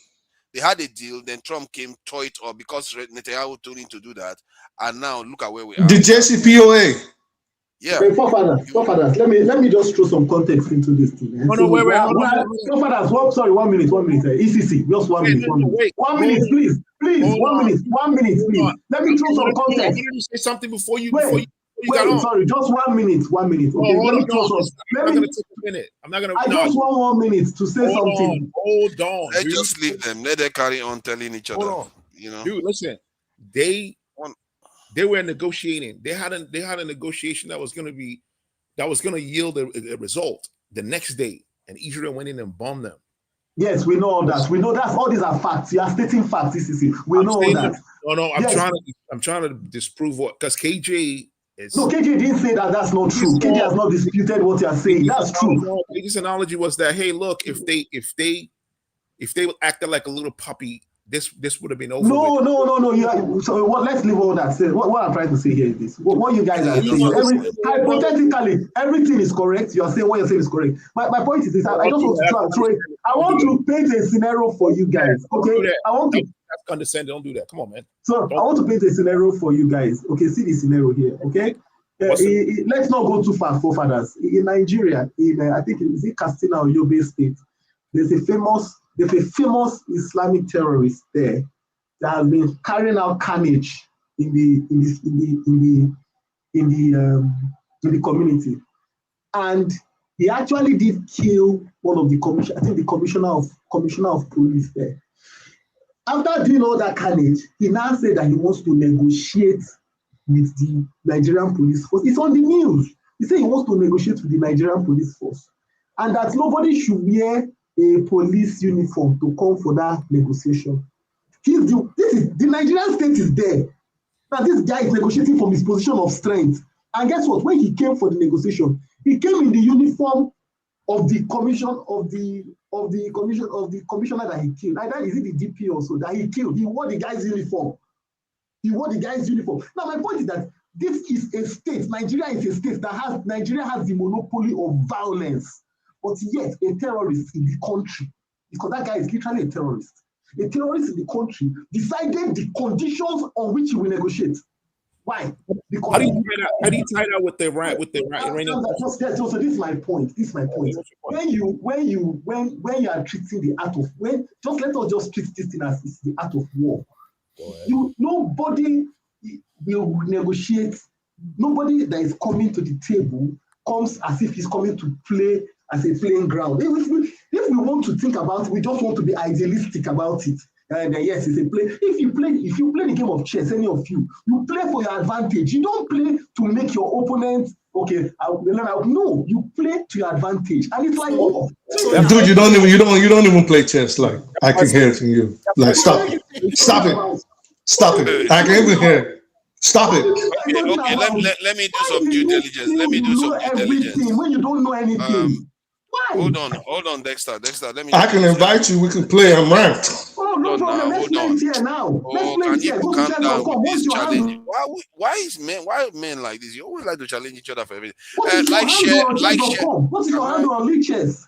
Can I ask people to like, share, and subscribe? You know, viewers, please like, share, and subscribe. We don't have a lot of likes. We want people to be able to see the video, and for YouTube to algorithm to enable people to see the video, you need to go there and click the like button. And if you have not subscribed, subscribe to Dr. Damages, to Niger, Iroko Post. If you have not subscribed, please do that. It's not going to cost you anything. And I noticed that nobody has bothered to donate any penny here. And I'm sure a lot of people are going to go to church and donate a lot of money to the pastor. But this channel needs your support. So whenever you get a chance and you have a little bit of change, you know, donate a little bit of change to the channel. Every little helps. Don't underestimate it. Every little helps. So feel free to donate in Naira, in dollars, in pounds, in the cowrie, even if it's possible, you do that. Bitcoin is always welcome. Thank you, everyone. All right, so Okija is here.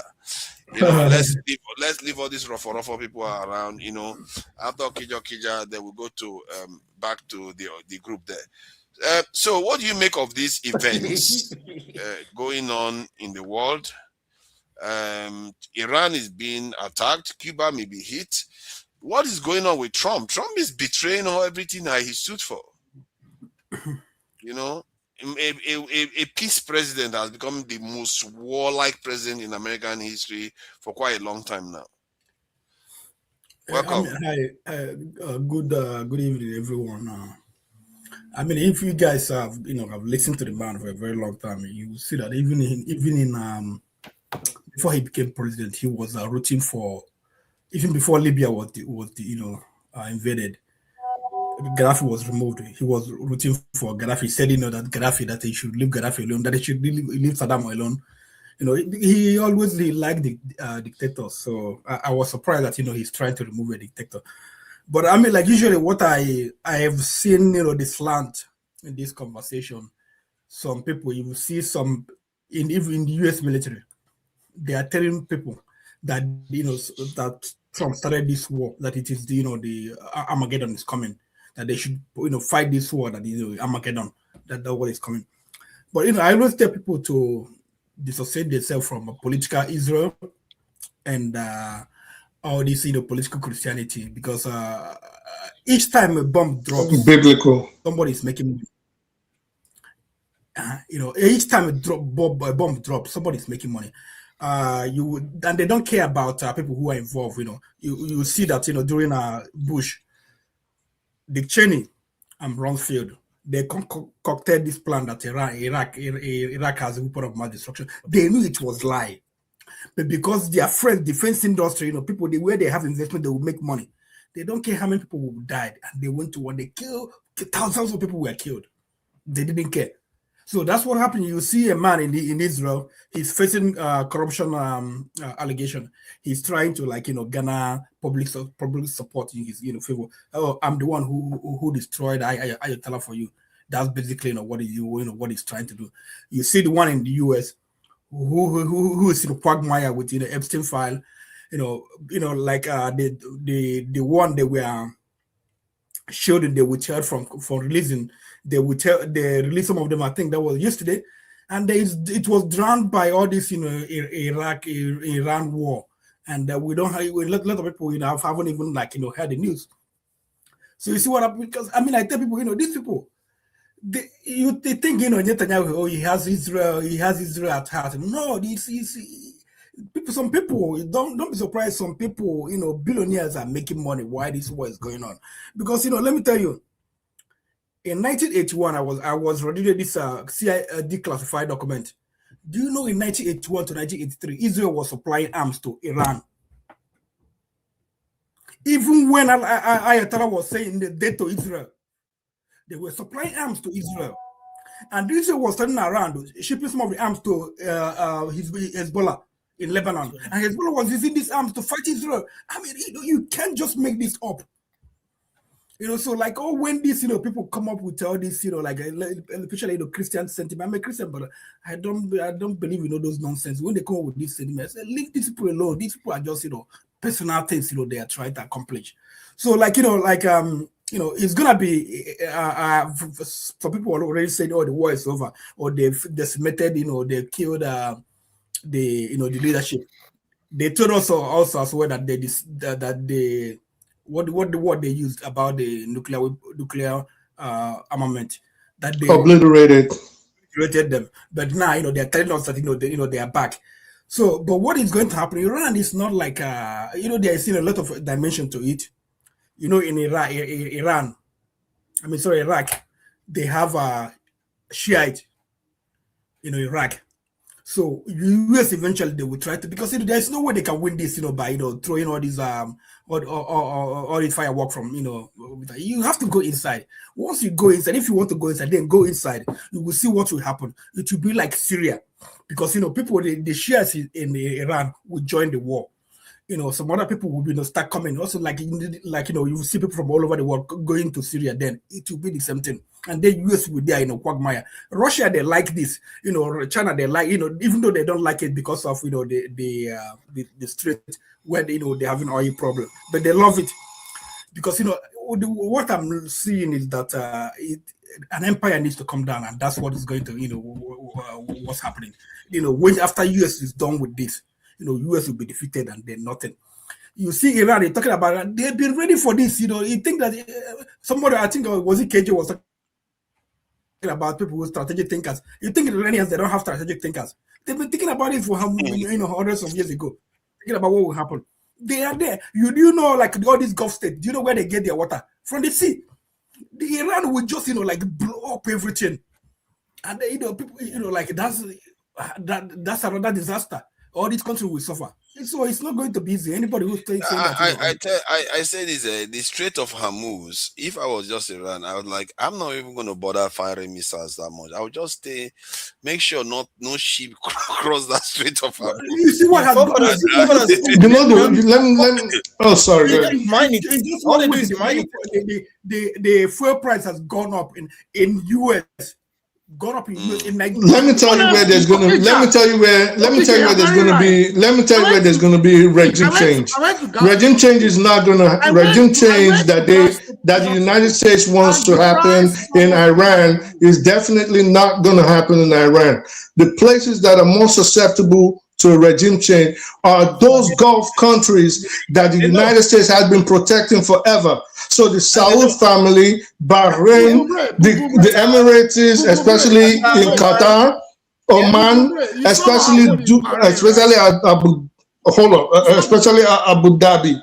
So those places, one second, Jide. So those places are more susceptible to a regime change than a regime change coming from Tehran, because Tehran, it is multi-layered. The government, even America does not understand that the Iranian government, Iranian army, the IRGC, and the Shah's Council, the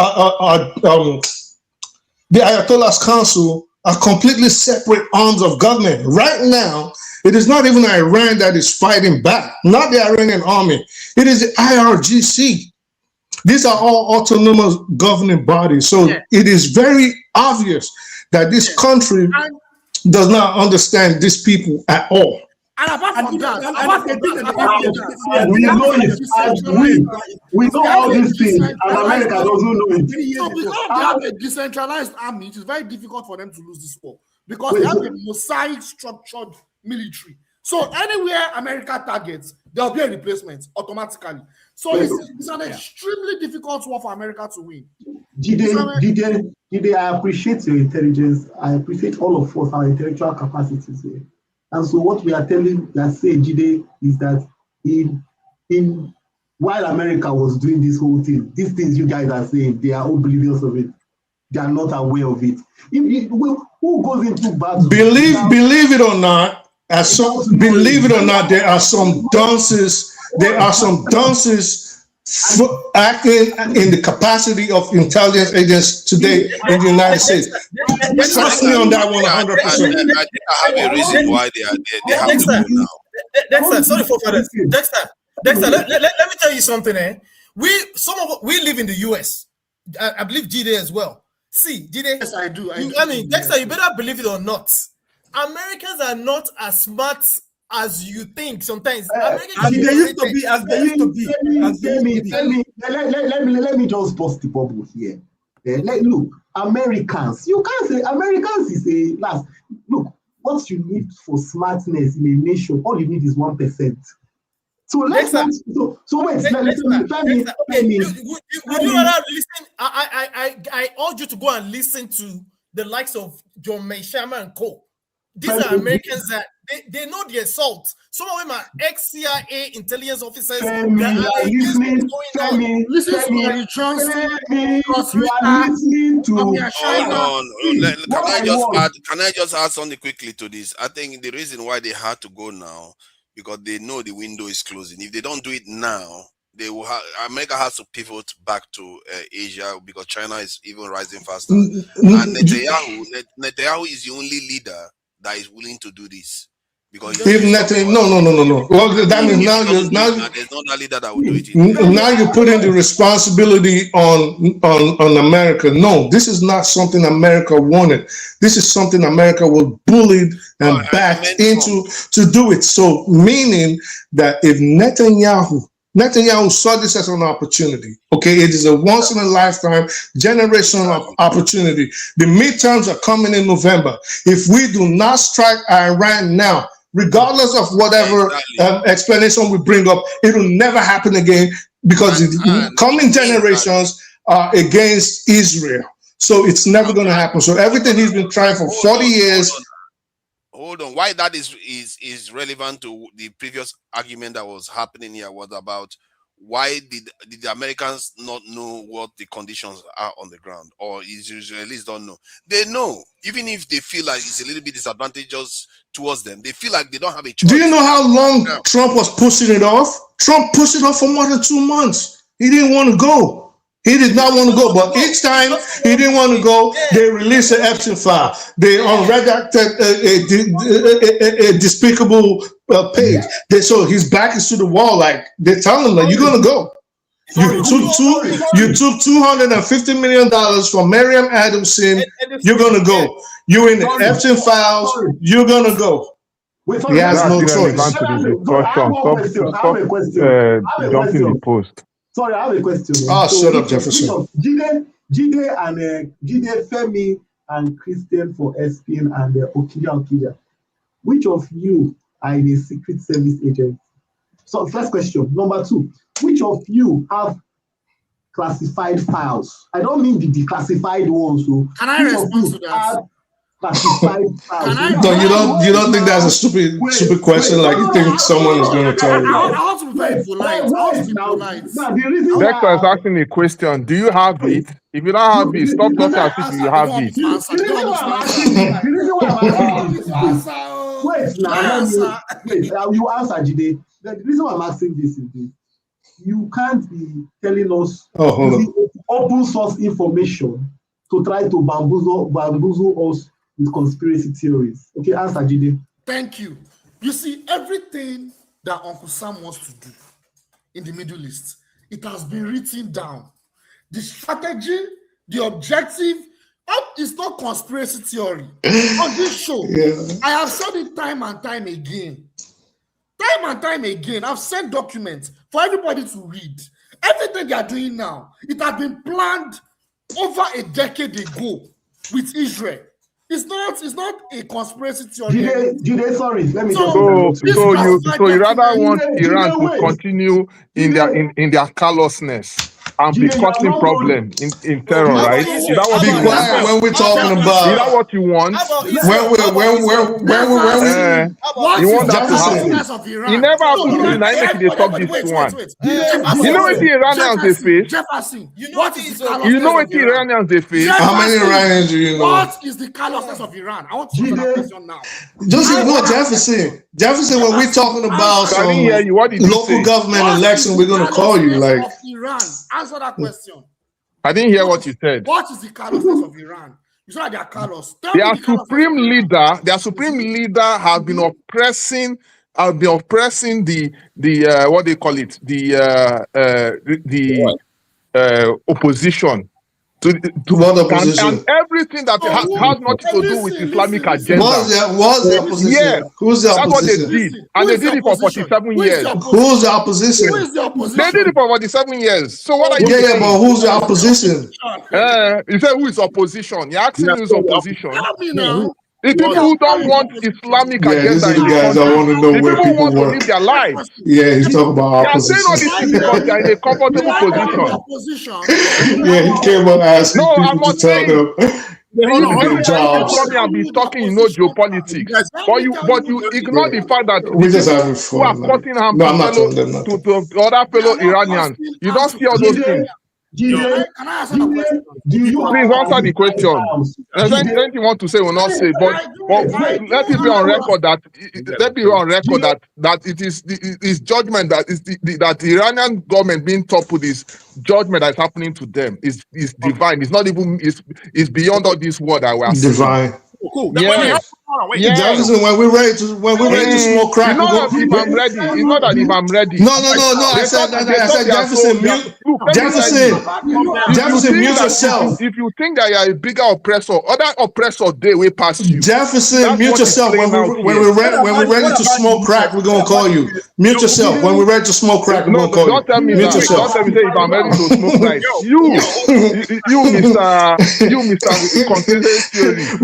We're ready to smoke meth. When we're ready to smoke meth, we're gonna call you. You don't know nothing about. Jefferson, calm down. Hold on. Wait. Every time you're talking about this thing, I can go sit down, Joe. Hold on. You said you documents for you to read. Wait a minute. To understand or not.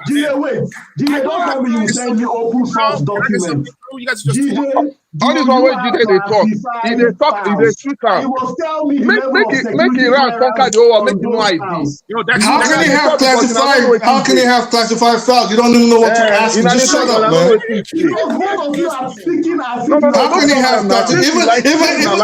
Even a person that is a current that presently runs there cannot have classified files. You guys just spout words and just shut up. Me and you go enjoy them. You don't have to be rude, though.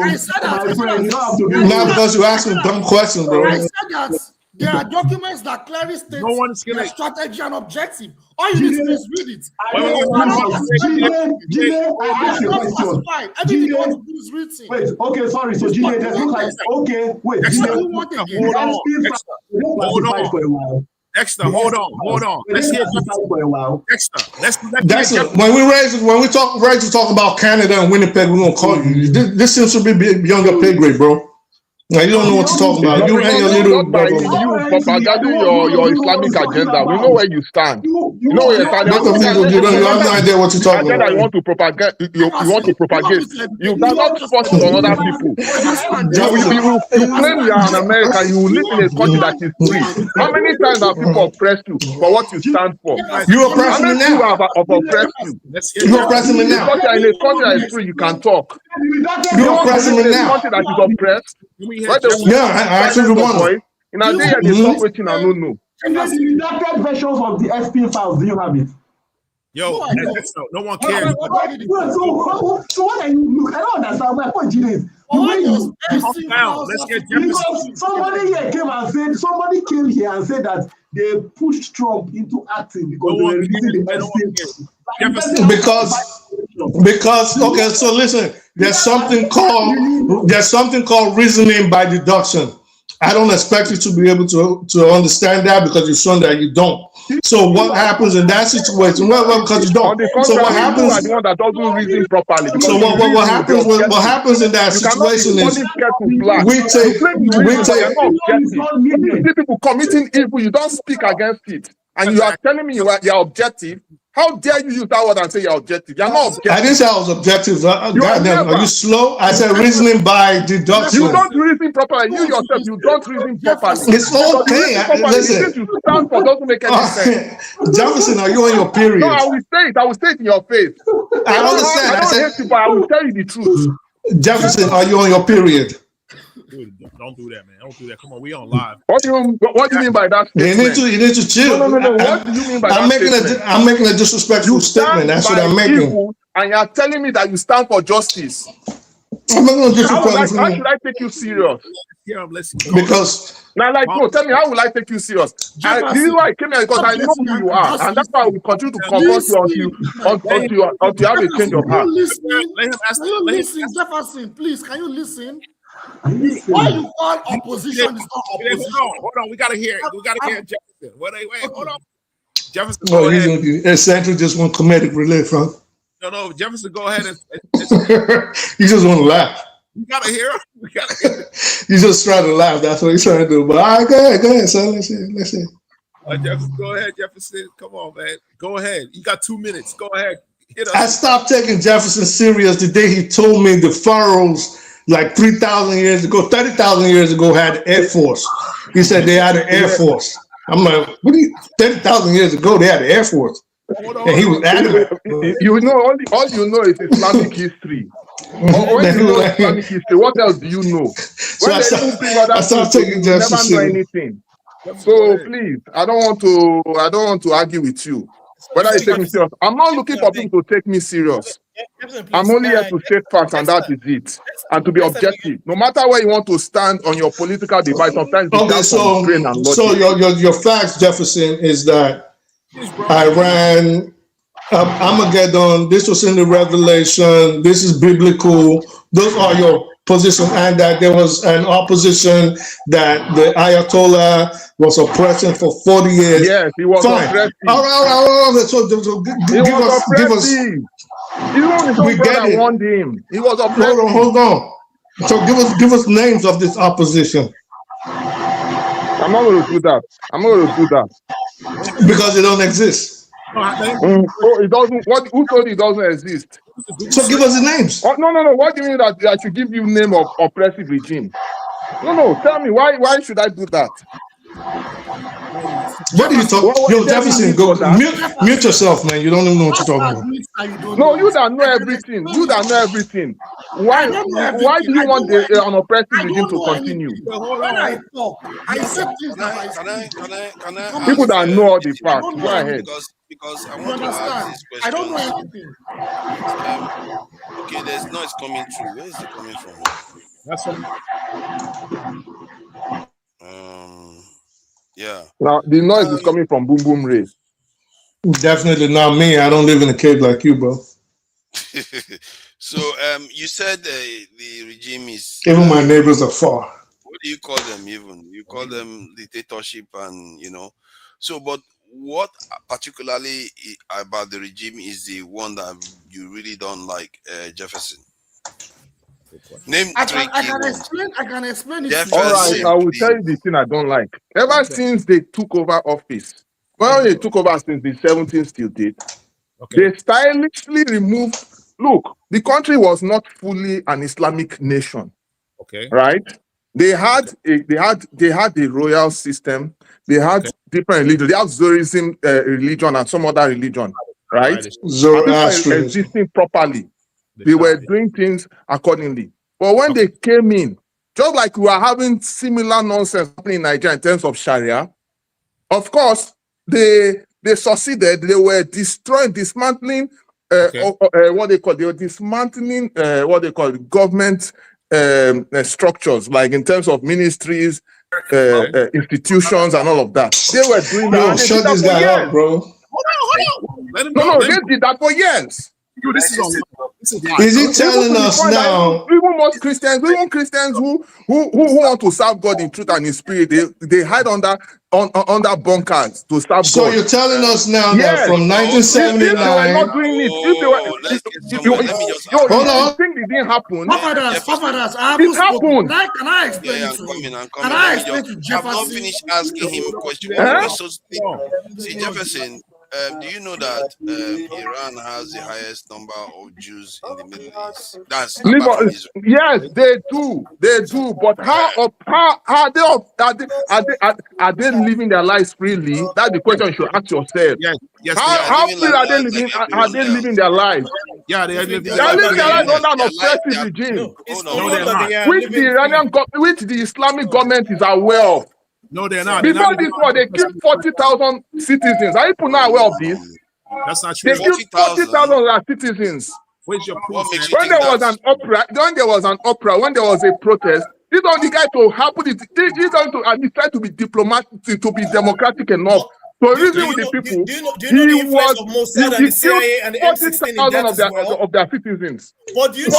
Let me just say two things real quick. And then someone here is telling me about how let me just say two things. How if America come, they'll bring in Zionism. Speaking to him for how long? He refused to back down. No, I don't want to speak to him. If you mute him, I just want to ask. I just want to say something to the panel. I'm not talking to him in general. So this is what he's trying to tell us. Let him go. Let him expose his ignorance. Are you helping him? Who's ignorant you want to expose? Yeah, the one that is ignorant. Yeah, ignorant. Let's finish. Let's hear him because I think which ignorant you want to expose? Or what you want to tell me that America they are Zionists too? That they are all Zionists, that they have an agenda. It's not about the freedom, it's about their resources. They want to possess themselves to be. What is wrong with people? They can't calm down. Is that what you want to tell me? Bring it down a notch. Bring it down a notch. You said that the home health and hospice.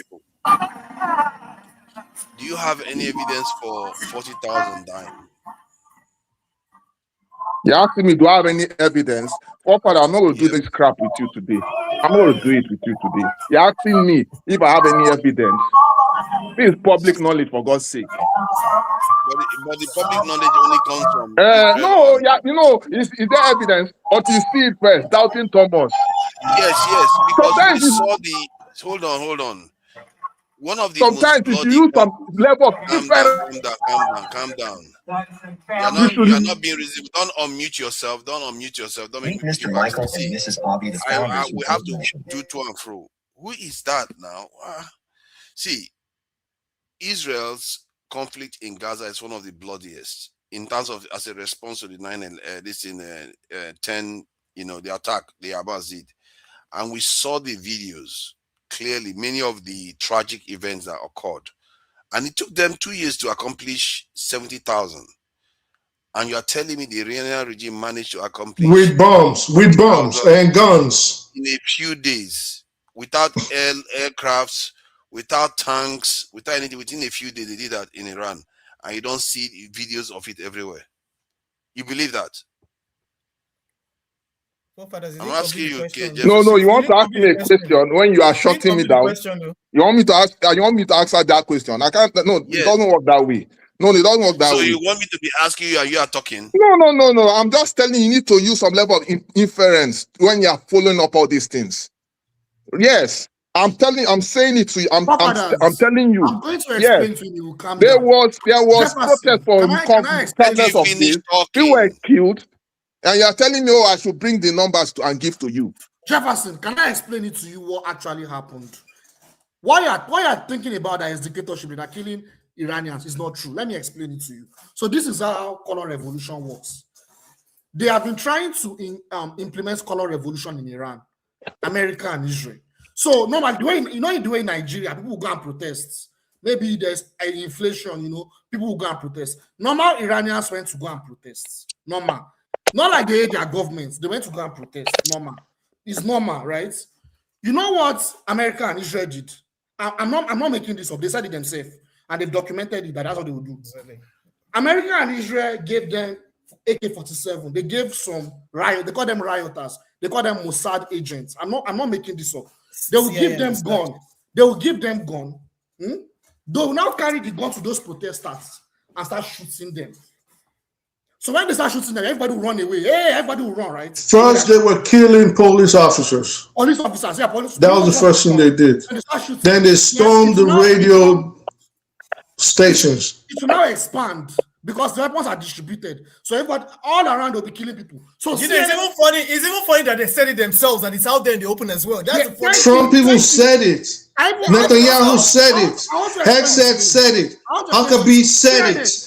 Lindsey Graham said it. What part of that are you guys not hearing? Why are saying that's Ayatollah's fault? CNN will now come and say, the dictator of Iran is killing his own people. Hey, CNN will now show those videos. Like, they're about to do it in Nigeria too, believe it or not. That's what they're showing you. So what you are saying that this guy is a very good guy now. That their people are framing him and he's not. 33.5 million people came out to protest on his behalf 3 weeks ago. Is that what you want to tell? You want to tell me that, and you expect me to believe that from me? Especially when they have their tentacles in our own country, Nigeria. Let me put it this way. If I can't be that foolish, you know, Jefferson, and I will never be. That question is quite relevant that you ask. That does that make him a good guy? The way I will look at it is that does it make him a good guy? Hold on. Let me say this now. In America, they have not killed any ICE agent, but ICE agents have shot people in the face and in other parts of the body. Imagine, not shot them in the face, as killed them.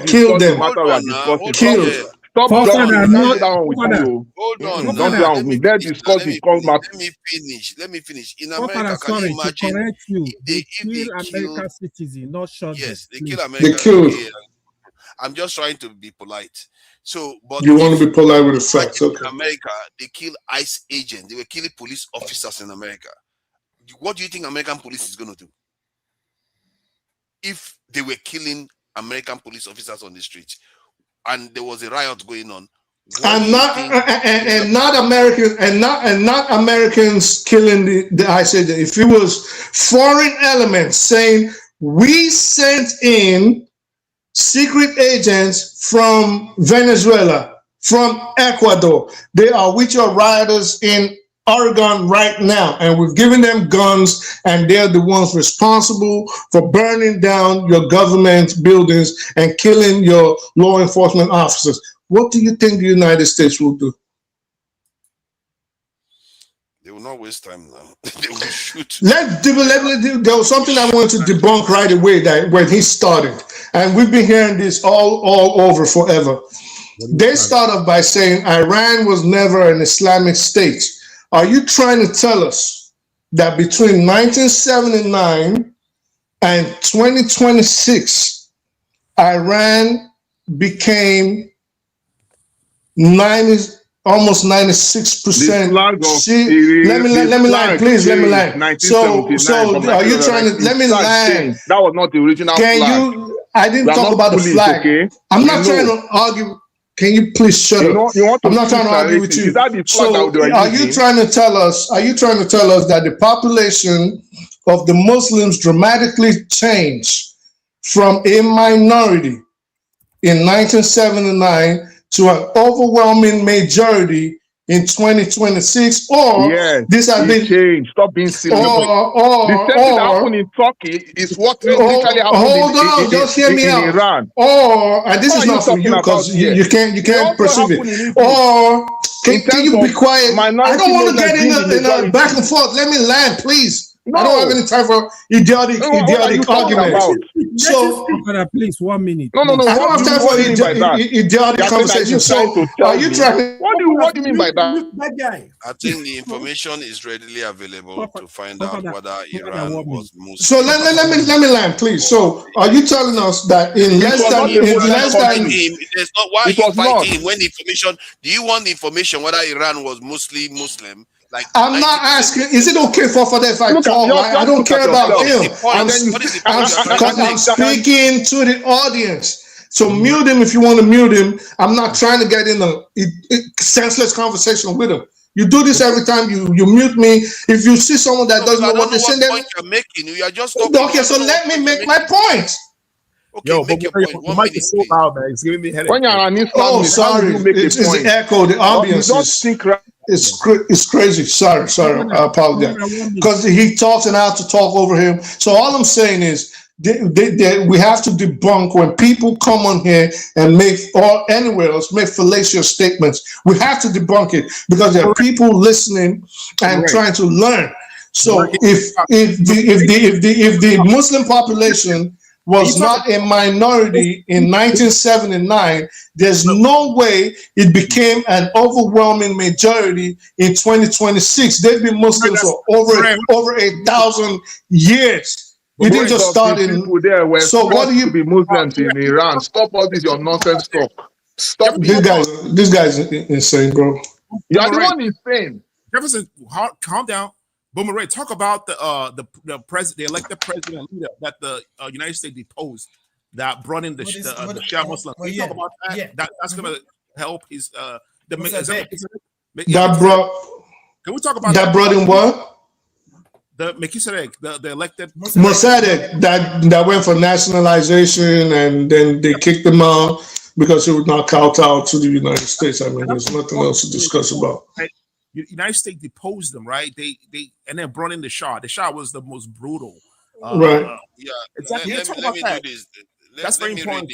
Let me read this. In The 1978, Shah is brutal, and then this one was not brutal. Let me Hypocrite. finish this. Calm down now. In 1978, Iran had 98 to 99% Muslim population. There you go. Where is he, Jefferson? Come here. Come tell us how we changed to. I don't know why he ran away. Hold on. Of course, he's going to run away. Yeah, India. sorry, 1 minute. Jefferson is in India, right? Is the Wait, hold on. Jefferson is in India. That's what he got for this, so he doesn't get kicked the fuck out of India. So you just got to know this. You know what I mean? You got to be aware of this. He's in India. They gonna kick him out if he says something positive about. You know what I mean? Sorry, let me say something. You see, no one died. So basically, it's okay to say I don't know. To be honest, it's at least investigate.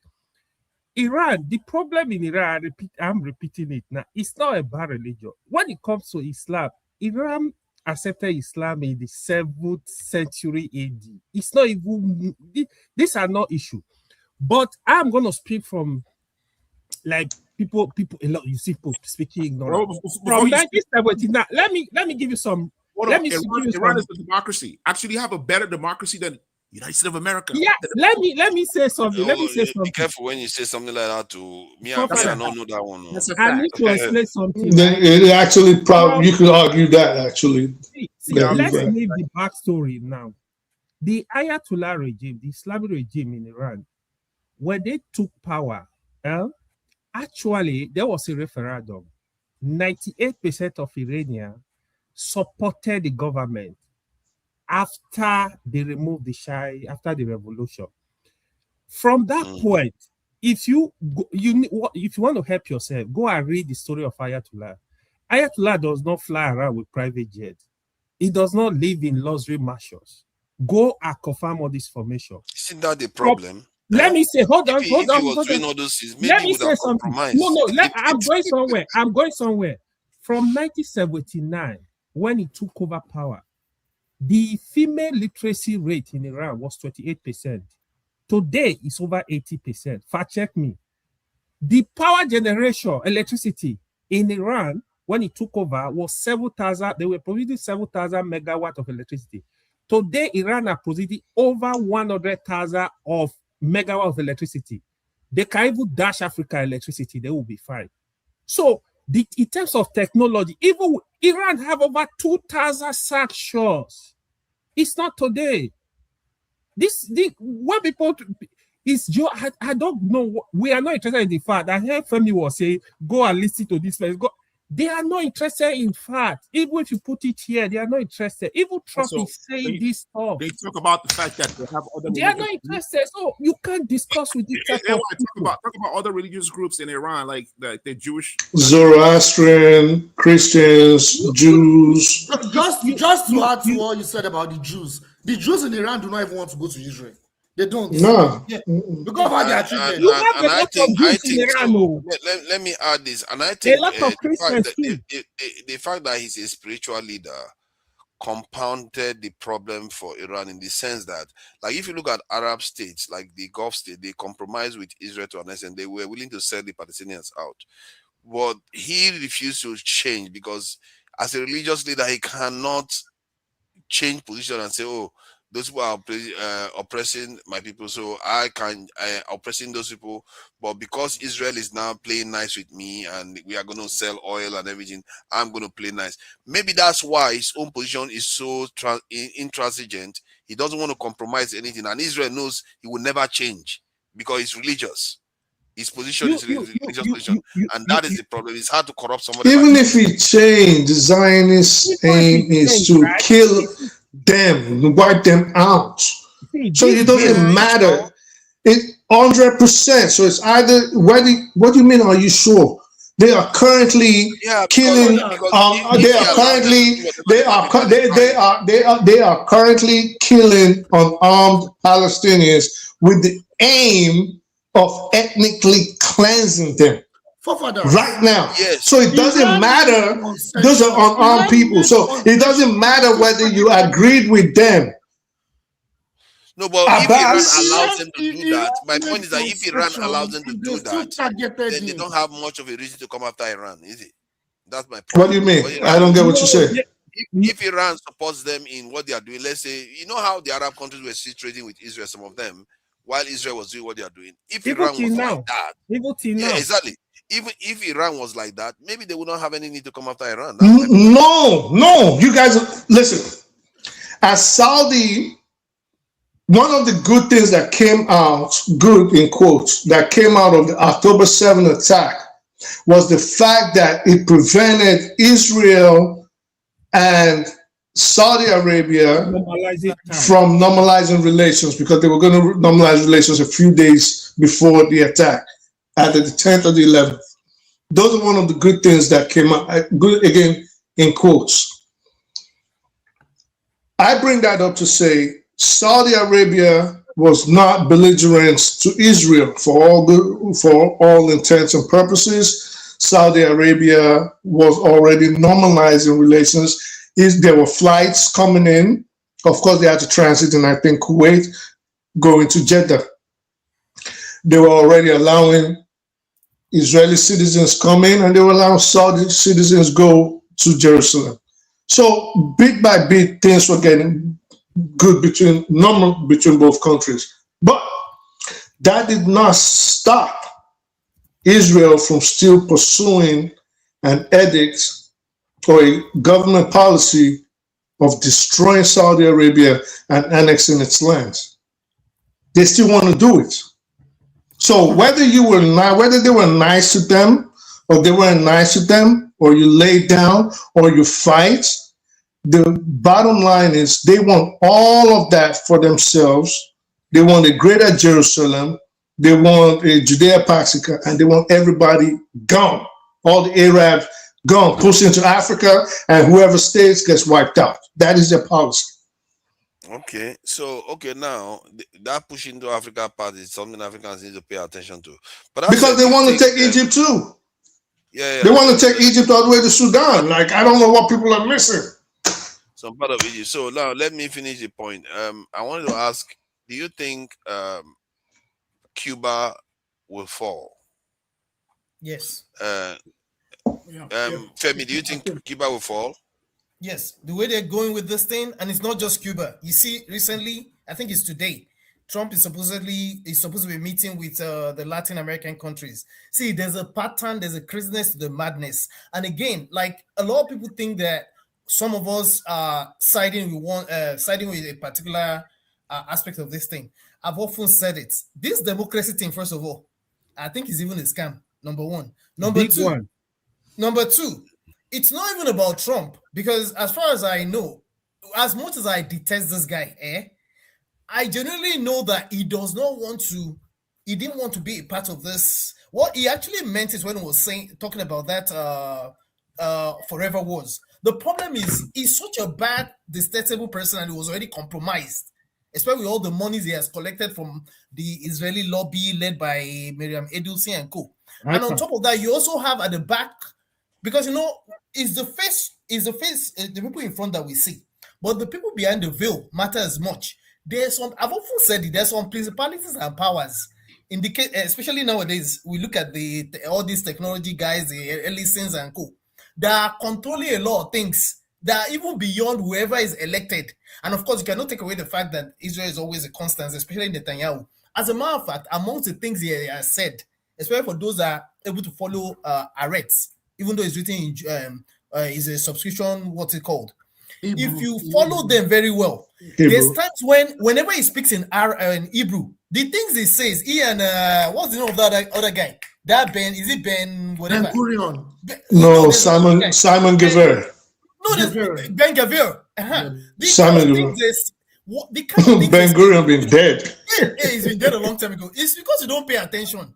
There's a lot of things that they're doing that makes it it's almost like Israel is the dog that's wagging America the tail. So whatever you see going on in Latin America and even in what's it called, it seems to always have the hands of the Mossad in it. So to your point about whether they're going to take Cuba, I believe they will. They will, especially with this guy that's trying to take extra revenge for what they consider what they did to his father. Are they looking to use ground force? It's probably going to be easy because you know what that part. As much as what's the name of this is a secretary that has like three Marco Rubio. You know, he has a grievance. He has a grievance. Yeah, it's about something that happened to his father. Yeah, that happened to his father a long time ago. That resulted in a lot of especially when the exile. The exile of a lot of those guys that you see in Cuba, a lot of those Cuban migrants. See, there's a lot that's going on that we think we know. We do not know, and that's why. But the question remains, though. The question remains: are they going to go in with ground troops? Because what if it's going to be easy for them to go in with? Cuba is just small and it's right by. I don't think that they're going to reach that because right now, because you know, Cuba used to get this oil from everything from Venezuela. Venezuela. Cuba right now. If you take generator into Cuba, you will sell like in Nigeria. Like God bless you. Okay, yeah. Don't give Passad any ideas. Have you also? I don't know if you heard something this morning. They don't have power.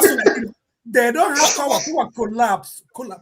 Yeah, the system is collapsed already. Yeah, but that is different. That is different from saying whether America is willing to deploy ground forces. Once you are done power, once you can power your electric grid, things you can collect trash. I mean, like they are talking about summer. Summer is gonna be awful. People will die in the summer because of air conditioner. People will die. They don't have power. Have you seen the news? Have you seen the news today as well? Just today, this Saturday, about how Trump is offering the Latin American countries missiles to fight so-called drug trafficking in their countries. It's a lot of craziness. Ecuador. No, not just Ecuador. It's offering it to Latin American countries. Yeah. People, you see people that support this guy, they are just sleeping. They don't even know what's going on. So Cuba will fall on its own. They will come to negotiate. Yes, that's what I think. Okay, Jack. Not only the oil they are getting from Cuba, they even get money from Cuba, from Venezuela.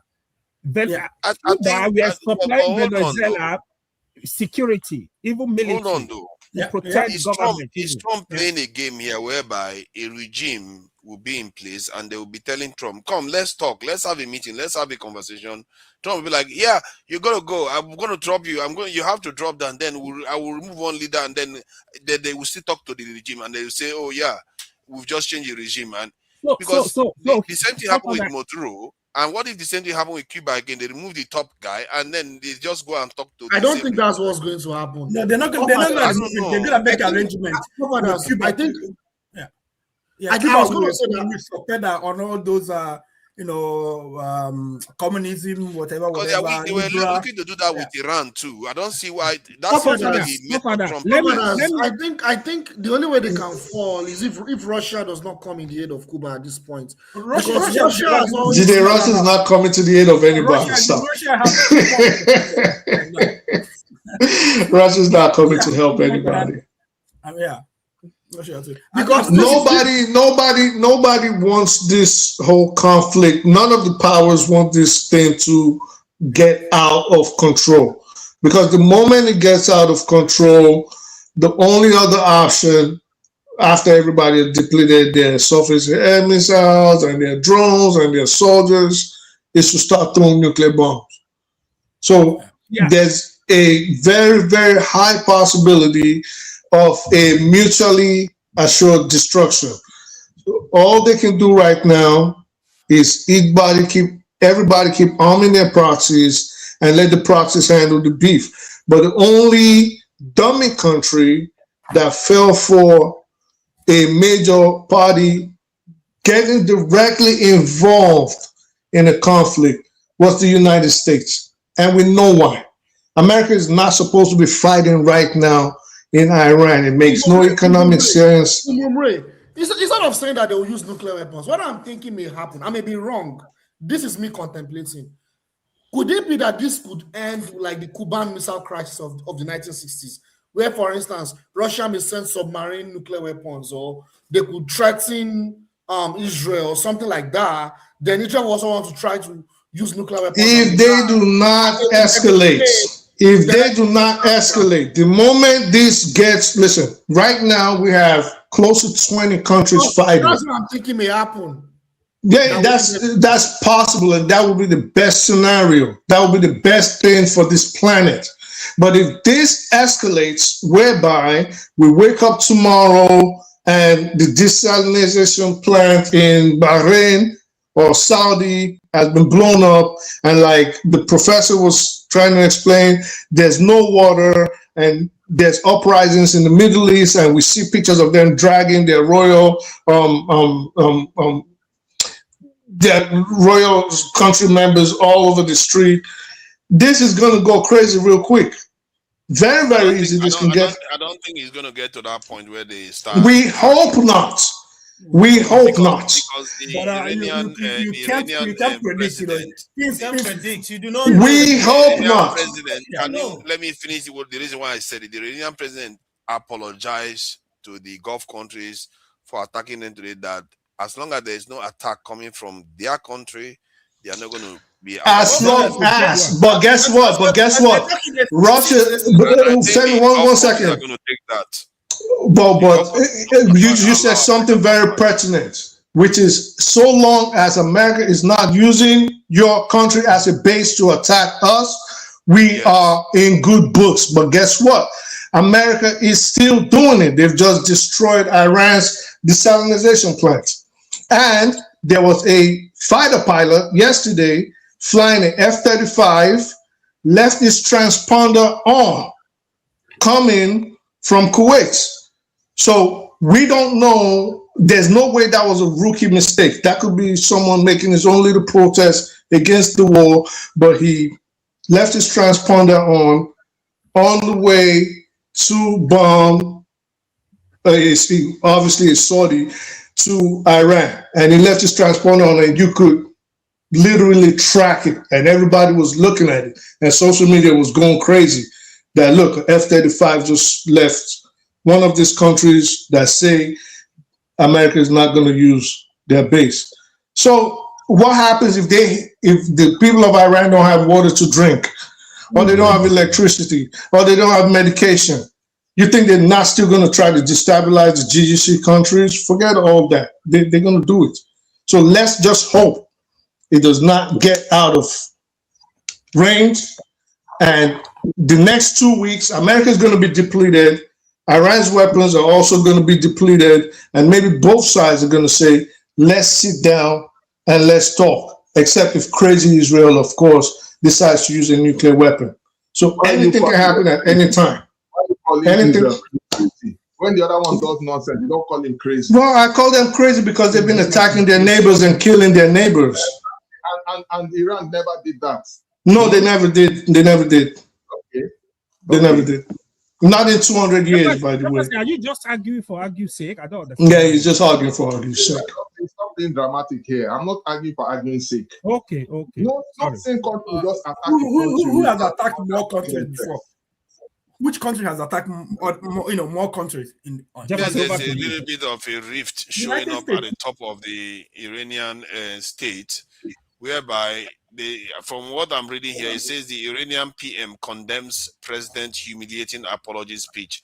Hardliner admonishment of Masoud Pezeshkian reflects rift in leadership with supreme leader expected to be chosen within 24 hours. I think I see this is the struggle that was supposed to have happened a long time ago. This is why I said this fatwa that guy did was a bad thing, because now you're beginning to see the rift between the hardliners and these so-called people that like to be. That is what will happen now. For father, that fatwa, you always mention the fatwa. That fatwa was a terrible idea.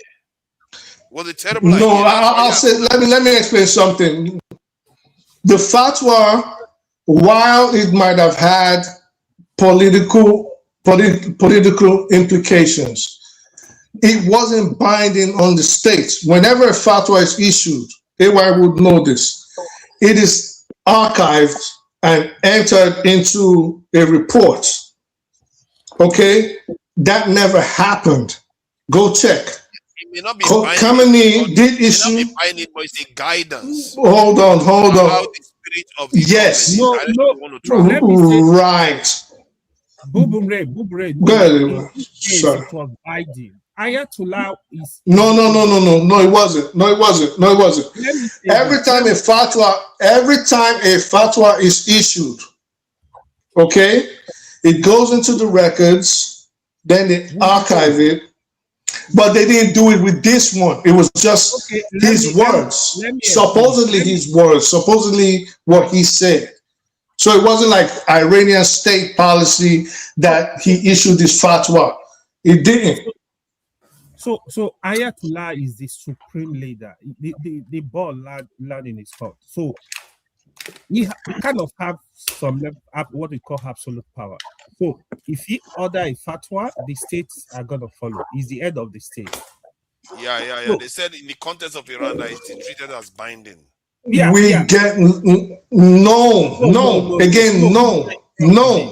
There was a symbolic, there was some sort of symbolism to him issuing the fatwa. We agree on that.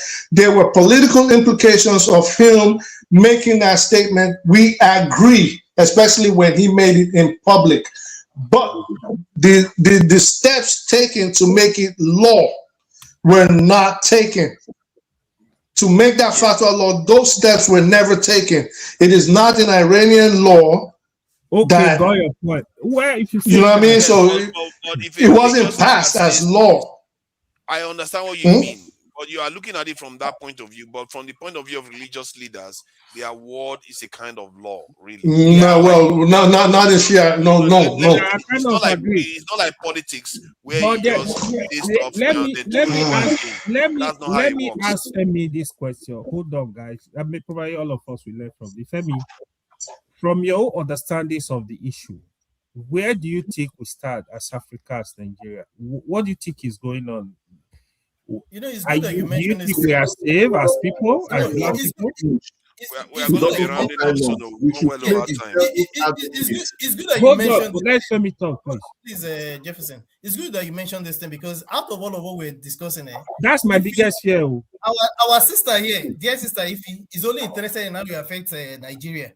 Because I was going to mention this point that let's say, for example, I'm hoping we're only praying that, because don't forget that there's also the Pakistani involvement on the side, because Pakistani is torn between Saudi Arabia and Iran. Let's say, for example, we wake up tomorrow and a nuclear war has not started, because there's still North Korea there too that has nuclear weapon and so on and so forth. Let's assume we wake up tomorrow, we are not dead or whatever, and somehow magically, because we don't know how this is going to end, somehow magically they're able to solve this thing for a while. Because even if they think it's going to solve, they're going to solve it now, it's going to restart again. So let nobody be deceived. Let's say, okay, there's a semblance of peace for a while, and the America, for example, goes on to the next thing, which is Cuba. Don't forget, they still have us in mind though, and what we think, which is what I've always been fearful of, for those who think we're hypocrites, that we're scared of America being involved. Remember, they're still going to come with their agenda. And Nigeria is still important as far as Africa is concerned. But not, in my own opinion, not for the same reasons why we think they're coming. Because they don't really care for us like that. So are we safe? I do not think so, because they have their own agenda. This should just be their opportunity. This case of while it's valid that we call it Christian genocide or whatever is going on in Nigeria, they're coming in. It's not going to be for in my own opinion, it's not going to be because they care about us like that. Okay, so Femi, who cares about us? Is a question I have for you. Who really cares about us? We should care about ourselves. We should care about ourselves. We should care about ourselves. We should care more about ourselves. Okay, the question I want to ask is that are we really caring people about don't know what the time means. We are not, but no foreigner, no American will care more about Nigeria. First of all, let me ask you. I'm going to put it back to you. Situation here. Wait, I'll put it back to you. The so-called terrorists that are operating in Nigeria, they are not operating alone. No, they're not. Somewhere is supporting and it includes the likes of the UAE as well. The same UAE. That all these things are interconnected. And Iran. And I'm not going to dispute. Iran cannot pretend they don't get harmed. That's not true. Iran is not involved. Why you get all this information? Iran is not involved. What kind of false information is this? Hold on, Iran is not involved. Hold on, why are you lying? Here is what Femi said is very important, right? Sincerely, you see the problem with Jefferson. Just want to speak. Look at what happened in Syria. Was it not terrorists they installed in power? The same that installed that terrorists in Syria America. We need to care more ourselves than America to care for our own interests. And I said, how are we caring for ourselves? And we need to tell ourselves the truth now. It's okay to listen. It's okay to just listen. If you don't have how it takes start. All the book and go, how it takes start. Listen. Hold on. Libya. Don't forget about what happened in Libya as well. If not that one. Femi, please, you gotta ignore Jefferson. Jefferson, I don't know, maybe it's high tonight. So let me say this, right? Here is my fear. Because when you look at, hold on, Jefferson. When you look at Africa, he said, "I'm not high. I'm drunk." No, if you're discussing serious issues here, please. When you are stuck in your own ideology, hold on, Jefferson. Hold on. Somebody for being intoxicated because you cannot sit down and hold a sensible discussion. Femi, when you look at okay. moderate this guy. Talking about the issue of talking about other things. What do you mean by that? Jefferson, so what is wrong, Jefferson? Are you okay? Watch video and calm down, my friend. You should be asking if they're okay. Hold on. We are gonna be giving people 1 minute. In short, let me do it to 2 minutes. Strictly 2 minutes. Then when we finish, we can round up because we've gone over time. Well over time. So let me start. Okay. 2 minutes. So Femi, this thing we were discussing. Here is I seriously have serious fear. I think it's time for African leaders at least to think. Yes, we are able to come together and form some kind of alliance, right? I'm looking at it. I wish even West Africa can come and form some kind of alliance and be having discussion, because my ultimate fear is these world leaders, the America of this world, the Chinese, they might come back to Africa and redistribute this continent within themselves. This might fear. Rubio is talking about recolonization. He's about it in Germany. Because when you listen to these people, you put one or two together, the kind of things going on, bro. We need to stop this our tiki in Nigeria. We should be thinking along the line. Jefferson, you hold on now. Come, what's wrong today? Are you okay? Calm down. Drink water. You can tell me something that's asking me if I'm okay. Take some water, my friend. Hold on. For father, you see, he's not allowing me to speak. So I'm gonna start 2 minutes. So the thing is, we need to seriously think about these issues within at least the West Africa region. Let other Africa, North Africa, South Africa, East Africa. This is the discussion I think we should be having now to protect ourselves, because this is not a joke. I feel they can come and wipe us out, man. Let's not deceive ourselves. Nobody care about us, black people. We are at the bottom. But we don't know this. We are kind of delicious, articulate, where America care about you. He don't care about you. If you like, Arab don't care about you. Nobody. Matter of fact, DR Congo, they don't have Muslims, though. They only have Christians, though. Look at what's been happening since 1960. Yeah. So that is actually my fear, sincerely, because you might just be looking at it, you think it's a joke. It's not a joke. So hopefully we are. I mean, look at our president. He's also selling the country out, man. So where do we stand as people, man? You know, it's very frustrating. You know, I don't know, man. Jefferson, over to you, Mr. Know It All. Yeah. So to point of correction, I never said I knew it all. We all learn every day. But when I see white, I will not call it black and vice versa. So. And please, I do not like the situation where someone says, "No, am I high?" or whatever. Of course, it's my everybody's view. Everybody's entitled to their opinion, basically. All right. Concerning this issue, it's okay to be drunk once in a while, Jefferson. It's not like you're Muslim. You're not Muslim. You see, you can say whatever you want to say, but that's your own concern, right? I'm not high, and it's your own allegation versus mine. Now we are talking about how we should be a strong Pan-African nation, independent of Western ideology. It's a very big subject. You know, we cannot talk of being Pan-African or whatever when we hold on to some wrong. When we always try to align ourselves with ideologies that don't make any sense, right? If I say, let me even go into the aspect of religion now, that will be another subject matter.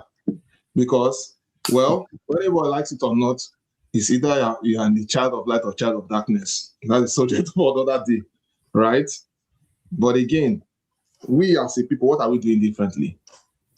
What are we doing? Okay, even in terms of basic governance, what have we done to actually avert external influence? All these things could have been avoided. It was a very simple matter. When this insecurity and everything started, it could have been tackled head on. You know, resolve it. Don't look at anybody's faith. You know, get the people, put the people to book, and see how we can build our nation from within. But instead, we know from the time of OBJ, Yaradua, what they call it, Jonathan, Buhari, this Boko Haram thing has been lingering, and then it has changed and metamorphosed to what it is today. So who are we? So as it is now, the insecurity, we don't even know where to start or where to go. And then, of course, the thing is turning into a religious crisis, and obviously everything is turning into tribal. We have not even come out of that. So how do we really want to say we want to have a united front per se? Even when with this Iran, with this what is going on, people are marching flags, people are paying allegiance in Southeast to Israel, people are paying allegiance in Iran, which is obviously that is happening. This is not what they told me. We are seeing it with our own eyes, right? Time's up. Who is in the crease in South is claiming. Are you hearing me? Your time is up. Warlord. It's 2 minutes now. The person that's Asari himself now. He claims he's a warlord, and of course he got his feedback. Mossad has brought him up and said, "Look, this guy is a threat." Sorry, I'll soon be finished. Has brought him up and said, "Look, this guy is a threat." And of course, an American guy did a video and said, "Look, since you think you have AK-47, we will have something here." So it just tells you that everybody's all caught up right now. We have gone in too deep. But what I will say as Nigerian government is, we need to be like how people say, harmless like serpents, and harmless like doves, and wise like serpent, and play the devil's advocate. We must not try and take sides right now. We shouldn't even try it. Don't make it obvious, because the time we do, if we do that, we are being marked, and it's going to be a problem for us in the future. Because whatever we are doing now is going to decide where we are going to go, where we are going to be in the future. All right, thank you. I think there's something to be said for what you said there. It's not totally without reason. Um, who is next? Let's go with Jide. Jide, 2 minutes. What do you make of? Let's hear your summary and what you think about the entire situation in the world. You see, I feel like we Nigerians, we Africans, I've always said it before, our place in the world is that we are recognized and we are identified as oppressed people. We are under oppression. We've been always under oppression and we are under oppression. The little freedom that we have, the tiny freedom that we have today as African people, people lay their lives on the ground for us to have this little freedom. Today, as I'm speaking, there is a global war going on, an existential war that would actually define the geopolitical fate of the world for the next 10 to 20 or even 50 years. And that war, even if we claim that it does not concern us, it actually concerns us indirectly. Because this war that is being waged is a war between imperialist power and an anti-imperialist power. It doesn't matter if that anti-imperialist power is Islamic or is communist or is socialist. What matters is that this is an anti-imperialist country fighting for its survival. Now, how does that affect us as African people? Number one, it serves as an example of it and as a reminder that the little freedom we have, people died for it. These people are willing to die for their freedom, for their dignity, for their independence. That's number one. Number two is that this war, it should enable us to buy time to defend ourselves. Because they actually, if they win this war and they defeat Iran, this anti-imperialist civilization states, that is the end. They will dominate the world for a very long time. Because Cuba, like Femi has said, Cuba is not very difficult for them to get. It's not going to be very difficult. It's just an economic war. That's my concern.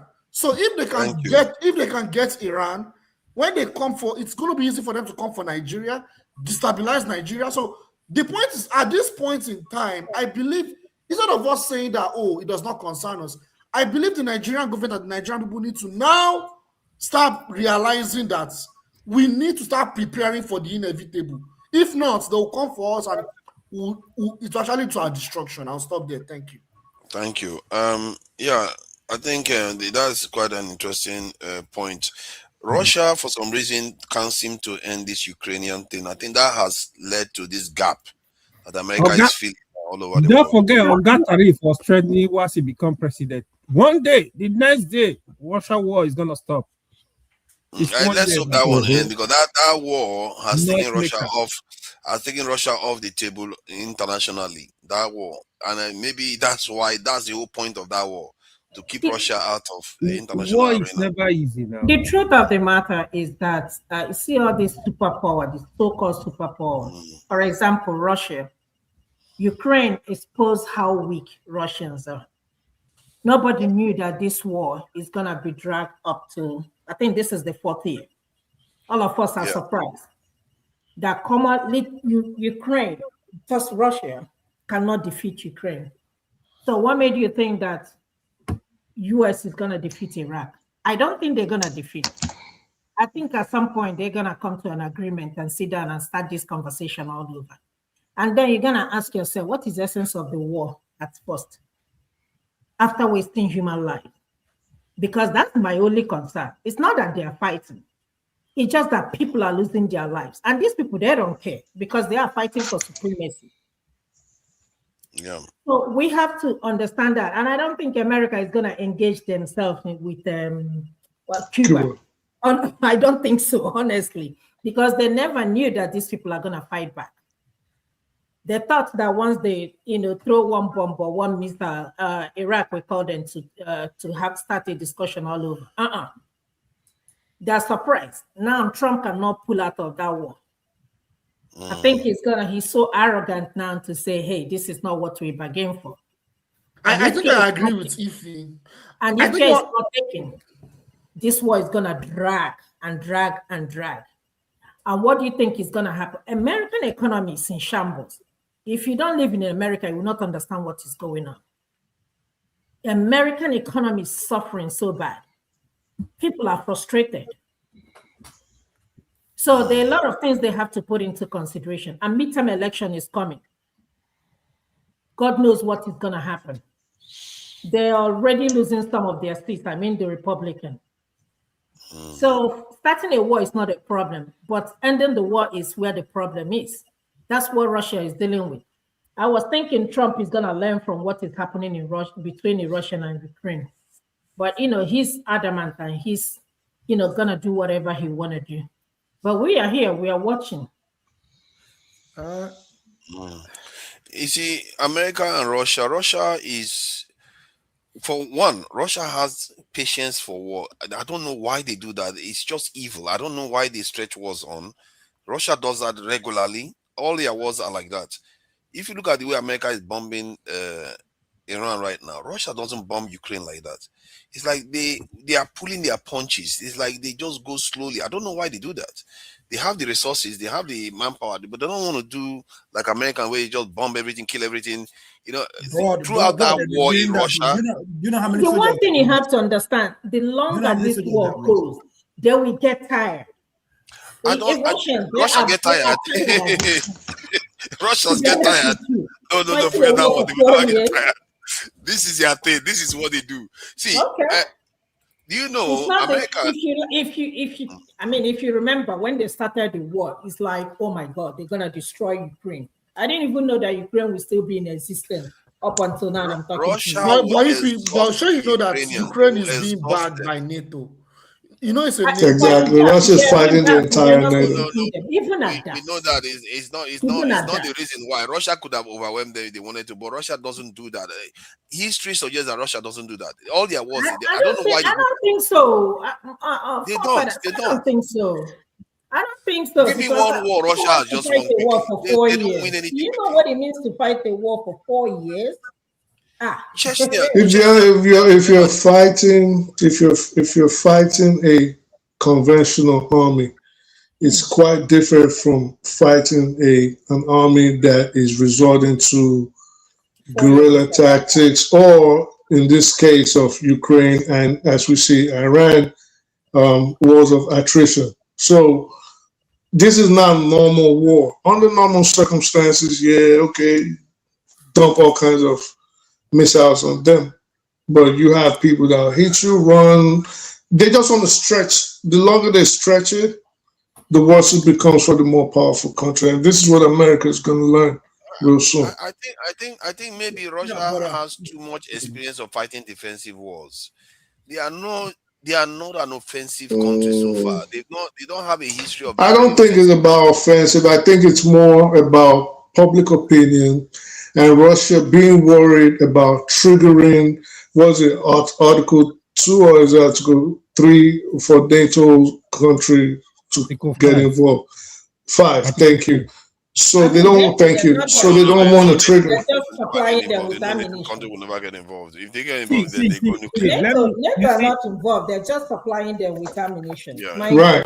So they don't do anything that will even trigger it or public opinion. So, look how you killed all the Ukrainians. Oh, United Nations, we need your help. Or this, So they're taking it easy.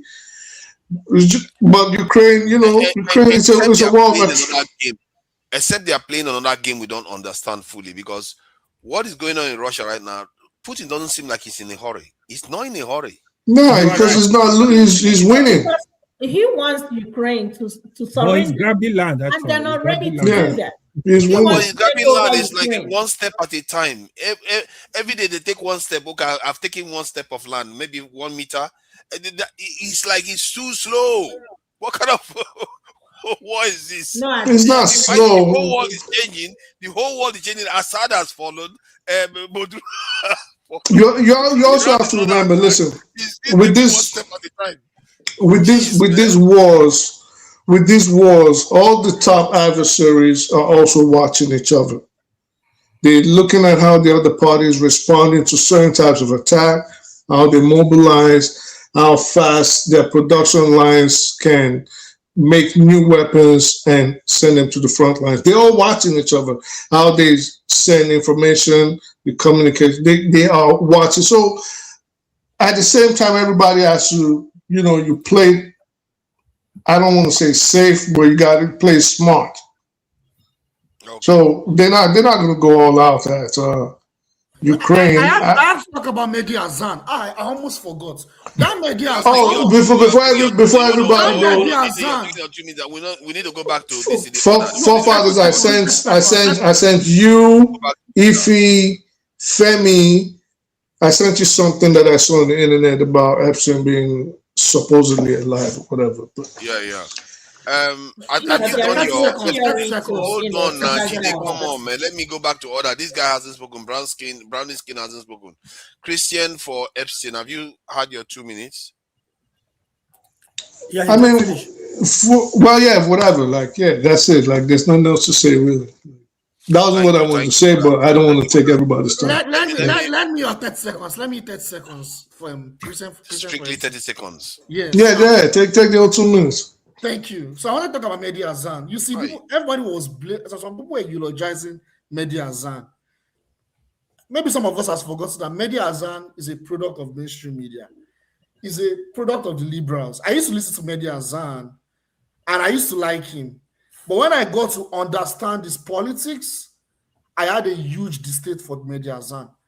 Mehdi Hasan supported the overthrow of Bashar al-Assad. He's a liberal. You see, he has his own agenda, he has his own ideology, and he's heavily politicized. In as much as he's intelligent, he's also heavily politicized. Mehdi Hasan propagated and supported the ousting of Bashar al-Assad from Syria today. And that's why Syria is in chaos. So when Bashar al-Assad is interviewing an incompetent, I don't know that guy's name. It's almost like you have someone that is an hypocrite and you have someone that is incompetent talking to each other. That's why that interview and conversation does not concern me at all. It does not. Daniel Bwala. That Bwala guy. Because even Mehdi Hasan himself has his own agenda. He's an imperialist stooge himself. So I don't really take him very seriously. My 10 seconds has gone. I'll stop there. Thank you. I think he hasn't claimed that he wasn't a liberal, and he even said Candice Owen is anti-Semitic. So 30 seconds. Let me say something, please. What is all this 30 seconds about? I've listened to a lot of people talking about Daniel Bola. Sincerely, Daniel Bola is not an illiterate. He's smart. He knows what he's doing. The job he's doing, the job is more than him. That's not you. See, there are things you can't defend, bro. No matter how intelligent you are, you're gonna look stupid. If you know Daniel Bola, Daniel Bola is a big guy. He's a critical thinker. I mean, nobody's saying that he's done. There are jobs he makes his match for somebody who is way better than him. It's just like today. I've seen intelligent people, right? Hold on. I've seen intelligent people, just like you want to defend Trump. You automatically look foolish because you saw intelligent people, then you saw Jefferson. Say it. You gotta look stupid. There are things you don't defend. Just keep your mouth shut. If I were him, I would I said those stuff, but then that was when I was in the other side. Yeah, when I was in the other one. You just know that. He tried to deny. That was the problem. Not that he tried to deny, he denied it. They were taught that I think of a one-on-one. So many things. If you talk of 30 seconds is gone. All these 30 seconds that goes over 30 minutes. You know what he's doing. Okay. Let's get on with 30 seconds. Period. You can't. Thank you. Let's bring in Femi. Okay. Yeah, your 2 minutes. Okay, let me tell you because there was something Femi said the other time he was talking about the people behind the veil. Because there was something that surprised me this week. I was watching this TikTok. It's a part 3. Like someone put it on TikTok. A teacher was in class. And one student, made her angry, whatever. So she took a picture of the student, Snapchat. like she, I think she said something. Didn't say what she said, but it felt that she said like that I'm, like bomb this boy.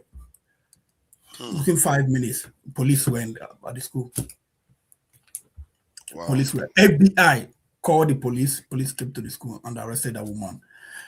So I was surprised within 5 minutes. So these guys, they've been reading, what we've been saying, and it's not even enough for them because I don't know if follow the news. Anthropic, is an AI company and software AI, and they had the U.S. government, the Department of Defense, Department of War, whatever. They wanted them to use their software for surveillance and stuff. So because they didn't want the Department of Defense to to use it in certain ways, and they said that they're gonna use it that way. And then the fallout. Trump said that they're not gonna renew their contract or whatever. Yeah, but I mean, just like, would they have all this information? And if you look at what happened during the election, 2024 election.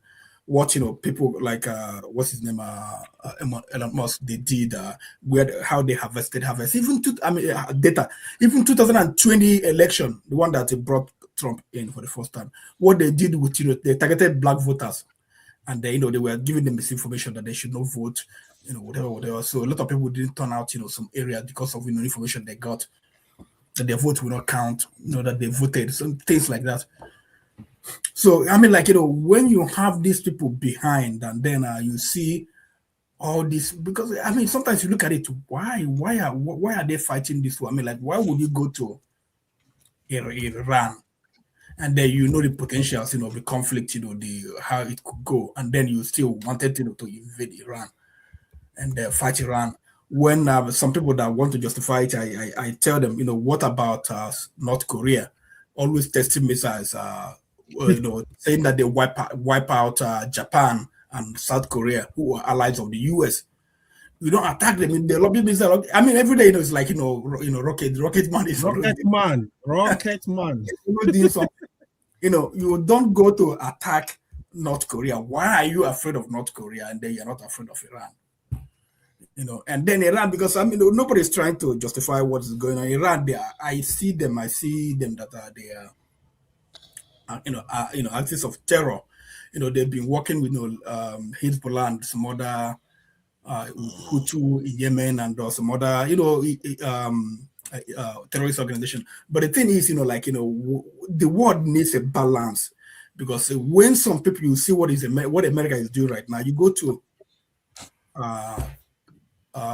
Venezuela and pick up their president. What did he do? You tell us, drug. You tell us something, oil. You tell us, that the naturalized company, years back. I mean, you don't give us the reason just because you can. I mean, you said the oil belongs to you. Thank you. Yeah. So like somebody, it was Nigerian. A Nigerian was arguing with me. Say, what about the Iranian? They are targeting, they are killing their citizens. I say, it's still not killing our citizens. When when you live in a country where the government cannot protect you, that means the government is working with the people who are killing you. So is it not the same thing? What's the difference? So you can't, even though I don't like if America will go to Nigeria now to take out Tinubu, I would not like it even that the states, Tinubu. So I don't know. In as much as America, they have all these powers. I think some other countries that there have to be a balance of power. So sometimes I agree with forefathers that we need to build our security, build our ammunition. Things that we should nobody who just come to Africa. Like every African country, like if they want to take on any African country, they just walk in. Take any country. They don't even need to build so much, amass so much. Arsenals to beat us. They will just probably even phone call. The African president will be gone. We can't protect ourselves, and then that's why we have terrorists running rampage in Nigeria right now. It's I don't know, but also you look at it. I don't know if anybody here who has information, because I read I can't remember who was saying that Iran, the Israeli ambassador was saying that Iran was playing in Nigeria. So I don't know the connection of Iran with terrorism in Nigeria. I don't know if anyone has any information. I keep telling y'all, and I hope people listen. Israel is going to interfere with whoever is going to become the next presidential elections 100%. They're basically telling you guys, we're going to, if it's not someone we like, again, depending on what happens in the coming days with Iran. Now, if it turns into a disaster, they'll have to focus on rebuilding Israel. But if they succeed, Nigeria is the next step. That's and Israel is going to have a hand in picking who your president is going to be. 100%. And that's what I was talking about earlier. That I really hope they will lose If you don't say no, if they lose in Iran, because they will not be able to focus on Nigeria recently. So when you have Netanyahu already telling you, exchanging now. Let's so that we can move on to the next person apart from Ife. No, just 1 second. When you have Netanyahu already connecting terrorism to Nigeria and Israel's security, you have a problem. And he didn't say it once, he said it at least 2 or 3 times. He's told Nigerian Christians, "Oh, we're going to come save you." He said it. He's put it on X. And then we have the Israeli ambassador. They're already planting the seeds. And if you think they're not going to have a hand in choosing, because they believe it's them in America that should be the top powers now. This is what they're fighting for. But without going too further, they develop. Can I bring this new speaker in? There are 2 people that have not. Let me ask Okija a question. It's going to help the people, please. Okija, if you ask Okija, he has to answer. Then he's going to drag on. No, let's not do that now. No, he just said. We can do that later. We can do no, he's asking me. Okay, I can take it. I just answer it. Not now. So he's already taking 2 minutes. You want to ask him more questions, so he you're has to not answer. going to allow me. Okay, move on. Don't worry. If he's a boo here now, you will let him go. No problem. Because this thing is going to be creeping and creeping. Before you know it, they go and start off on an incendiary topic. Then nobody will want to go. Okay. Yeah, sorry. Let me bring in. I want Brownie Skin to be the last speaker. So support diaspora voting. Thank you for coming back, and you've got 2 minutes to make your submission regarding the topics we've discussed. Are you there? I am here. Thank you. Can you hear me? No, not Brownie Skin. I support diaspora voting. Let's support diaspora voting. That one is sleeping. Let Brownie Skin go. No, support diaspora voting is there. You know, since don't mess with him. Say he's sleeping though. So, what do you make of it? There's about diaspora voting. What do you make of 2 minutes to round up for the day? Make of what exactly first? The Iran war. Do you think America is going to lose? Do you think they will win? And what do you think Iran is going to come out of this? How does this affect the world? Because Russia is sitting on the sidelines and they are just taking one country after the other that is friendly to Russia. So how do you think all this is going to unfold in the coming days and weeks? Anyways, first thing first, I don't think we'll see what happened between Israel and Palestine. I don't think we'll see it with Iran. Like what we have everywhere demolished to ground zero. I don't think we'll have that. Yes, so you say maybe win. The win will just like, okay, probably which hits more than the other. But to obliterate them like the way they do on Palestine, I don't think that will happen. And if, like I said, if for them to be on ground zero, to be destroyed as like Palestinian, probably if they have any nuclear weapon, that this will be the right time to launch it. You understand? If they do, you understand, according to Israel. But the right thing I see, like regardless of your support, do you think even the Americans, do you think they're doing the right thing? If you really want to be honest, do you think they're doing the right thing? Because you can't tell me you are doing the right thing and you just leave your country. You go to Venezuela and just arrest a president, take it to your country, and that's it. And everybody just okay with that. I mean, come on, what audacity? So if this kind of person is still, because in court of law, if you are found wanting in one thing, it damages or stops all your future whatever interaction you want to have. Like you will be judged with your past. So a country that will do that, why would I stand a chance to believe whatever they tell me? You understand? So to your question, say if who will win, yeah, you might say yes, probably maybe Iran will have the worst hit. Doesn't mean Israel will not have another hit, because If you check your social media, you see videos of Israel having better hits from Iran. You understand? But the mainstream media will not show you that. So you might end up not knowing who is the winner or the loser. But like I said, yes, Iran will be hit, but that doesn't mean Israel too will not be hit drastically. You understand? Then how is it going to affect the world? Yeah, definitely the world is a global place. So if we want to be one, what affects one will definitely affect all. But that would be if it gets to if it will lead to third world war, which I still don't believe it will lead to.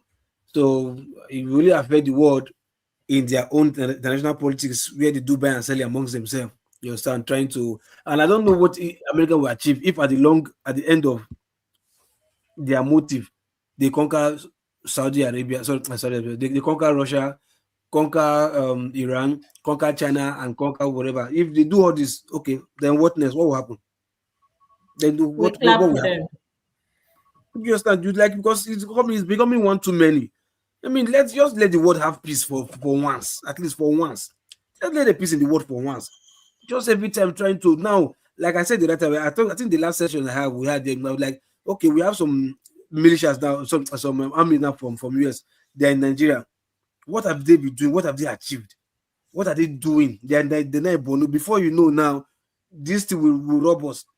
You understand? Because the next missile, after they've succeeded in throwing a missile, probably the next launch will be from Borno State, do American or whatever, but from Borno State. By the time they calculate the projectile, where the projectile is coming from, and they say that's Nigeria, before you know, okay, they launch one, give us to let us know about. So, I mean, in as much as we are still clamoring for the world, we want to support each other's side, but at least we should call for peace. And this is not, this is not what the world is looking for at this moment. Don't forget, none of this generation is even thinking of, not your generation, this generation coming out, this generation, none of them is even thinking of signing up for any military or army, whatever. None of them. You understand? Because everybody wants to be on TikTok, social media, whatever. None of them. You understand? So if we achieve if the war, purpose of this war is achieve what they achieve, what is left for this new generation? What are they going to do? So please, we should be careful of what we support and support generally anyway. That's just what I want to say. Thank you. I hear what you're saying on that one. Just for the news, it says that Iran military attacked Kuwait and Bahrain just now. And so it means that the president, that is a little bit of a moderate, is being shot down by the prime minister. Which seems to be quite accurate because that news was on the Telegraph. I wasn't so sure how true it was, but the fact that now they are still attacking Bahrain and Kuwait means that right wing, that's the hardliners have taken over now. The hardliners are in charge at the moment in Iran, so they are going to dig in. These guys are not playing. It's not hardliners. The IRGC is independent of Khashoggi's orders. The IRGC is the one fighting right now, not even the Iranian army. But the PM is the one that shot the president down. That's not what I'm talking about. They are independent of whatever civilian orders can come from anywhere right now. The IRGC is basically in command of the security, its own group. The Iranian Revolutionary Guard. That doesn't look very good for Iran, because if the president comes out and what says, do you mean the PM? Iran, that's what I'm saying. I don't understand what Iran does not have a PM. Let me see. Is it the speaker? The speaker? I don't think it's the speaker. Just hold on, let me confirm whom they called him. I think there's a title. Sorry, maybe I got it wrong. Probably is the speaker. Let me see. It's on the Telegraph. So it says Iranian MPs condemn. Iranian MPs condemn members of parliament. Speech. Yeah. I think Iranian hardliners have turned on the Islamic Republic. Oh my God! When so people are calling on the president, but where's the news? Who's giving us this news? Like, let's take that with a grain of salt. I was gonna say that Telegraph. I was gonna say exactly. Let me say this. Right? So you basically have three people in the position of the Ayatollah Khomeini making these decisions right now before they elect a new You're right. Wait, for fathers, please let's justice for me and for the minority, me, Ify, and Brownie. Let me just let me do my 2 minutes. Have you not had your say? You've had your No, say, no, haven't you? no. My 2 minutes. I've not done my 2 minutes. Okay. No, I You get your 2 minutes now. You get your 2 minutes. That's for sure. So I was going to say exactly what's his name? I don't know why we think alike sometimes. Telegraph for where? Forget Telegraph, I beg. So in summary, my take is this: the lessons of history, human beings, we never seem to learn it at all. And this idea of thinking that the hegemons, in this case especially America, that might is always right. No problem. There's always going to be another power that's going to rise. So when that power starts doing the same thing, and those of us that are criticizing the US, for example, today, starts criticizing that power, at least people will see consistency, because apparently everything certain people say, so long as we don't support America when it comes to saying things, then it's either we're hypocrites or we're conspiracy theorists. Well, I leave that to the lessons of history for those that would come behind us in times to come and wonder why we are so crazy to allow certain things to happen. And of course, this, like has been said by a lot of people that know better, the likes of so many of the names that we've reeled off in the past. These are signs of a declining empire. Some conversations are very difficult to have. That's why whenever the issue of China comes up, for those who are not aware, there's this thing that's difficult when it comes to sentiments for people to take, which has to do with the truth of history, and which is why history keeps repeating itself. Now, how does it affect Africa, which a lot of us are still more concerned about, especially in Nigeria? Again, we point to what a lot of us have failed to learn. DR Congo, they've never had a day of peace since their independence. A lot of these things, again, goes back to power and resources and control. You cannot take that away. And sometimes I often wonder myself that, okay, as much as one does not want to blame the West, the fact remains that we are at there's something about food chain.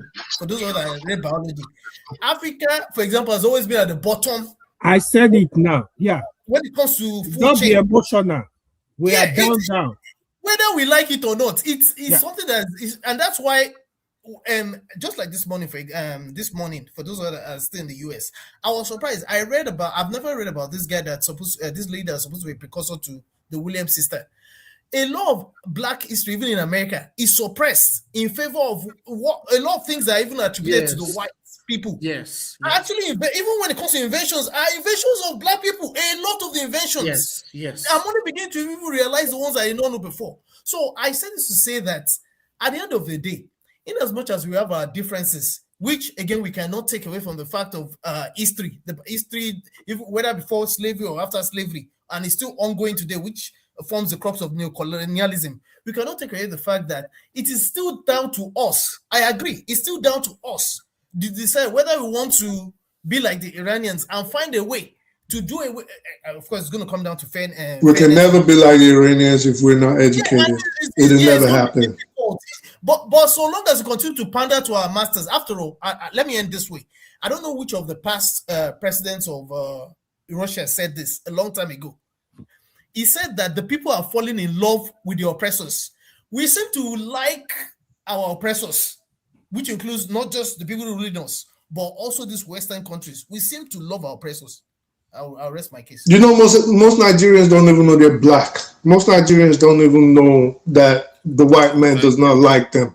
So if we don't educate our people and let them have a sense of self, nothing is happening. The education will transform people's minds, open their minds, and make them aware of the world around them and how people view them. This is why I always say education for the African is very paramount. And we need that. It's imperative that we educate our people.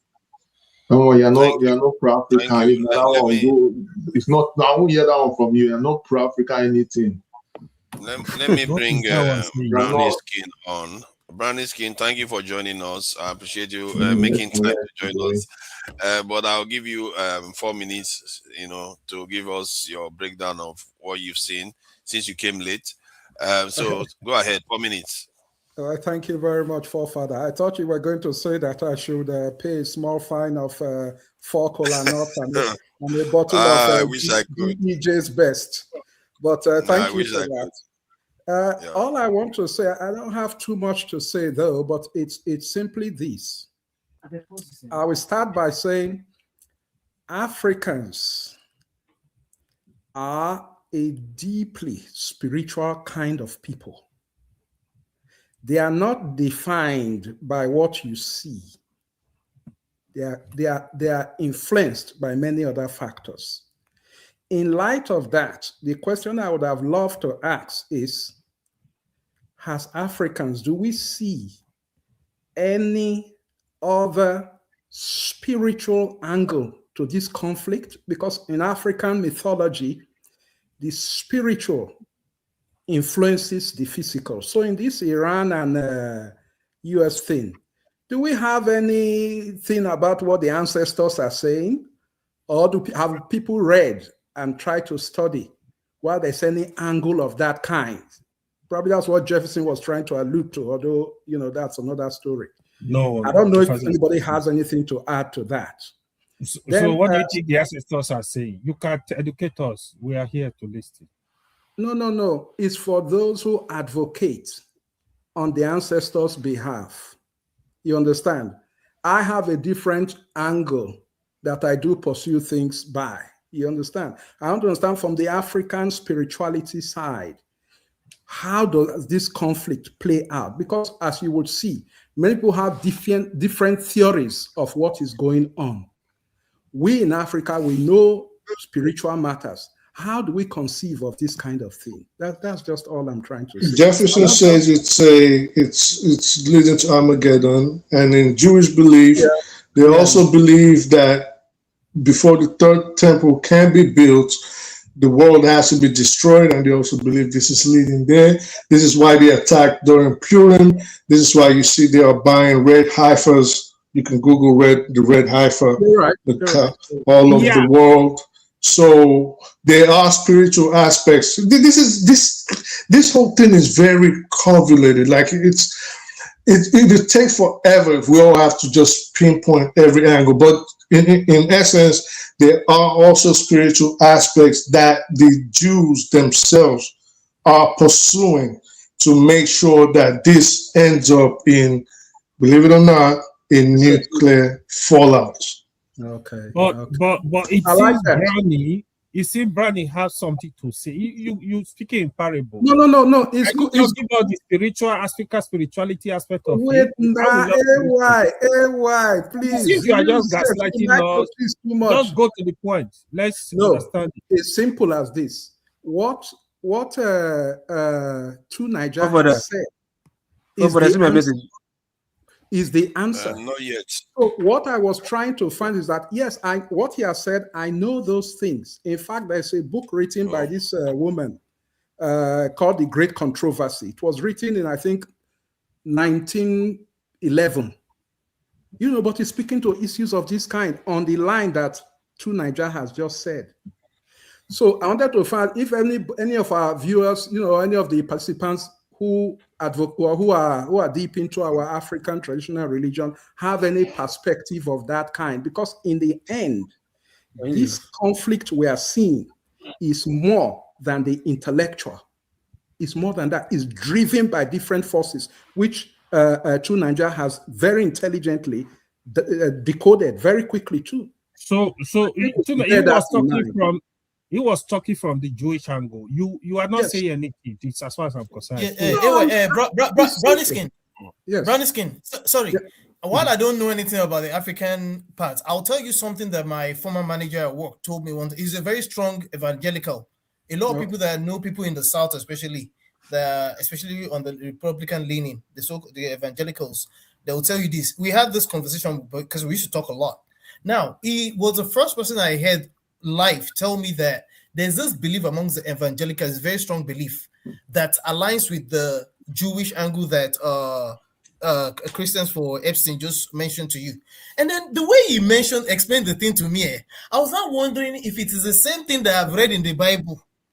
that, because it's so, if you see, they can't, and they're so programmed, especially the American evangelicals, they're so programmed that you need to speak to them for you to, you'll be shocked. If you're a Christian, you'll be shocked.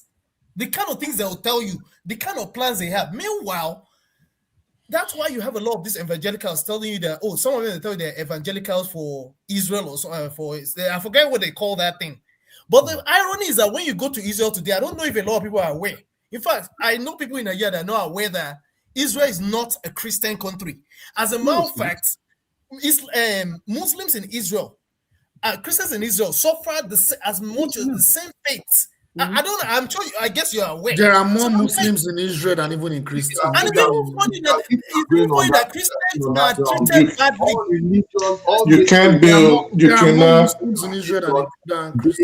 You cannot build a church in Israel.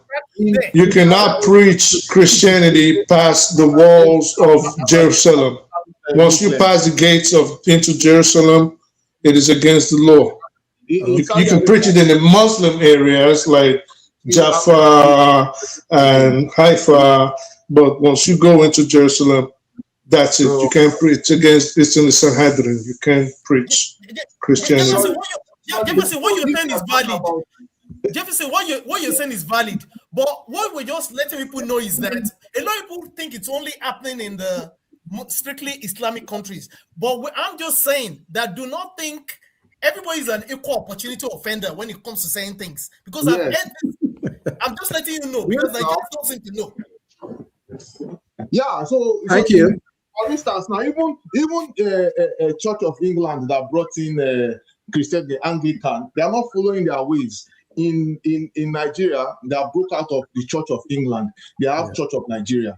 So when it comes to in the era of religion, you see there's so much divergence currently happening right now. Most people are trying to align to a single source of truth. So when they see that a religious institute is breaking away, they try to make a path for themselves. That is exactly what is happening. So, Jefferson, do you know, if let's say you went to Israel right now and you had a cross on your neck and you held the Bible? If a child or another adult spit in your face or slapped you just because you were a Christian, how would you feel? That spitting is common because I know people have done that. They spit on their face. But how would you feel? How would you feel? Would you love it? Like 4 minutes. So. Forefathers. Same way our Muslim. I'm calling for rescue. Even when they are going to Mecca to go and stone the devil or go and touch. Does anybody know what Ifa is saying about the? So you think in Mecca? Do you think? Hold on, Jide, 1 second. So do you think? Because you dodged the question, but do you think in Mecca, Jefferson, if you had a cross on and you held the Bible, do you think you would just be walking on the street and a Muslim would just come and spit in your face or beat you up? You can't enter Mecca if you have those things. You can't go. No, I'm saying if you are in Mecca already. No, you can't. You can't because no. Yes, you can. Yes, you can. I've been. No, yes, you can. So you can. What they're doing. Hear me out. But besides, that's not even the question. The question is very simple. That's not the question. You are in Mecca already, or Jeddah, or Diriyah, or Medina. You are there. And you have your cross and you're holding a Bible. It's obvious that this man is a Christian. Do you think someone is going to come spit in your face? Let me tell you. Without repercussion, just because you're a Christian? No. It's a question. It's a yes or no question. Let me answer it. It's simple. You will be arrested. Thank you. And if you are not careful, you will be killed. No, you're not gonna be killed. That's an exaggeration. I've experienced these kind of things. Sir, you're not gonna be killed. I understand. I understand Sharia jurisprudence. Nobody's gonna kill you because you spit. But this is my point. My point of saying asking that question. I mean, let's not exaggerate. So my point of asking that question is to let Jefferson know that inasmuch as he thinks he's loved as a Christian in Israel, the treatment he's going to get, whether in Israel, in Oman, in Bahrain, in Kuwait, in UAE, in Saudi Arabia, is completely different than what he will get. Have you ever seen a video? Before you say something is not true, hold on, Brownie. Before we say something is not true, hold on. Let me just ask a question. Before you say something is not true, have you ever seen a video or anything of a Christian in Saudi Arabia getting spit on by a Muslim? Let me tell you this. Have you ever seen it? Wait now. What's your point? Sorry. What's your point? I just told you my point. Wait, let me say my point is Christians will not try to go to. Let me give you a little background. Bible. Christians will wait, let me give you a little background. Your point is supposed to be both Islam are Christians. They are both evil religions. I'm not going to do that. It will make you happy if I did that, but I'm not going to do that because there is a big difference. Because you are in denial of your religion. Let me say something. I can only be in denial if you present it. Hold on, Brandon. Sorry, Brandon. 1 second. I can only be in denial of something that is fact and evidence and provable, and I'm saying it's not happening. I just asked you about Israel. I just asked you about a Christian in Israel. Don't try to distort it. Don't try to distort it. This again, you want to play now. So I asked a very simple question. If it's in Israel, how do they treat Christians? We've all agreed that you get spit on, you get beat down, you get kicked in the whatever. Now you want to bring on Saudi Arabia. I said, in Saudi Arabia, do you have evidence? I don't want to go round and round. Do you have evidence that Christians are being discriminated by ordinary Saudi citizens in Mecca? If you have evidence for that, please let's see it. Yeah, but for you to tell me, oh, say both of them are devils, I'm not going to say that. You have no evidence. Wait. I'm not doing that. Forefathers. Yes. My turn. Yeah, forefathers. We need to make sure people are getting proper information. I beg you. Let me speak to what Tuna just said. Simple. You asked a question, and I will tell you because I have lived in those parts before. You cannot even. I've lived there too. Do I sound like someone that hasn't lived there? Hang on. I gave you time, please. You cannot even enter Saudi Arabia with a Bible. That is not my question. You cannot enter Saudi Arabia with cocaine. That's not my question. You cannot even my point. Stop confusing the discussion. No. It is not whether you can enter. It is what happens. What happens to you as an individual if you cannot box people into a corner and then expect. I'm not on that. No, it's a very simple question. You're walking on the streets of Saudi Arabia. I am entitled. Mr. Christian for Epson. Can you let? Right. I'll let him. Please, good. Come on, man. No problem. You see, I'm talking about my experience, not yours. I have lived in those parts.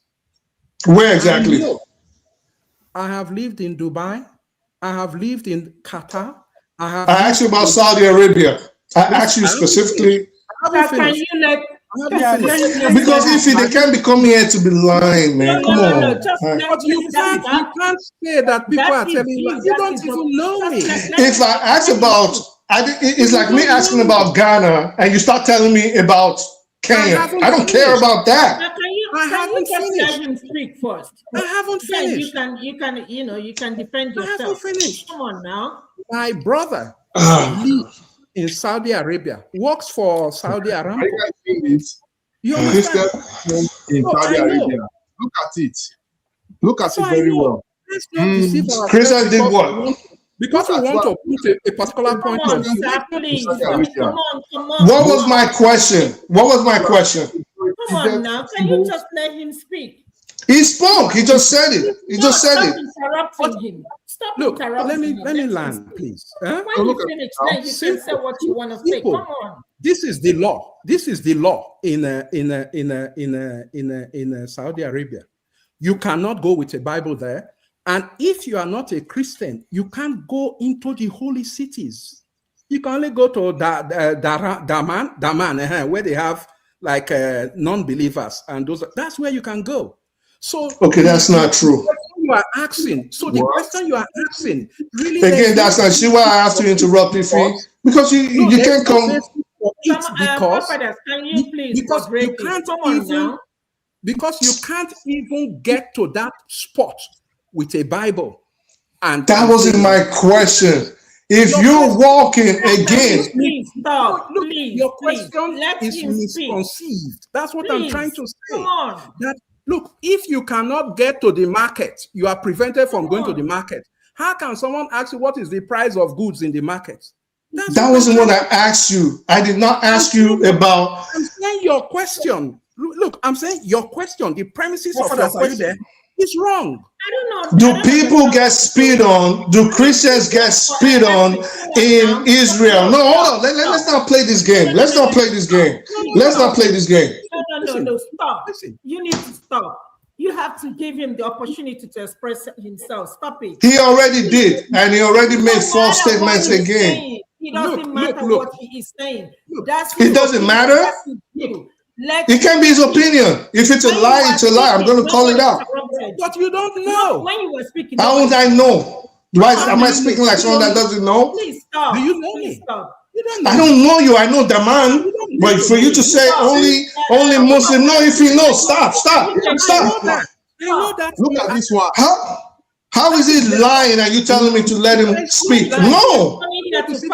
Asking you, why do you put Christians for absent? Come on, stop this. It doesn't. That's not the issue now. You can write what, but that's not the issue. So let's not.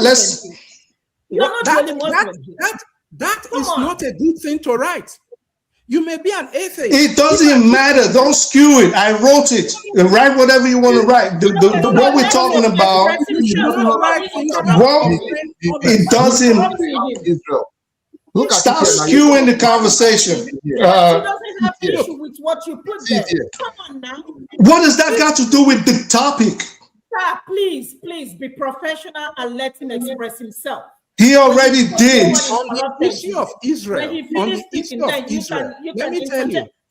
Listen, to Niger, Sister Ify, I'm see on the screen. On the issue of Israel, not the only Muslim here. You understand? It doesn't matter whether I'm Muslim or pagan. I don't care. Let him speak.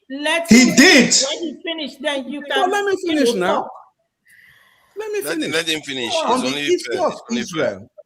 Let him speak. On the issue of Israel, it's simple. I lived among Jews when I was in London for a long time. I lived among them in Finchley and Hendon. I lived there. Go back to the point. Address the point. They'll keep running from the point. What the fuck? What he's saying, what to Niger is saying, there are severe tensions there between the two. The Jewish state is not a Christian state. You must understand. The state of Israel is not a Christian state. It's Judaism there. Dude, that wasn't my question. If you walked on the streets of Mecca as a Christian, all right, you can dodge all you want and try to conflate issues all you want. The bottom line is, if you walk on the streets identifiable as a Christian of Mecca, and you walk identifiable as a Christian on the streets of Jerusalem, where is it more likely that someone is going to spit in your face? Jefferson could not even say he's going to be upset. How would you feel? Come on, man. Stop it, man. All right. Okay. This is the whole Israelites will be doing spitting of Christians So don't be propagating falsehood. You can't. The thing is, you can go to Saudi Arabia with a Bible. You can enter Saudi Arabia with a Bible. No. They stopped me at the airport. Hold on. Hold on. Let me finish. But before it was not like that. But you can't enter with multiple copies. Christian also, in Saudi Arabia. you cannot go outside. You can't display your religion. Your religious. Jefferson, keep quiet. Let okay just talk, man. This one just talking nonsense. Yeah, he's talking wrong. If the fact is in front of you, you're just there being agitated. Calm down. Anyway, okay, so, let me give. That's one again. What's his name? Let okay just speak, please. Yeah, you can go to Saudi Arabia with personal copy of your Bible, but public display of religious materials is not allowed. You can't go to, like, he was asking. You can't go to Mecca with carrying your Bible. You can't do that. It's prohibited in Mecca. Also, what's his name? I don't know your name today. Christian, whatever. In Israel, there are many churches in Israel. There are many churches in Jerusalem. So you said that there was no churches. There are many churches in even Hispanic churches. So many churches in Israel. So that one is false. Thank you for let me say so. Let me add to what Okija said. Let me add to. So sincerely, I was waiting for Brownie to make his submission. Actually, you see, this I'm actually surprised why people don't do research of what is really going on. What Okija said is very correct. I was really waiting for Brownie. I don't think you ever live in Saudi Arabia. No, I didn't say Saudi Arabia. I will give you. I will help you. Said you live.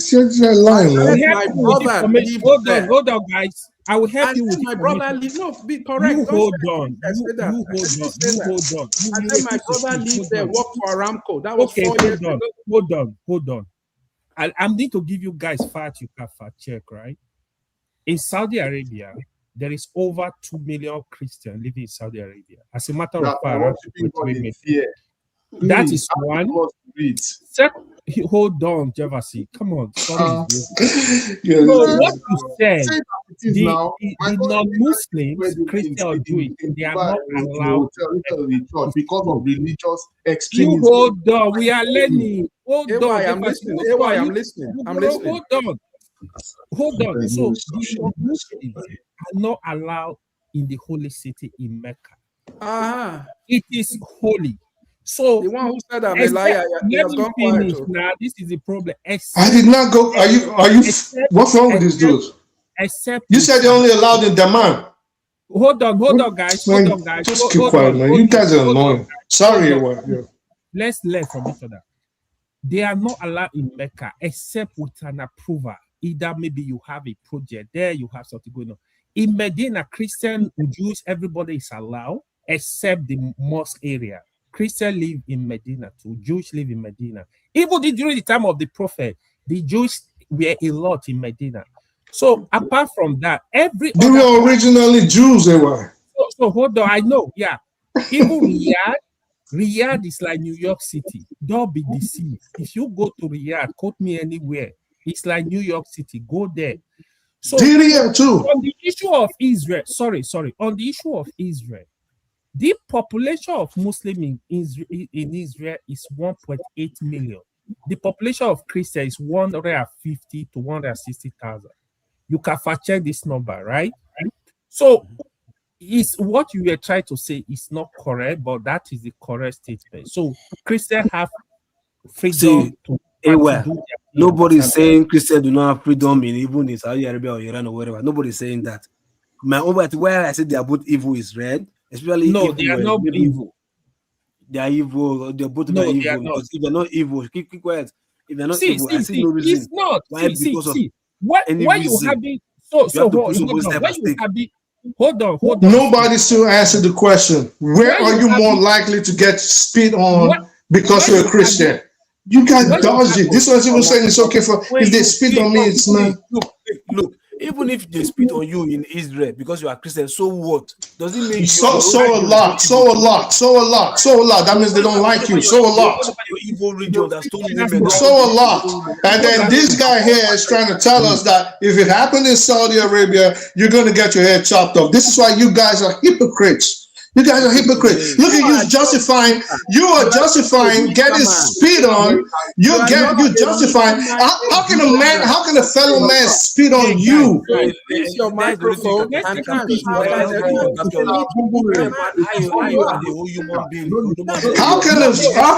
can a fellow man spit on you and you're saying, well, it's okay for me to be spit on? That's like, come on, son.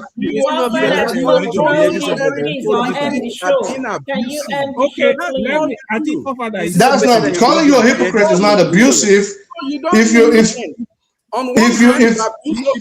On the other hand, you're a hypocrite. If I call you a hypocrite, it's not an abusive word. I don't understand. You didn't listen to my answer. You didn't listen to the answer. You didn't give an answer. You did not give an answer. Against what you profess. You did not give an answer. Everything you did, you lied. You lied and said they'll cut the person's head. You said they'll cut the person's head. You said it doesn't have. You can't go in Saudi Arabia with a Bible. You lied. But you said. Did you? My brother had his Bible confiscated 4 years ago. Wait, hold up, Brownie. Brownie. Did you or didn't you say if it happened in Saudi Arabia that the person will get beheaded? Did you say that or didn't you say that? No. Listen to it. No. Did you say it or did you say it? Did you say you cannot go into Saudi Arabia without a Bible? Did you say you cannot go into Saudi? Did you say you can only go into Daman? So you lied. Everything you said was a lie. That's my point.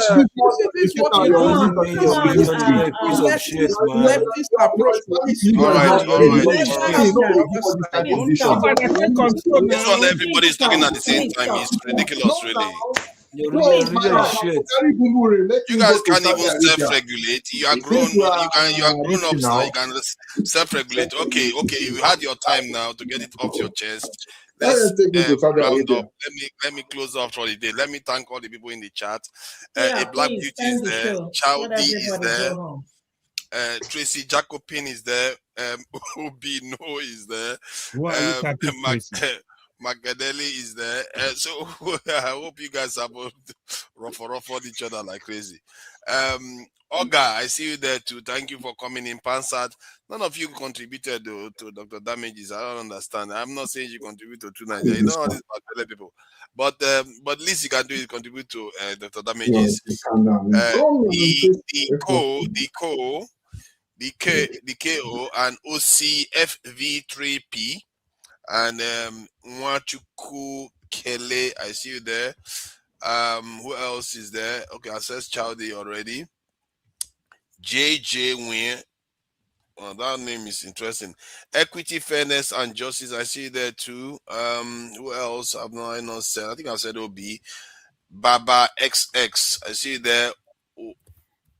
Chenana. Huh? Okay, Chana. I see there. Chana. All right. I think I've done the best I can do. Light is there. Light B21.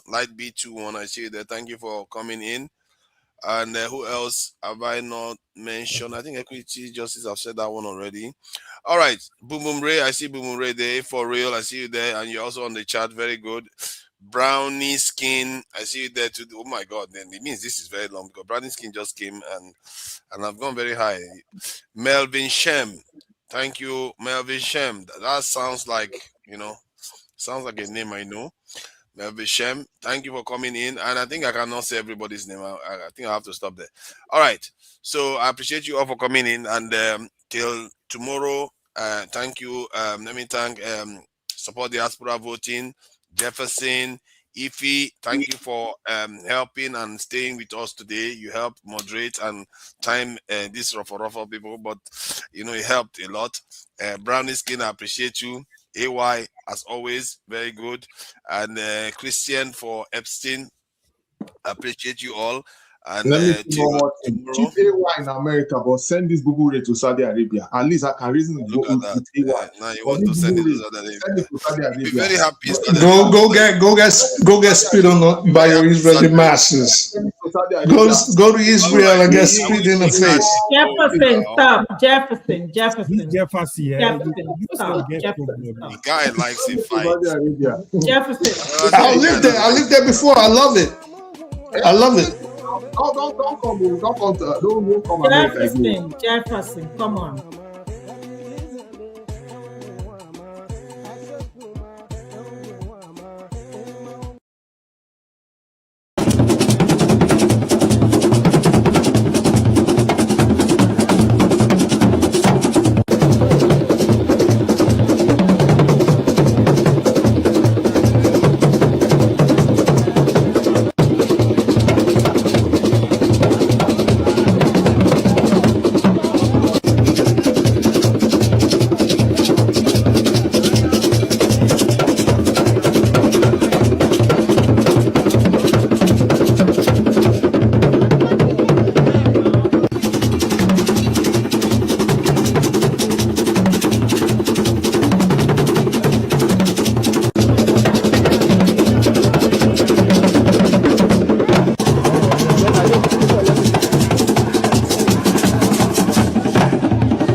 Achalugo nwanyị ọma m, ada na-eri ukwu anụ, asa nwa m, ọmalịcha nwa m, nwa ọma yiri igolo.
Orí adé tọmọdé tàgbà ní dáríjọ tí bọ̀gún àràbà bó bá ti di lọ́dọọdún.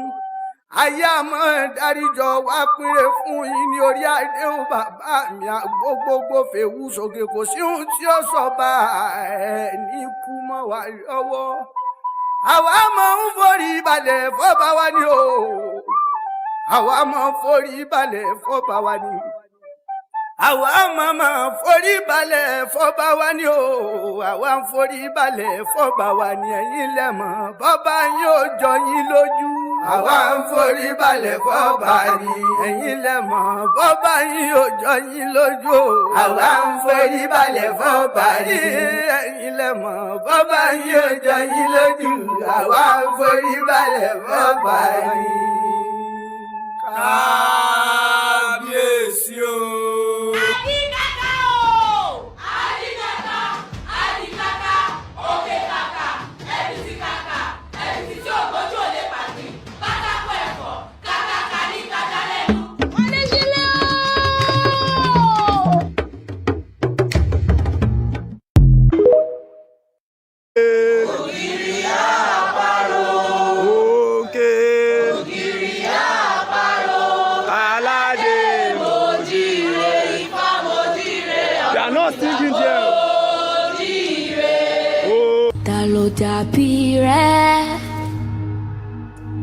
Ta ló dàbí rẹ̀